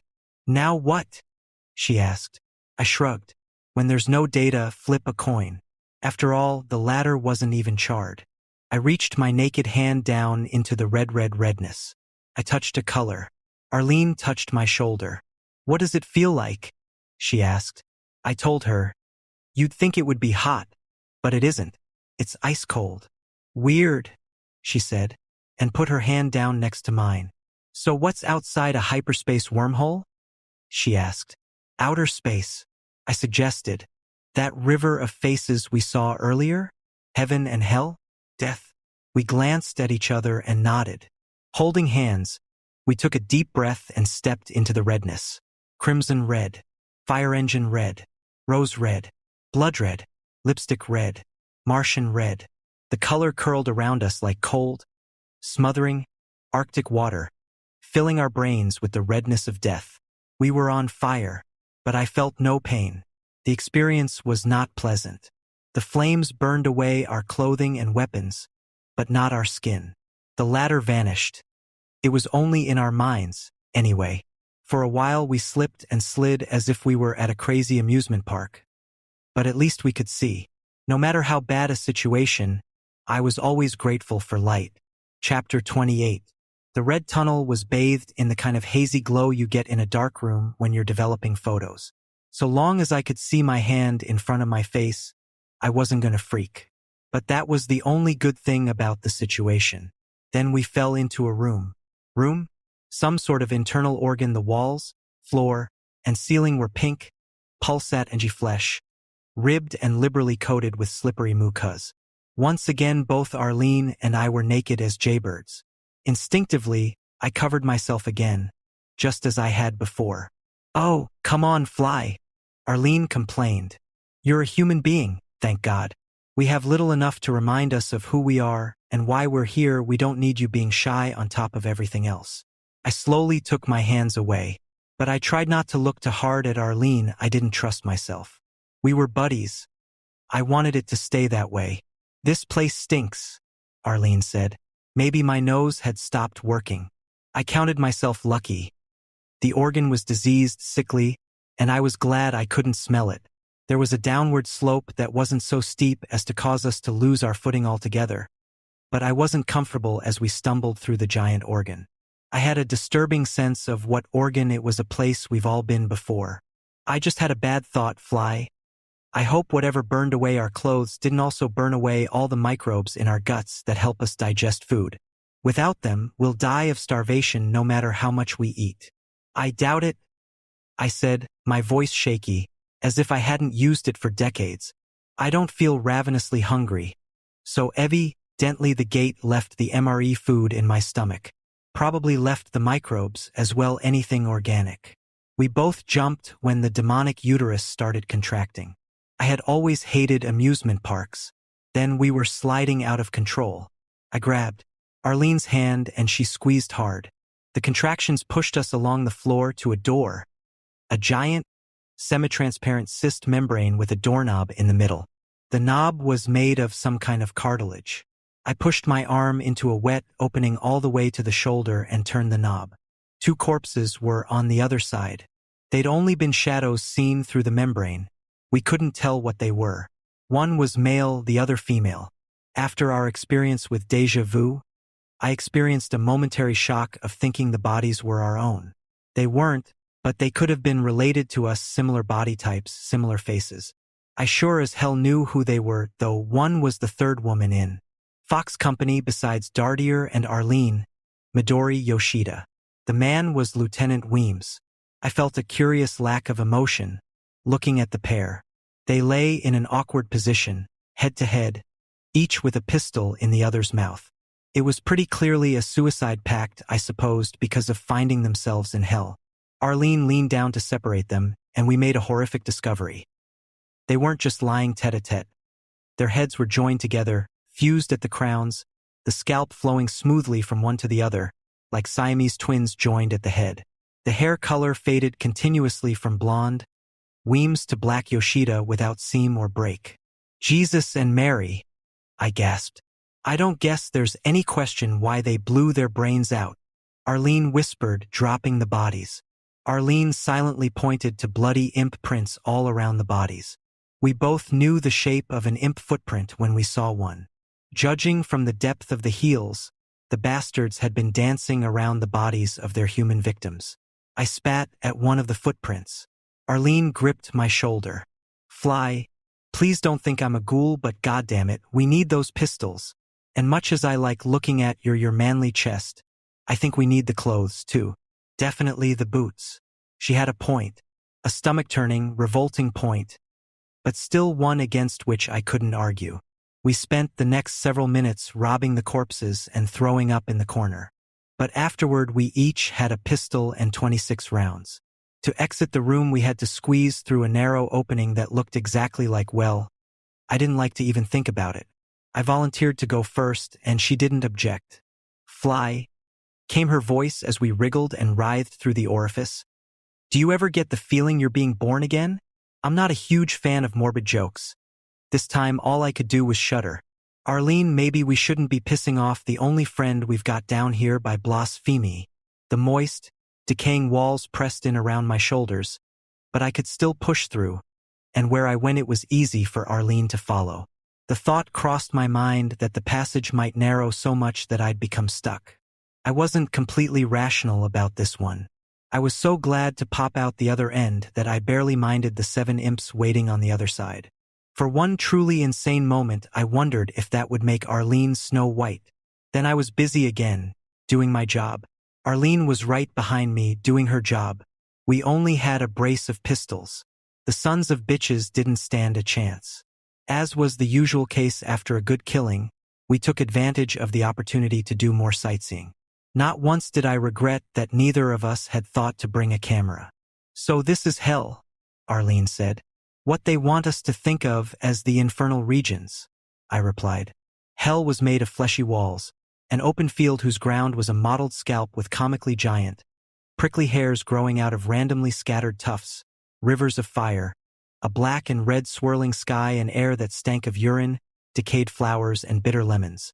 There may have been a hint of old cat boxes mixed in there as well. Come to think of it, I continued, not a bad try. One of their more creative efforts. We saw a single door sagging with moldy, rotten timbers. The stonework lintel was crumbling. Arlene strolled to the unpromising portal and made a close inspection. Fly, come look at this. I went, but my stomach wished I hadn't. There were mites or larvae eating away at the stone, the wood, the fleshy walls, everything. Quite an attention to detail, Arlene said as if evaluating an artwork. The next moment she stopped being an art critic. A cloud of the tiny creatures came off into the air as if we'd pounded on the door, but neither of us had touched anything. They settled on her. More followed and they settled on me. Holding up my hand, I could see dozens of little specks spreading across my flesh and there was a very slight itch. Damn it, get off in me. Arlene shook her arms wildly, but enjoyed no more success than I. We ran, rolled, and still the little vermin hung on. They were worse than lint. Ah, the hell with it, I said. They don't seem to be killing us. First chance, we'll take a bath. Or go through a teleporter, she said. Being living organisms, they would probably go through with us. No, we'll look for water. Or flea dip. She probably had a very good idea there. But her voice cracked. She held on by main force. Can't stand here forever, I said. Let's pop it. I cracked the seal. Surprise. A pair of larger-than-life pumpkins floated out. At least they weren't going to crawl around on our skin. They were up high enough that we ducked and managed to avoid being seen. They sailed past, looking for hoops and nets. The pumpkins saw the dead imps and floated over to investigate, providing us with the opportunity of darting through the doorway. Inside we found a single shotgun and a few shells. Arlene picked it up and tossed it to me. I was touched. We soldiered on. To the left we saw a rickety, wooden walkway over a pool of boiling, red stuff that seemed to be a cross between lava and the traditional green toxin. Annoying ly, it was the only way to go.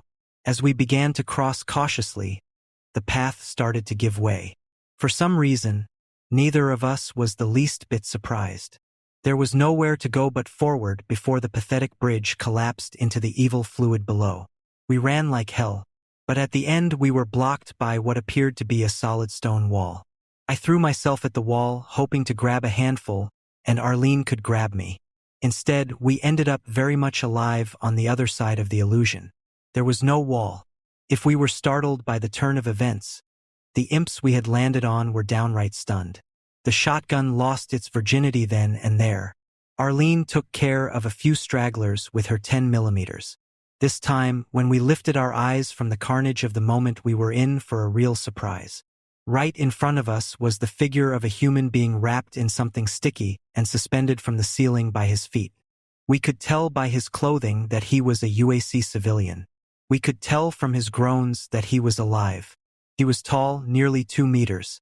He was overweight and suffering a lot more because of it, the stomach hanging at a painful angle, his belt about to come loose. Blood trickled down his wrists from where he had tried to free himself. God, he's still kicking, Arlene said, focusing on the only important thing. I looked close. The man appeared to be wrapped up in spiderwebs. The web suspending him from the ceiling was thick and didn't look like we could easily break it. Is there a knife anywhere? We pulled UAC boxes over and rummaged through them. No knife, but a bottle would break to serve the purpose. Arlene sliced, and I cushioned his fall as he came down, grunting at the weight. Good thing there were some medical supplies in the UAC boxes. The man was in shock.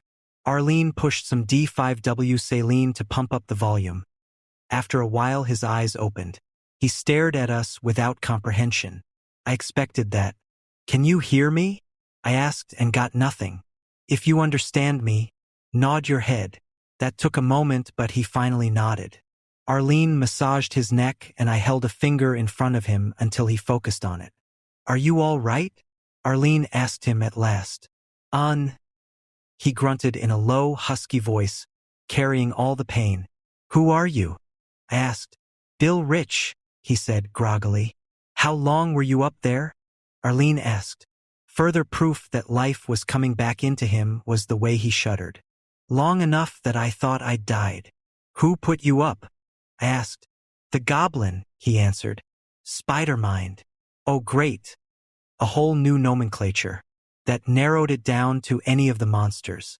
If we ever reported to Earth, we would need to settle on a common terminal. Okay. Congratulations, said Arlene. For what? He asked, half turning to her, still dizzy. Surviving. It was a big deal finding another human who could move and wasn't a damn zombie. We would have opened a bottle of champagne and celebrated if we'd had the time or the booze. As it was, Rich was stunned to receive a mouthful of cold water, if still a bit confused. Following a corridor that looped around, we wound up back at the same damn central entrance. I would never enjoy an amusement park again. Peeking cautiously around the corner, I saw we had company, tired of inspecting the dead imps outside. Pumpkins in the air, pumpkins everywhere. They roared in frustration and shot their nasty little balls of electricity at each other. Important datum. Pumpkins are immune to their own weapons, and I made a note to see how they responded to being baked in a pie. Were those the goblins you meant? Arlene whispered to Rich. He shook his head, but his grim expression left no doubt that he'd encountered pumpkins before. They're so freaking stupid, said Arlene contemptuously. You'd think something that was all head would have more brains, I added. The next step was obvious for those of us with brains.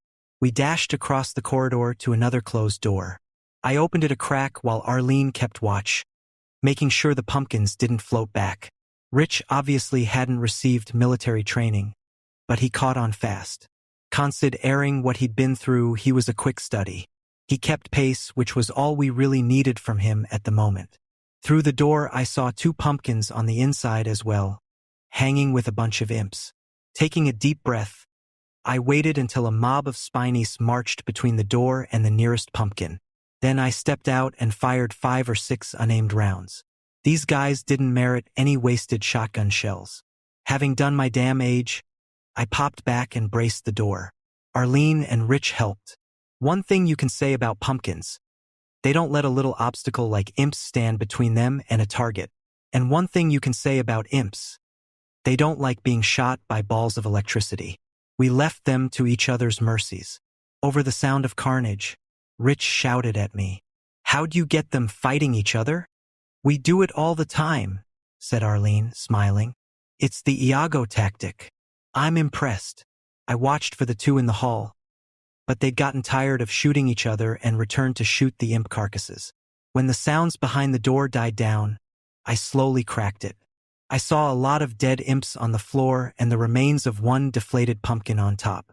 I assumed the other one must be on the bottom of the pile. That's when I made a huge mistake. Chapter 29. Stepping inside, I didn't think to look behind the door. Straight up, the logical place for a surviving pumpkin to be waiting in ambush. And that's exactly where the bastard was. "Fly!" Arlene shouted. She was paying attention. She never used that tone of voice except when it was life and death, and in this case, the issue was my life. I threw myself on the floor just as a lightning ball fried the tip of my scalp. A run of 10mm rounds got my attention. I flipped over to see Arlene blasting away, then scrambled to my feet and pumped my shotgun at the floating head. She split left and I right, and we kept firing. When we were done, that was the deadest pumpkin I had ever seen still floating. It was almost like one of those old cartoons where the character hangs in space for several seconds before it remembers the law of gravity, then quickly plummets to the ground. All that was missing were the sound effects. "Incoming!" yelled Rich outside the door.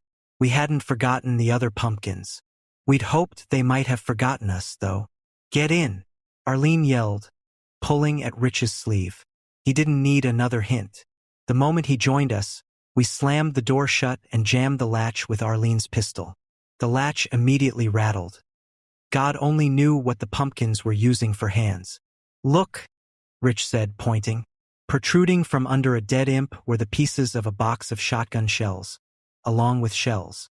"They may be covering all kinds of supplies," I said. The prospect didn't appeal to me, but I thought I should set a good example. Getting on my knees, I pulled the corpse away from the box, and dozens of shells went rolling as Arlene and Rich collected them. Then we all got busy moving the dead monsters and stacking them in one corner. We received our just reward. There was another functional shotgun, lots of ammo, even tools, hammers, nails, even a gas-powered chainsaw. Maybe the zombies had been used to build condos for imps and pumpkins. We even found an antique revolver for Rich. I wondered which one of us the civilian would accidentally shoot. We replaced the pistol in the latch with a handful of nails, then collected all the tools and put them in a neat pile for later use. Weapons and ammo in hand, we explored the room and found it led to a broader plaza area. Then we found a door leading into a narrow corridor. "I'll go first," I said. "Fine with me," said Arlene. Rich was more than happy to bring up the rear. No good deed goes unpunished. I realized that the moment I heard the familiar pig-grunting noises, the ugly snuffling that always turned my stomach and might keep me from ever eating bacon again. They didn't make us wait very long. The demons came storming down the corridor, pale pink flesh with claws and lots of teeth. Somehow, though, after the steam demon, I couldn't take the pinkies seriously. The narrowness of the corridor meant I had taken point with a vengeance. No one could shoot past me. I loosed a shotgun blast. "Fall back," I shouted, and heard Arlene and Rich doing it. Taking steps backward, I never took my eyes off the enemy. I shot a second time, then a third and fourth time before dropping the first demon. I didn't like the arithmetic. Despite our extra ammo, there were more demons than we could take down at this rate. My comrades had made it back through the door as I held the corridor. Back to the wall, I kept firing when suddenly, "Hold fire!" It was Arlene's voice, and I couldn't imagine that she'd gone nuts. I risked turning my head. She stood in the doorway holding the chainsaw. Then with a chug-im, she pulled the cord. Third time was the charm, and it kicked to life with an honest roar to drown out all but a steam demon's scream.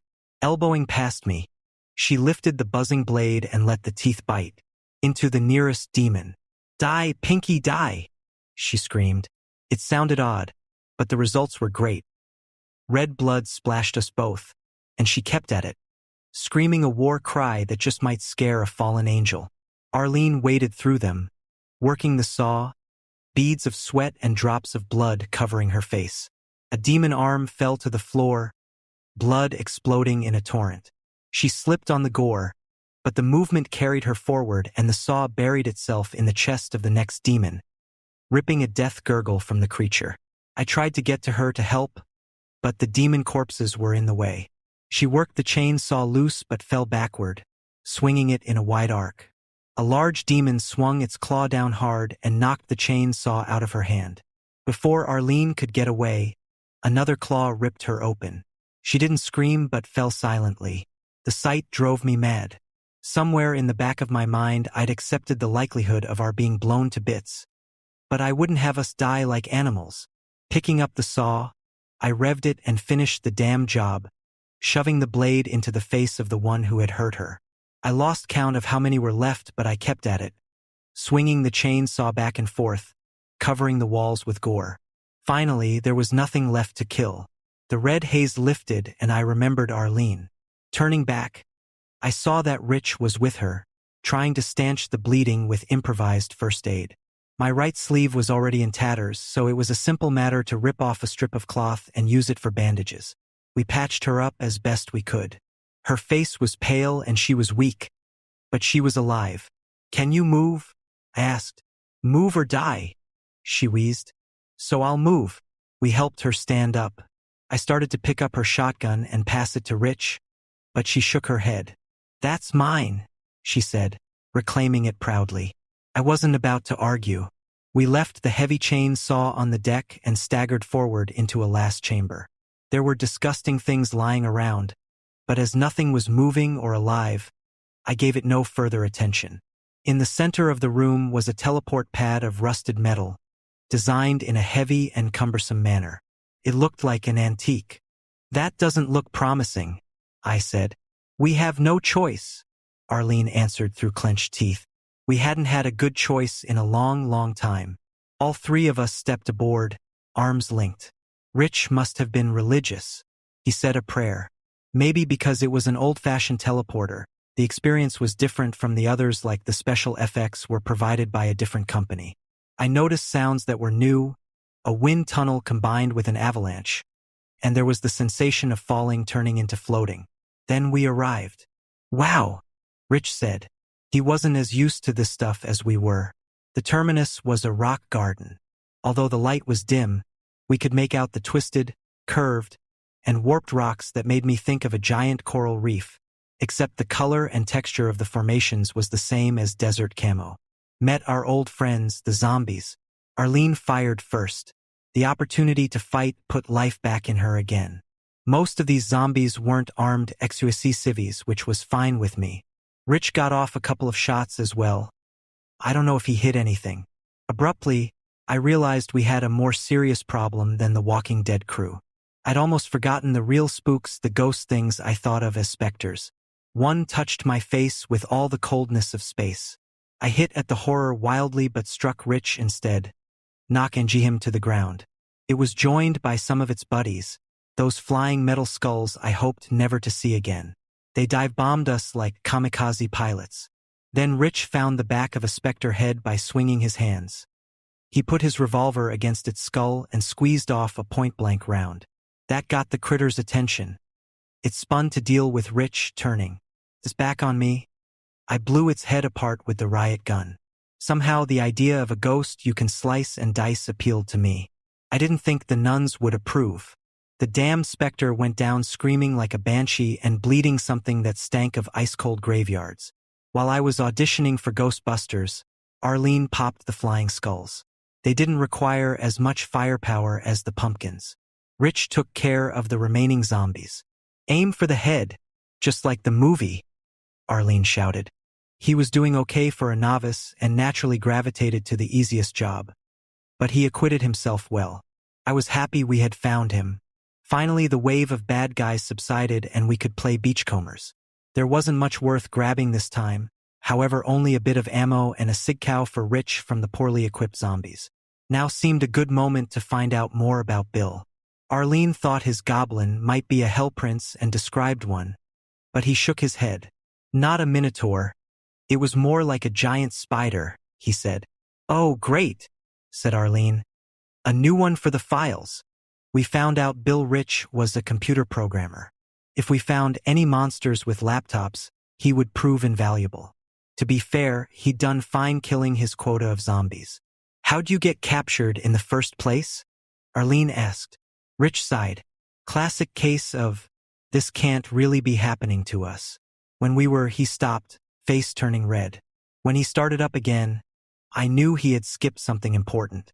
Later, I thought, we were studying the gates, and suddenly one of them on Deimos experienced a marked drop in temperature. It started glowing, too. But I thought Deimos was deserted when all this started. I interrupted. You were supposed to think that, he said. When the UAC found alien electronics and started, then we all crowded in to see, and that's when they started coming through, the goblins. Aliens, I mean, which ones? I asked. Which ones came first? The first thing through was one of those things you call an imp. It looked at us and grinned, and we were all frozen in total shock. We didn't know what to say or do, our first contact with an alien race, and we were speechless. All those wonderful plans about what we were going to say and how we were going to react. Well, how did the imp react? Arlene was always good at cutting through the plastic to get to the meat. Rich shook his head sadly, remembering something painful. It threw one of those wads of phosphorus mucoid and killed a senior scientist and 2 Air Force captains. I was in the back, thank God. A woman screamed. I think it was Dr. Taya Graff. Then another one came through, and we panicked. Mob scene. Like Soylent Green. Arlene hummed. But I was confused. Must have been another old movie reference. If I hadn't been such a big guy, I would have been trampled. As it was, I was knocked down. I tried to get up, and they squirted some sort of webbing around me, a neurotoxin that paralyzed me. I was out of it for some indeterminate time.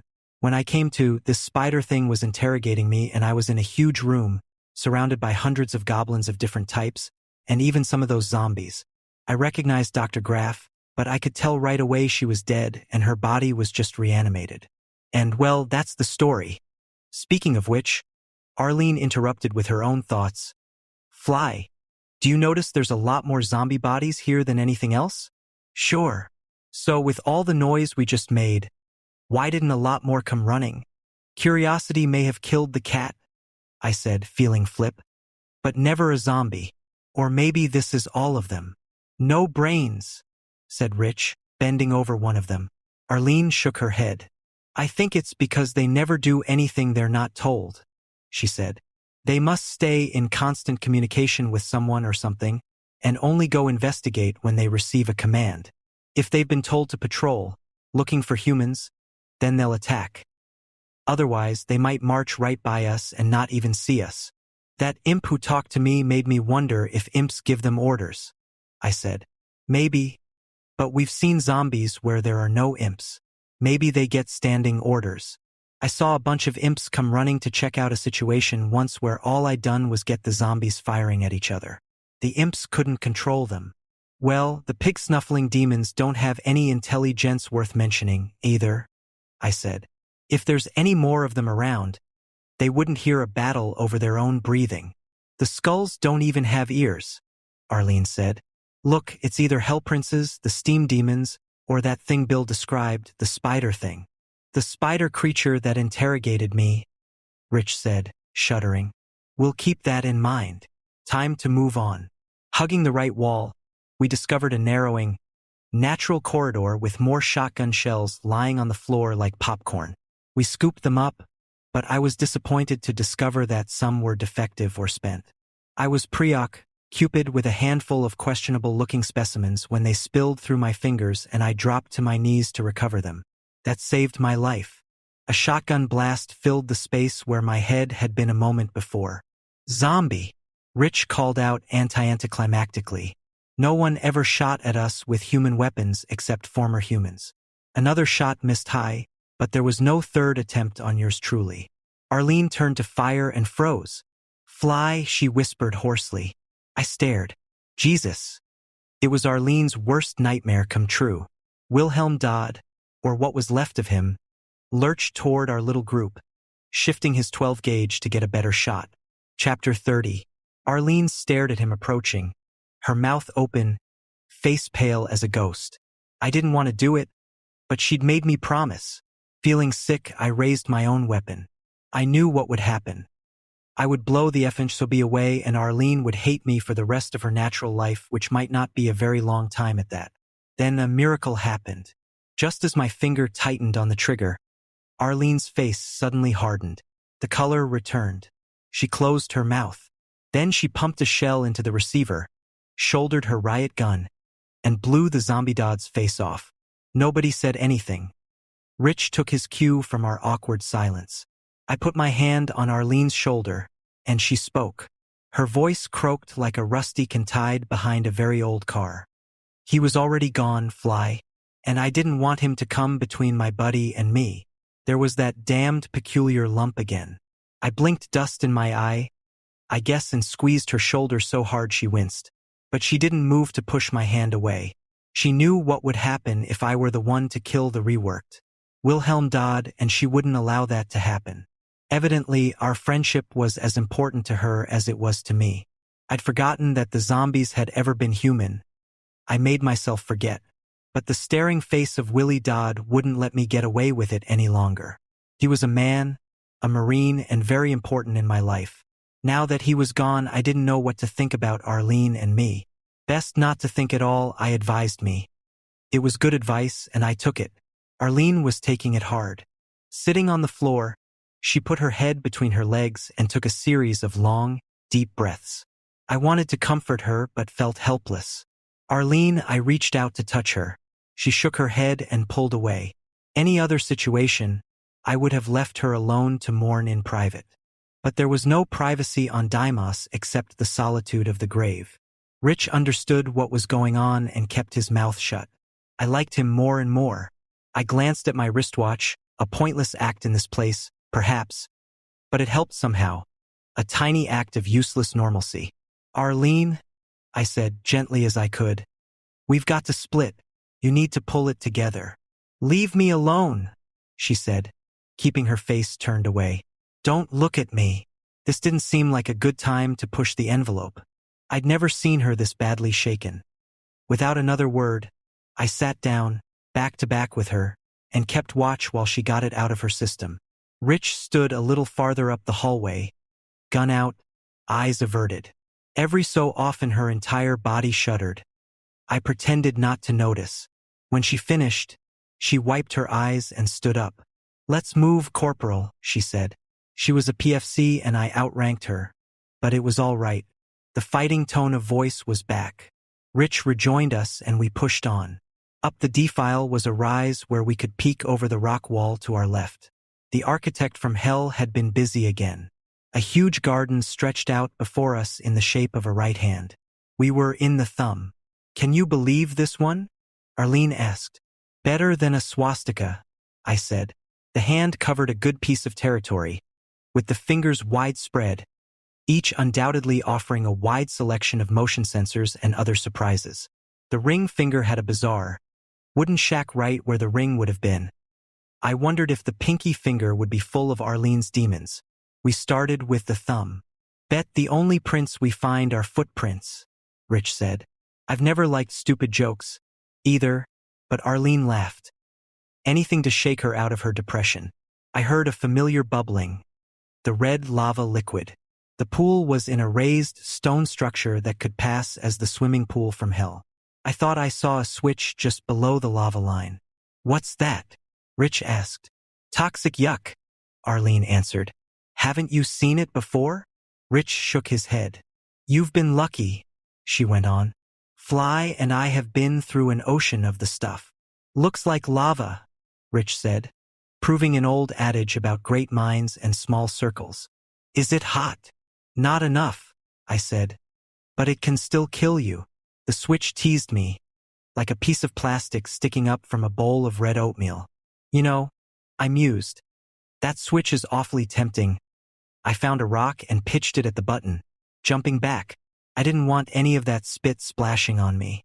I should have tried out for the majors when the 12-year strike began. First try was the charm. We heard a loud click, and a door rotated open, revealing our latest take-home pay. Another AB-10, and far more important, a pair of beautiful medikits. I would have preferred another of those magical blue health spheres, but this would definitely do in a pinch. But my heart sunk when I picked up the first one and saw the telltale signs of imp. This was not a virgin find. Tooth marks explained why most of the drugs were missing. Apparently the imps liked the taste. A hurried investigation of the kits showed that barely enough drugs had survived for Arlene. Rich helped me gather together what we needed. After cleansing her wounds with special care for the bad gash in her chest, I gave her painkillers and put on fresh bandages. Rich seemed embarrassed, swabbing at her ample, naked breasts. But titillation was the last thing on any of our minds. "How's that?" I asked. "Better," she said. But I could tell from her strained voice and pale face that she was far from perfect. Better would have to do. The dregs of the drugs proved a bonus for Rich. He didn't look so hot either. Coming down from the ceiling and snapping out of shock so quickly couldn't be good for anyone, and he'd been holding his own in combat instead of resting. I wish I could have offered him a needle of the stimulant I'd used back in the marble room on Deimos. But stimulants seemed to have been what the imps were after the vials were all empty. We were ambushed by 6 former comrades at arms and XUSC workers. For imps, 3 demons, 2 flying skulls, and a partridge in a pear tree. I'm lying about the pear tree. In the ensuing carnage, Arlene used up every rocket. But at least she could never again say she hadn't been checked out on the launcher. Arlene and I barely worked up a sweat. Rich was getting good at the game. He was a good draft pick. He'd been doing some thinking that he was eager to share with us. Arlene still seemed numb from the discovery of Wilhelm, but I was ready to get to know this new Rich better. So, as we surveyed our latest gaggle of X's, I encouraged him to speak his piece.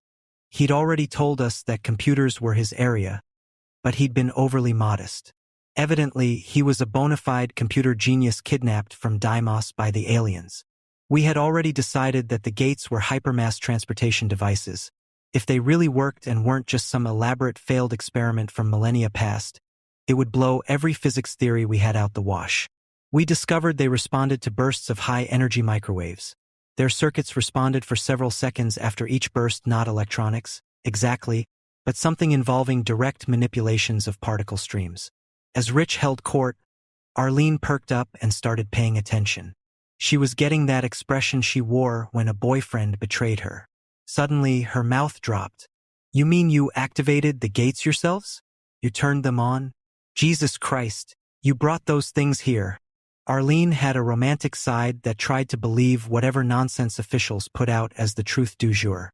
I'd gotten over that sort of silliness long before I joined the Corps. It wasn't a long-term healthy attitude for a jarhead. I think we brought these aliens through the gate ourselves, in a way," Rich admitted pathetically. "But it was an accident." "Ah, an accident," I snorted. "Well, that certainly relieves everyone of any personal responsibility." Rich continued, not noticing the irony. "I think now that whatever these creatures were, they were listening to the gates. Maybe they were trying to fire it up from their end, and until we answered the phone, they couldn't do it. But yeah, I guess we let them in. Anyway, I don't believe these are the creatures that built the gates." "That's what we figured," I said. "You got anything more substantial than a gut feeling?" "The UAC has engravings that the gate builders left behind. They are as old as the gates, showing what the gate builders looked like." He paused, trying to find the right words. "And we asked as one." "You're not going to believe this," he started. "After what we've been through, we'll believe anything," I said, launching a preemptive strike. "Well, they look like something out of H.P. Lovecraft," he said. "I knew it," Arlene said. She still looked furious. "Am I the only person in the solar system who never read this guy?" I asked, irritated. "The first one of you to talk about anything eldritch is going to get a rocket right between the eyes." "How big?" Arlene wanted to know. "Up to 10 meters long," he answered. They didn't say it, but I just know they were both thinking, "Oh, eldritch." I agreed. "I'd bet my life we haven't met the real intelligence behind this." Arlene joined in. "Bet something of more value than that, Fly. What value do you think an insurance company would put on us?" "I don't gamble," Rich said with a straight face. "And I have met the what did you call it? The mastermind. That spider thing, it's in charge. I'm positive." "Tell us more," I requested. He shuddered. I knew how he felt. Theory was one thing, close contact another. So far as I can tell, the spider thing has real intelligence, he said. It spoke in clear English. I wasn't about to doubt him after my experience with the imp back on Phobos. What did it say? Asked Arlene. Well, first it started asking me questions. It started with simple yes-no, true-false. I tried to lie a few times, but it already knew a lot and I got caught. What was its response to a lie? Rich shrugged. Didn't seem to care emotionally, but it punished me. Horrible stuff, but all hallucination. You know how you're having a dream, and you dream that you're absolutely terrified? The spider mind thing can do that. I can see why people who encountered one of those, maybe thousands of years ago, could think they died and gone to hell. He shuddered at the memory. But the fears were all unreal. And after a while I realized I could take it. You just have to accept being afraid like you've never been afraid before. But if it can't break you with fear, it doesn't know what to do next. What did it do to you? It started ordering me to reprogram all the Phobos and Deimos equipment. When I refused, it tortured me with more and more fear itself, which is what I started calling the hallucinations. When that didn't work, it hung me from the ceiling with its webbing, like it was saving me for later. I got the impression it needed to find out more about humans so it could figure out how to crack us. Meanwhile, I think it went looking for a more cooperative programmer. I'm sure it would have killed me when it found one. To find out more about humans, I repeated, feeling a chill. Arlene, do you think all this crap that's been thrown against us? She glared at me, then glared at the deck. She knew what I meant. She knew it made sense. We had been the secondary information sources. Had we given the mastermind anything useful? Modern day, I hoped not. Describe the monster, Arlene said. Rich gritted his teeth. It's like a huge brain-like thing inside a mechanical, spider-like body. What about the weapons? I asked. Ringed with more weapons than you can imagine, Rich said. I doubted that. I'd reached the point where I could imagine quite a lot. Actually, I was glad to receive Rich's news. A leader alien meant we had something to really fight. I was exhausted cutting off the inexhaustible limbs of this army. I was ready for a general. The new information cheered up Arlene as well, bringing color back to her cheeks. She and I didn't need to talk about it. We were on the same wavelength. We shared our theories with Rich, especially the one about Deimos as a spaceship and what we had discovered about the hyperspace tunnel. He had already guessed a lot. Then we continued our journey up the ring finger, where we'd seen the shack. We ran into one specter, hardly a match for the three of us. I couldn't help contrasting our casualness now with my terror at seeing my first zombie. Nowadays, I was almost blasé. We prowled our way up to the ancient, crumbly, wooded hut. Hell needed a facelift. Check out the lock, Arlene said, grinning like a girl with a Christmas of accessories for her favorite doll. I love these. Why? I asked. They take an old-fashioned key. I'll help you look for it, Rich said before I could. Hell with that, she said. I've already got one. She dismantled one of the pistols.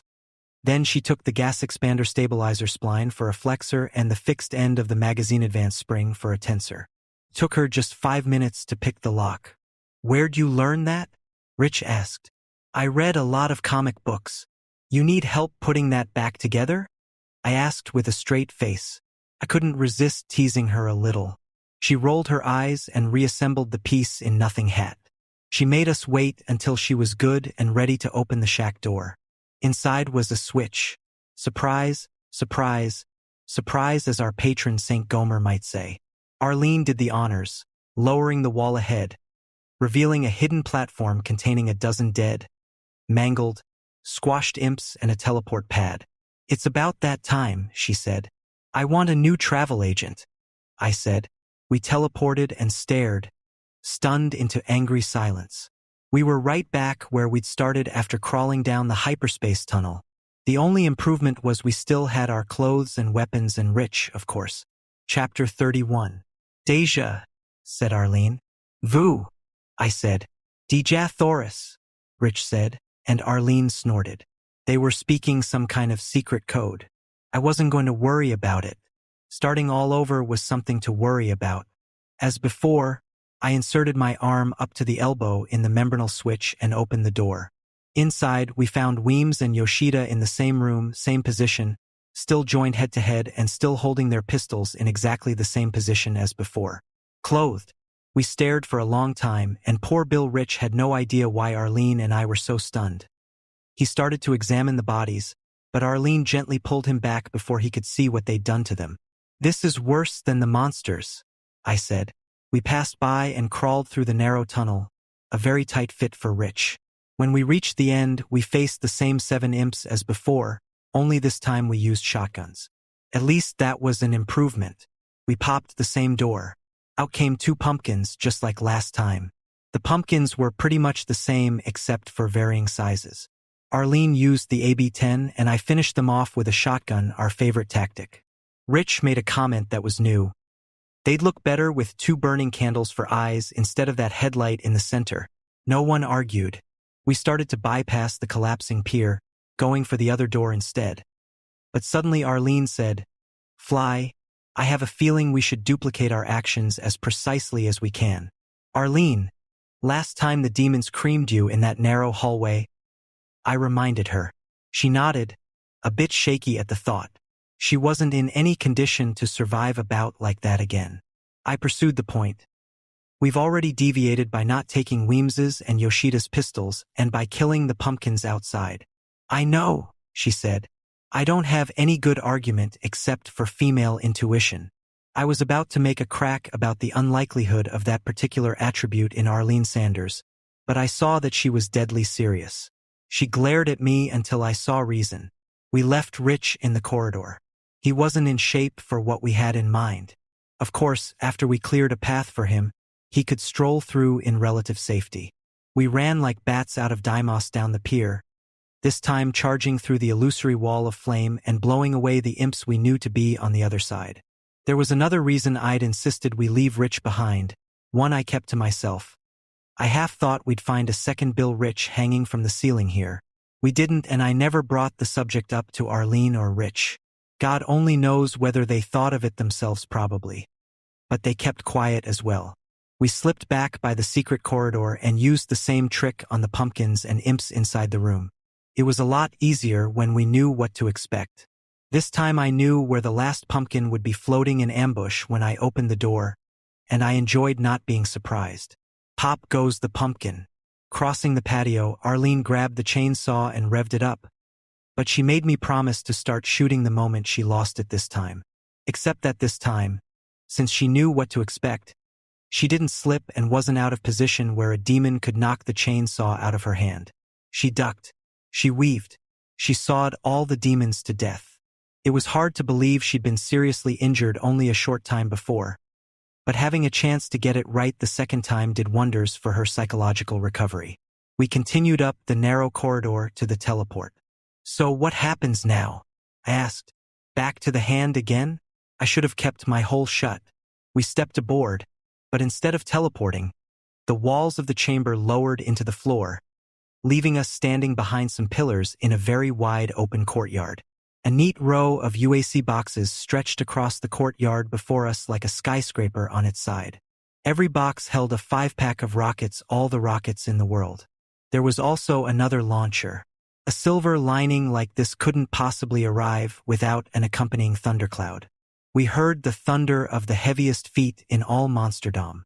Another lovely steam demon, and there weren't any convenient zero-G zones around this time. "What the hell is that?" Rich whispered, crouching behind a pillar. "That, my friend, is a steam demon. 15 feet tall, long horns, a missile launcher for an arm." "Oh, one of those," Rich said, nodding. "You know about them?" asked an incredulous Arlene. "Sure. I've just never seen one before. They ripped off my programming for an ore crusher to run the creature." His tone of voice was what you hear in small claims court, offended about business as usual. "Any way to sabotage it?" Rich frowned in thought. A steam demon was large enough to inspire frowns in anyone. "If you can get me around back, maybe," he said. "That's where the missile feeder is." "Worth a try," I said. I looked at Arlene, and she nodded. We dashed out to either side of the pillars as the steam demon spotted us. It was as ugly as last time, but not as terrifying when frozen in indecision about which target to attack. While it made up its mind, assuming it had one, Arlene and I fired rockets from opposite directions. At last, the steam demon chose the prettier target and raised its missile-launching hand. Arlene saw what was coming and dived behind her pillar. 3 small cruise missiles struck dead-on, shattering the pillar. I jumped out and shot the sucker over and over until I got its attention. As the big ugly mother deigned to notice me, I popped behind my own column. Arlene repeated the same process, out from her cover and blasting away. It was kind of like dealing with the playground bully where the stakes were real.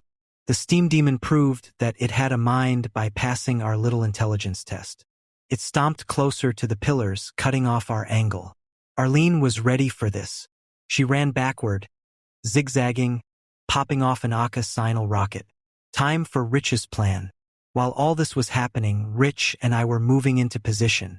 When the monster was finally standing with its back to the pillars, lining up a fatal shot for Arlene, I interlaced my fingers, bent down, and let Rich climb aboard. Heavy as he was, I could barely boost him up high enough to grab the back of Godzilla for the ride of his life. He shoved his hand into the missile-loading machinery up to the elbow. I ditched him, as agreed beforehand, and leapt to a safer position to try something else in case Rich failed. Arlene was still dodging around as if she were an actress at a producer's convention. She was too busy now to even take a shot. Besides, she wasn't going to risk hitting Rich. As for the behemoth, it hadn't even noticed that someone was riding on its back. Then Rich ripped out a cable and the steam demon noticed. It jammed its left arm back at an impossible angle. It could just barely brush Rich, but couldn't bring much force against him, not enough to dislodge him. The hand with the launcher had a better angle. The steam demon got it back, pointed at Rich, and I held my breath, expecting Armageddon. But at the last moment, rarely used self-preservation circuitry kicked in, preventing the big guy from firing into its own missile supply. The steam demon alternately swatted at Rich from both sides until our man finished his task and jumped down. Then Bill Rich started running, headed in my direction. The steam demon turned around with great deliberation and aimed its missile launcher at Rich's head.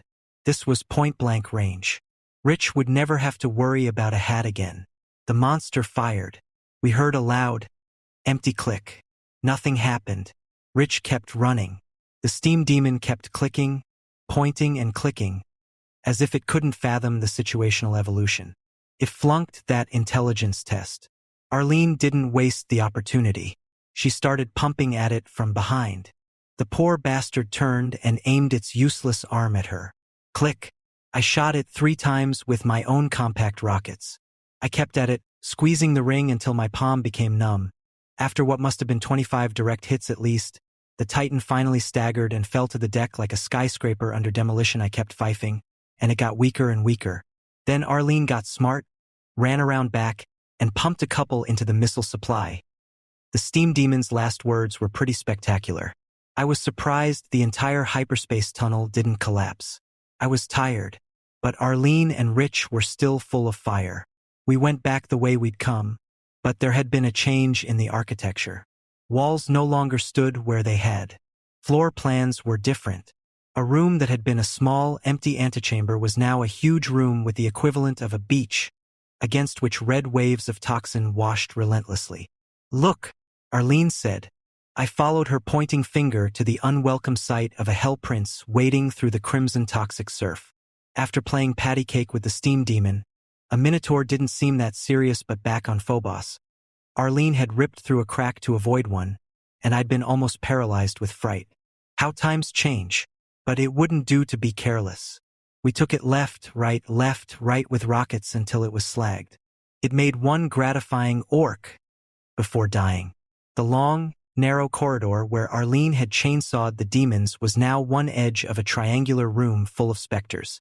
We gave that a pass, rushing through before the lumbering, invisible pinkies could avenge their more visible cousins. We beat cleats back to the door leading to the central corridor and slamming it, jamming the latch with some 10mm rounds. We didn't see anything in the corridor outside, so we went back along the secret passage by which we had exited from the room behind the illusory wall. From that room we could see that the lava lake now had a wall at the back, and next to it a corridor that offered the possibility of dry land. I was about to slog across the corridor when Rich got into the act. "Why don't you use the toxic protection suit?" he asked, pointing. "What? Where? See those coveralls?" "Ha!" I pulled one on over my armor and boots before making a dash through the crud to the island behind it. There, I found the damnedest rifle I'd ever seen, huge, gyrostabilized, and with a gigantic battery backpack. Hoisting it up, I was pleased that it was a lot lighter than it looked and considerably less unwieldy. Grinning like I'd won a bowling league trophy, I humped back to where the others were waiting. It was a good thing I followed Rich's advice on the protective suit. The toxic glop ate away at the material with a consistent low hiss for company. I started feeling lousy by the time I was out of the stuff, but at least I wasn't in pain. Arlene reached out to help me climb from the red pool. "Get it off," she said. "Your suit is disintegrating." I eagerly stripped for her. She noticed a telltale bulge under the suit. "What's this?" she asked. I looked at it. It's a big, freaking gun, I guess. "What's it do?" "I hate to say it, but we'd better find out in combat. I don't want to waste power." "Rich." He looked at the thing and shook his head. My skin was tingling after dumping the suit. We three exchanged that special expression that is only shared by those who skirt close to death. We touched hands, more than a handshake, more like taking a secret oath. There was nowhere to go but back out to the courtyard, and now I was glad we'd already popped the 2 pumpkins. We found another difference in the pattern. A new door next to the old, this one locked. Arlene dropped to her knees and fiddled with it. "Bad news," she said finally. "I can't pick this one." That was annoying. I'd about convinced myself that she could handle any of these. Surveying the scenery, I noticed a third door on the far side of the courtyard. This place was turning into a hotel lobby. "Let's try over there," I suggested. We skulked through the doorway and entered a dark corridor. I took point and no one argued. I suppose I'd become careless. I didn't notice the teleport pad until I'd stepped on it. This one was quick, but it made me feel like I wanted to throw up. Suddenly, I was standing on a triangular platform directly behind 2 pumpkins, not 2 meters away. Chapter 32. They didn't see me. That was a good thing because there was no way I could kill them quickly with a shotgun or pistol. It would take multiple shots to destroy them, and at this range, long before that happened, they'd fry me with their lightning balls. And I could forget about rockets unless I had a burning desire to be a burn ward poster boy. This seemed a fine time to give the big freaking gun, call it a BFG, a shot. Taking a deep breath, I raised this fine piece of Union Aerospace Corporation craftsmanship and pointed it at the nearest oblivious target. There was no obvious trigger mechanism, so I squeezed the hand grip. There was no kick at all. Instead, I heard a loud whine of energy. The pumpkins heard it also and started rotating. Nothing had come out of the muzzle of the weapon yet. I had just about decided I'd made a big freaking mistake when a green ball of energy exploded from the sealed mouth of the gun. The light was so bright it seared my eyes. The pumpkins screamed and popped like balloons, leaving nothing but smoking, blue and orange shreds. But my troubles were not over. I wasn't back home with my feet up. A horde of zombies poured out of cubbyholes that were like eyes stretched up and down both corridors. Funny how I hadn't noticed them until trouble came out. Exhaustion was taking its toll and making me lose my edge. I'd already dropped to my belly when I heard the unmistakable clatter of machine gun bullets ripping over my head. Who the hell was shooting now? The attack came from behind. I was tired of attacks coming from behind. Rolling to the side, staying low, I fired off another BFG blast down the corridor to the left. The results were good, a large bunch of fried zombies. I was ready to institute a firm gun control policy for all undead. I would firmly control my BFG as I fired it. Leaping down from the pumpkin platform, I bolted along the corridor to the left end, ducking into a cubbyhole myself. Old rule. When a bad guy comes out of a hole, he's not there anymore. I laid down the BFG and unslung my trusty shotgun, then poked my nose out of the cubbyhole again. Seemed like a good idea at the time. A stream of bullets came out of nowhere and I ducked back in. And at last I figured out what the hell was happening. It was Arlene. She must be firing across the hidden teleport pad, and her bullets were being ported to where I had first emerged. No wonder the zombies were confused. This was enough to confuse someone with a functional brain. She was doing just as good a job of mowing them down as if she'd been present and accounted for. Encouraged, I helped out and shot the ones who ran past my cubbyhole, hunting for an enemy. So specters weren't the only ones who could play this game. Of course, the zombies got mad and started shooting each other. They were all dead by the time Arlene joined me. She hopped off the pad and I filled her in. Then we returned to the end of the corridor where I had hidden. I'd seen a door awaiting our attentions. There was no special key required to open this one. Of course, not a hell prince waited for us on the other side. It had a blue key card in its mouth. We took it after making a fair trade. He got a whole bunch of rockets. I'm sure the Minotaur appreciated our generosity. Returning to the mouth of the corridor, we picked up Rich. We hadn't forgotten him. Rich never seemed to regret missing out on our repeated exterminations. Though he acquitted himself admirably when backed into a corner the perfect civilian. He'd have done well at Lexington and Concord, provided there wasn't a lot of running involved. The three of us trucked back across the courtyard to the locked door, and none of us was the least surprised when the key unlocked it. Inside was a single, ornate teleport pad. We blinked into existence in a vast room. A huge, open pit with a narrow catwalk running around the periphery. Our eyes watered from mist in the air. The place stank of boiled rock and the walls were the color of dried blood. And everywhere was the stench of sour lemons.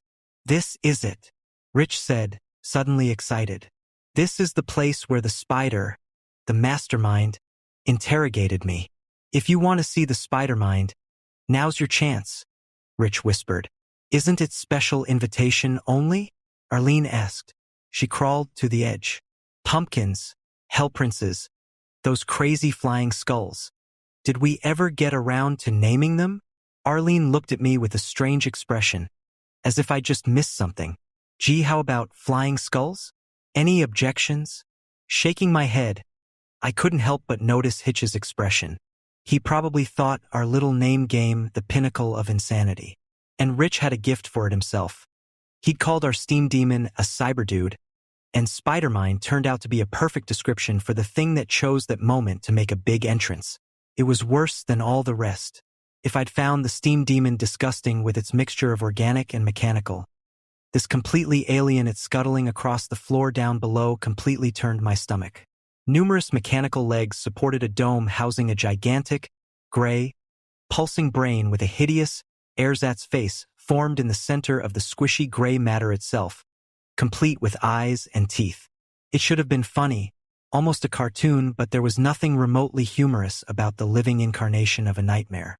Its appearance was so unnerving that one could easily neglect taking inventory of the most important thing: its weapons.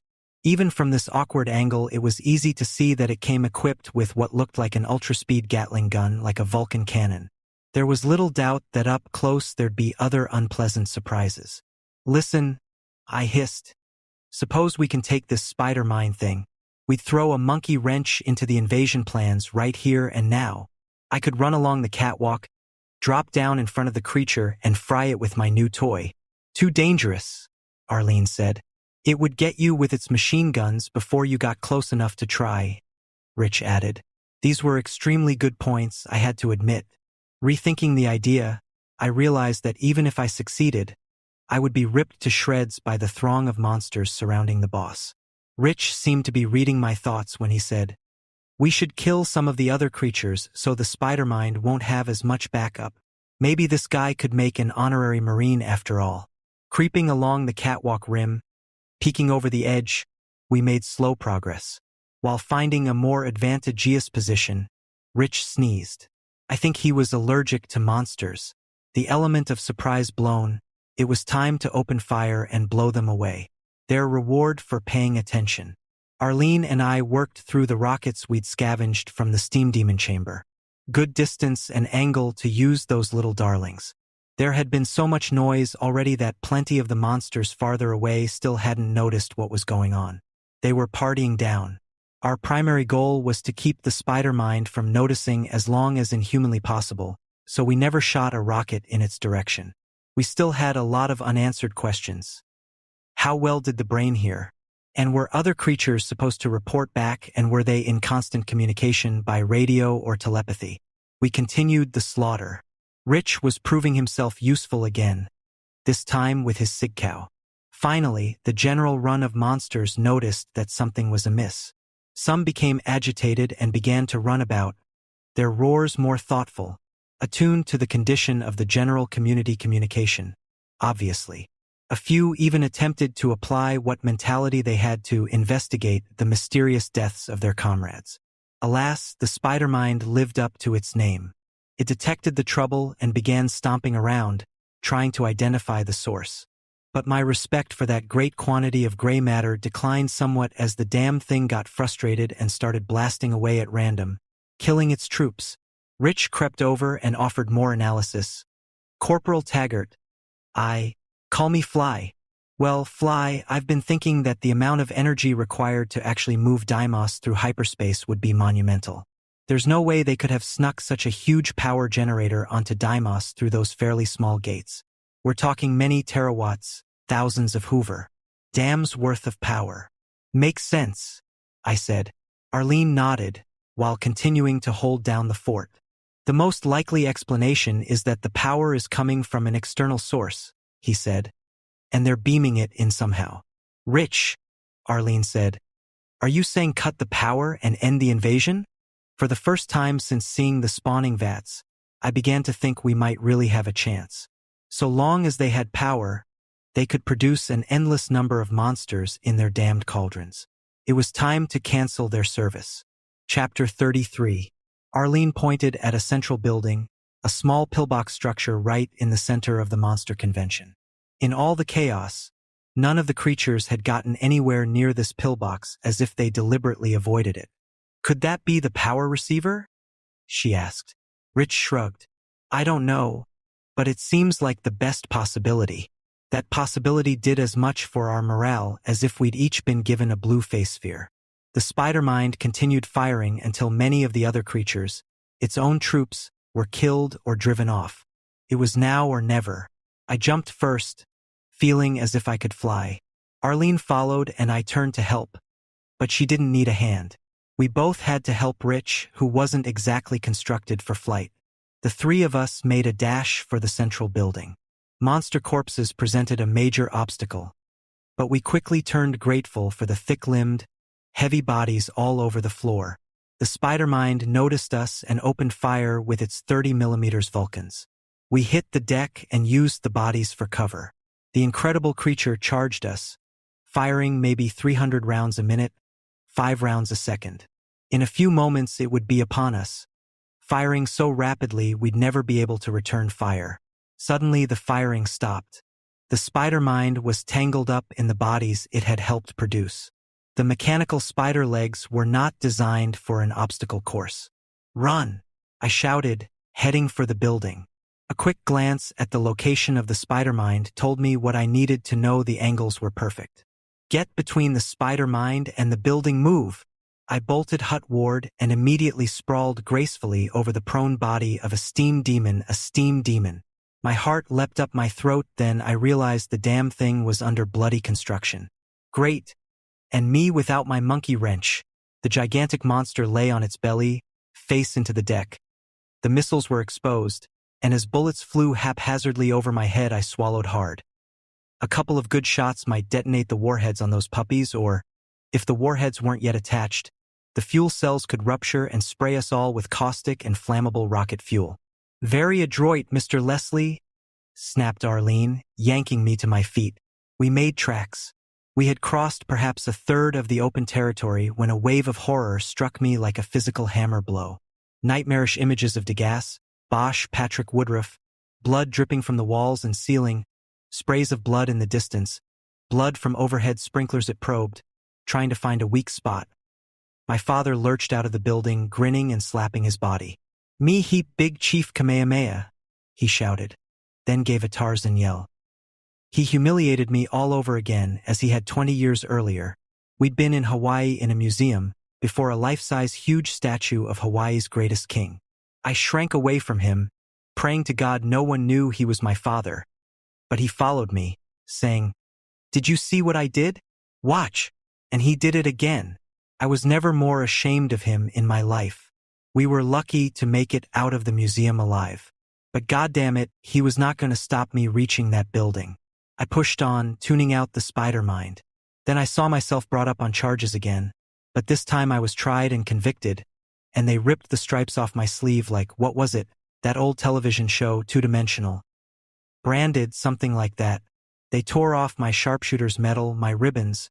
Finally, the eagle and globe that told the world I was a Marine. But I gritted my teeth, and through my tears I told myself that I knew I was a Marine no matter what, and Arlene would never let me forget it, even if I tried. My feet never stopped. God knows what horrors it sent to Arlene and Rich.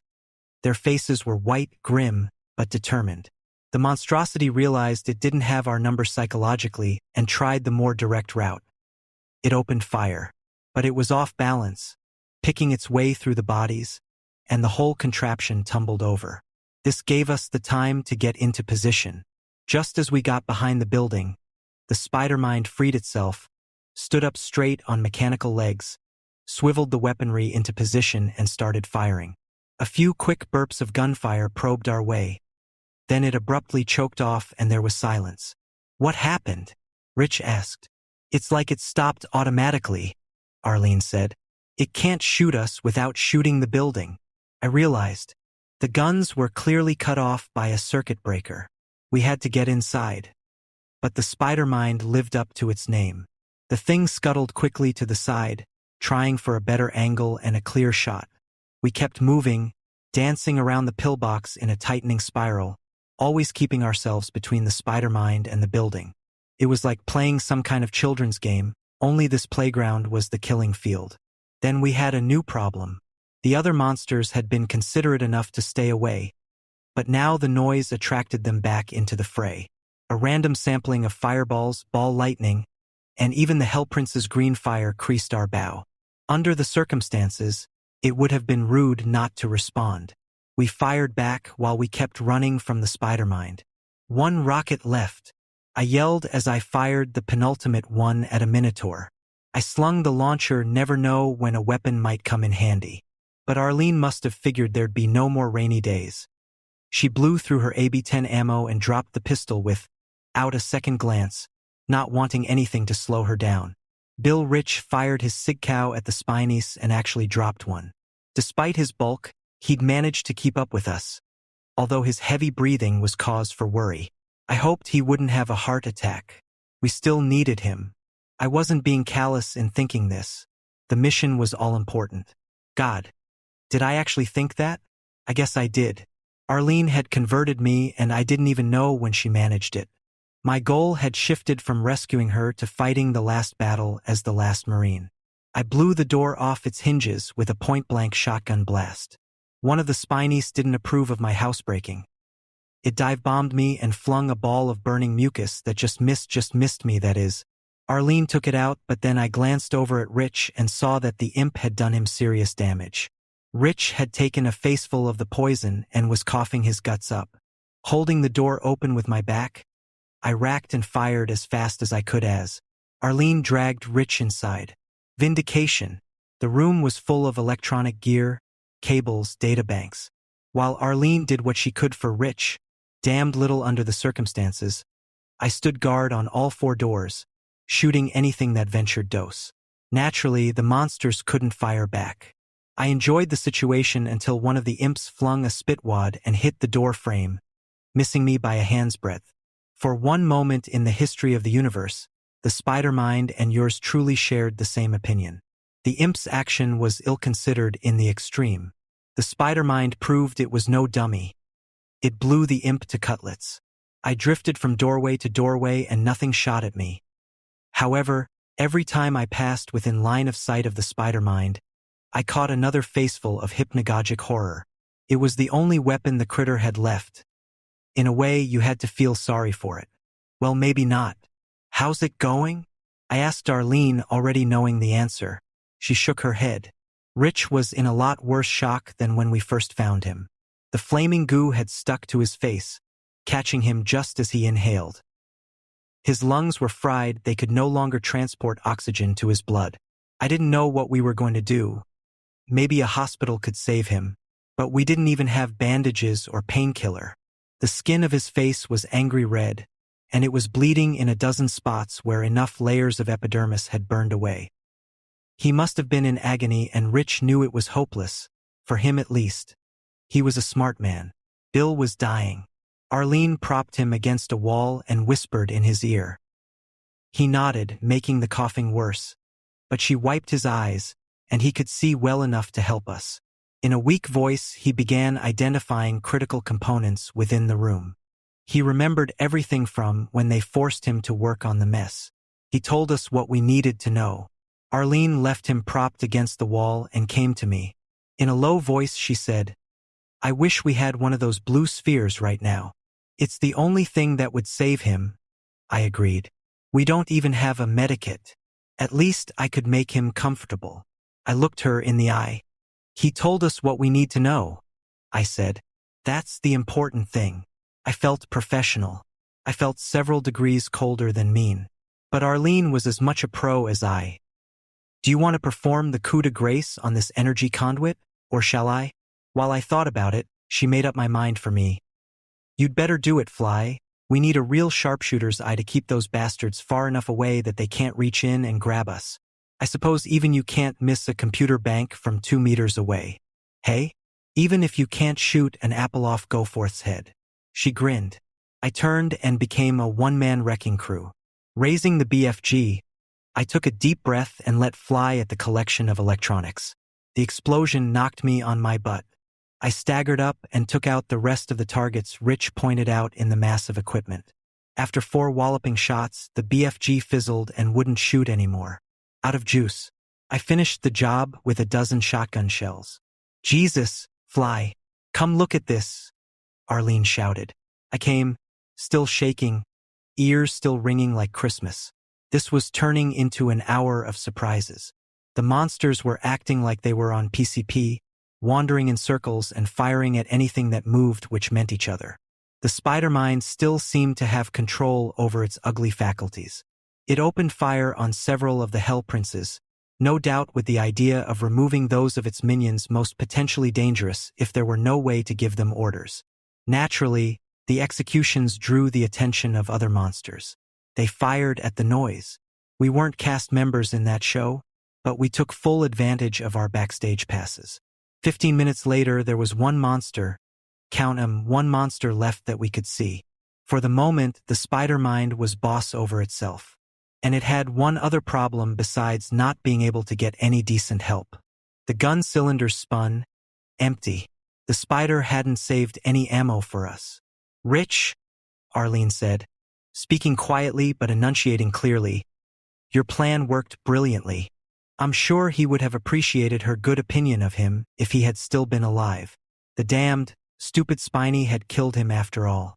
I stared at the dead face of Bill Rich, the captivity and torture survivor, comrade, the man who gave us a real chance to defeat the alien invaders.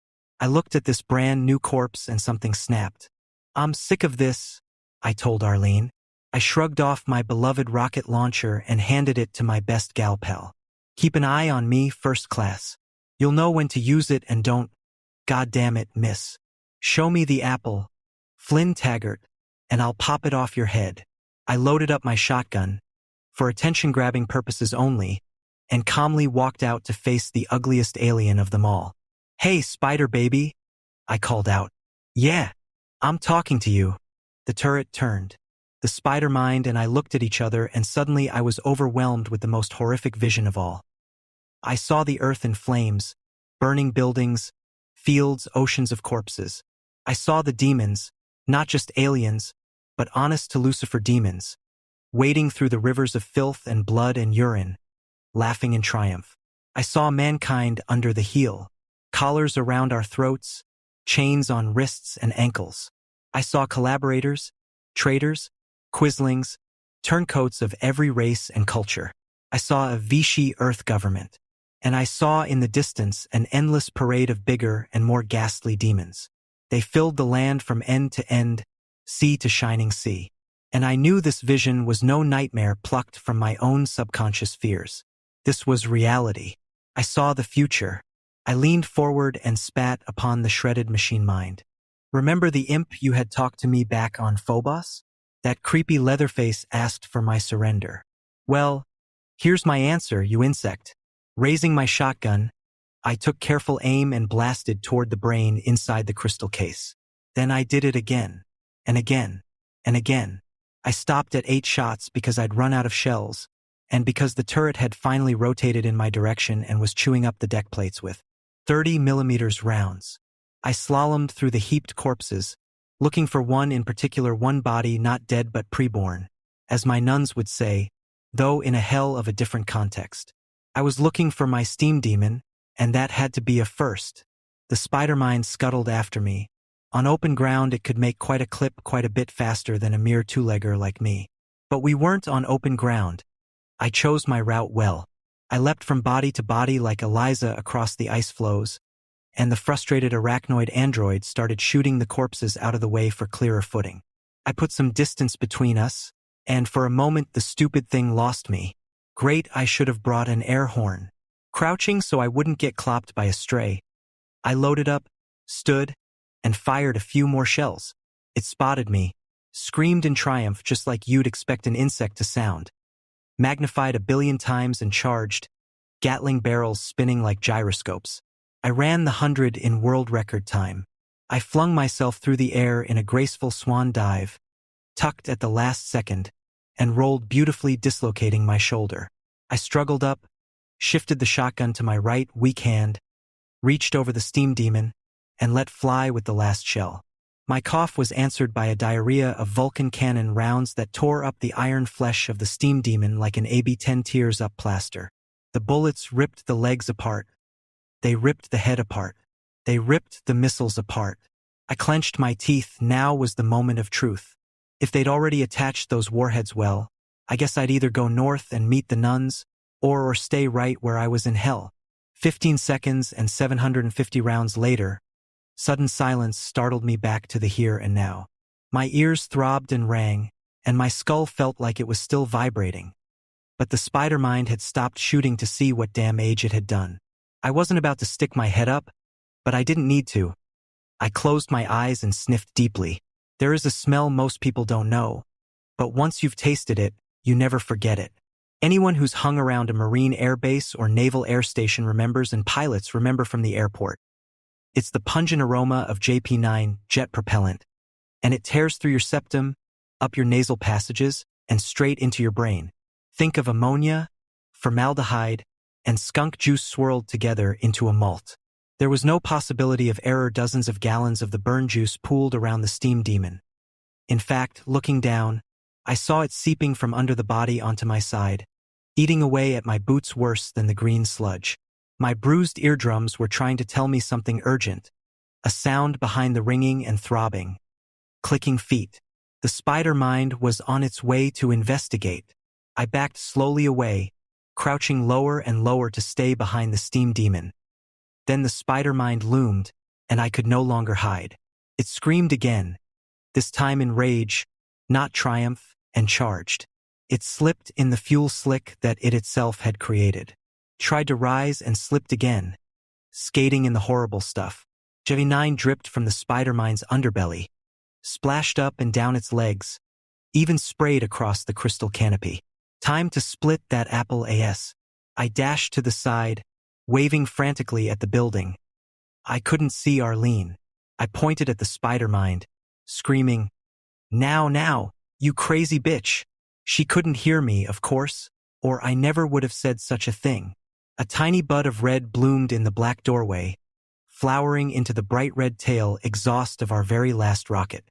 I hit the deck, hands overhead, belatedly wondering whether any of the jet propellant had sprayed on me. I barely heard the explosion through the ringing, but the force kicked me in my dislocated shoulder. After a moment with my eyes shut, arms locked over my head, I ventured a glance. The spider mind screeched and skittered, joyously engulfed in bright white flames, like one of Weem's monks protesting the war in Kafiristan by immolating himself with burning gasoline.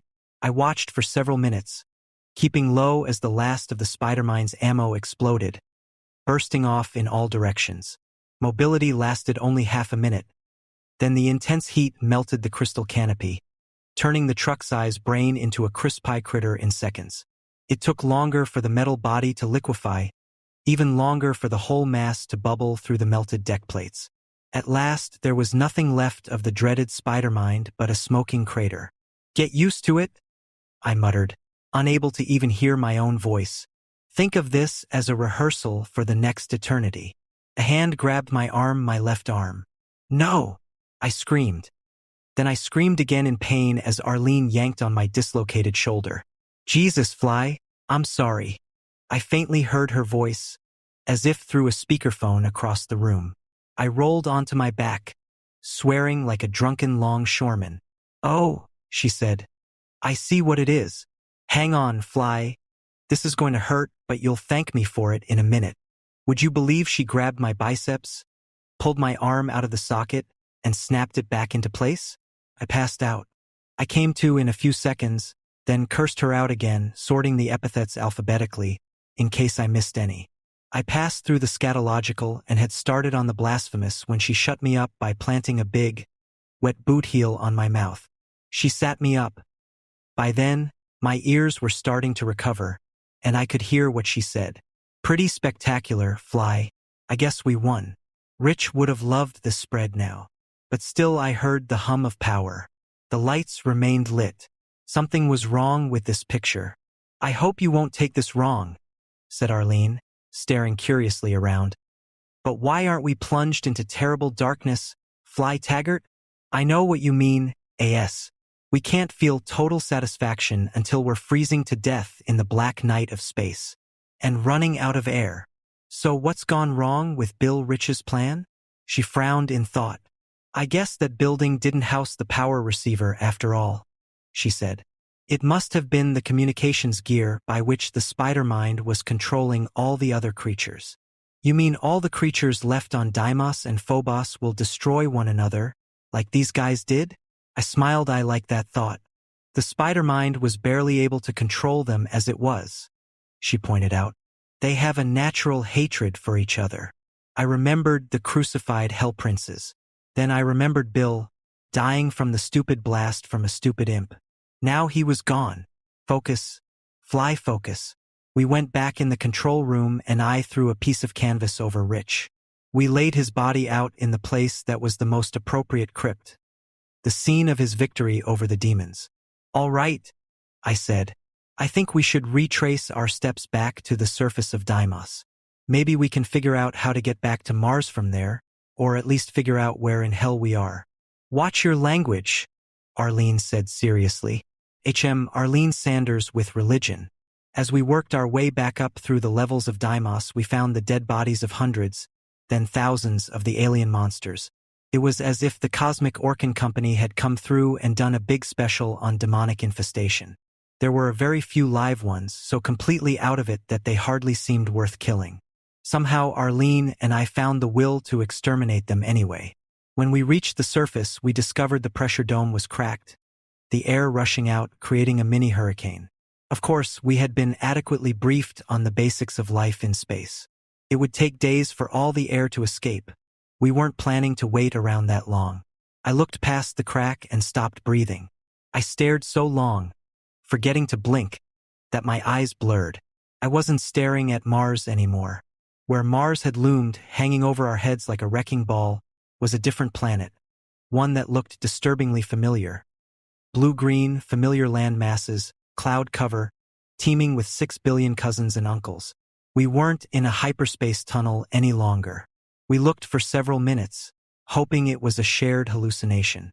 At last Arlene said, "I guess we know their invasion plans now." As I stared at Earth in the skies of Deimos, through a cracked and broken pressure dome, I felt a queer sense of dislocation, as if I were no longer sitting inside my own body but standing alongside. I shook, as if I had a terrible fever, mindlessly clutching at my uniform, Weems's uniform. "Well," I began feebly. At least we stopped them. Did we? She reached out as if trying to pet the planet.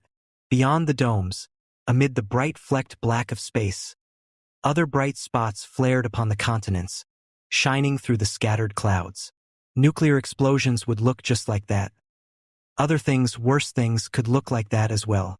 Jesus, they've already invaded, Arlene said, hope draining away from her voice faster than the escaping air. I took her by the arm and said, "It's not over, Arlene. We've already proven who's tougher. We won't let it end like this." But we had no ship, no radio, not even a really long rope. We were stuck in low orbit around Earth, a mere 400 kilometers away, hanging over our heads like the biggest balloon we could ever hope to play with. I shut my eyes tight, then opened them. How would we do the impossible? How could we jump 400 kilometers to Earth and kill the orbital velocity? We didn't say anything for a very long time. We watched the white spots appearing over the northern hemisphere, over the hot, blue oceans and cool, green hills of Earth. Suddenly, Arlene gasped. Her eyes opened wide. "Fly, I have it." "What?" "I know how to do it." "Do what, damn it?" Her lips moved, silently calculating. Then she grinned.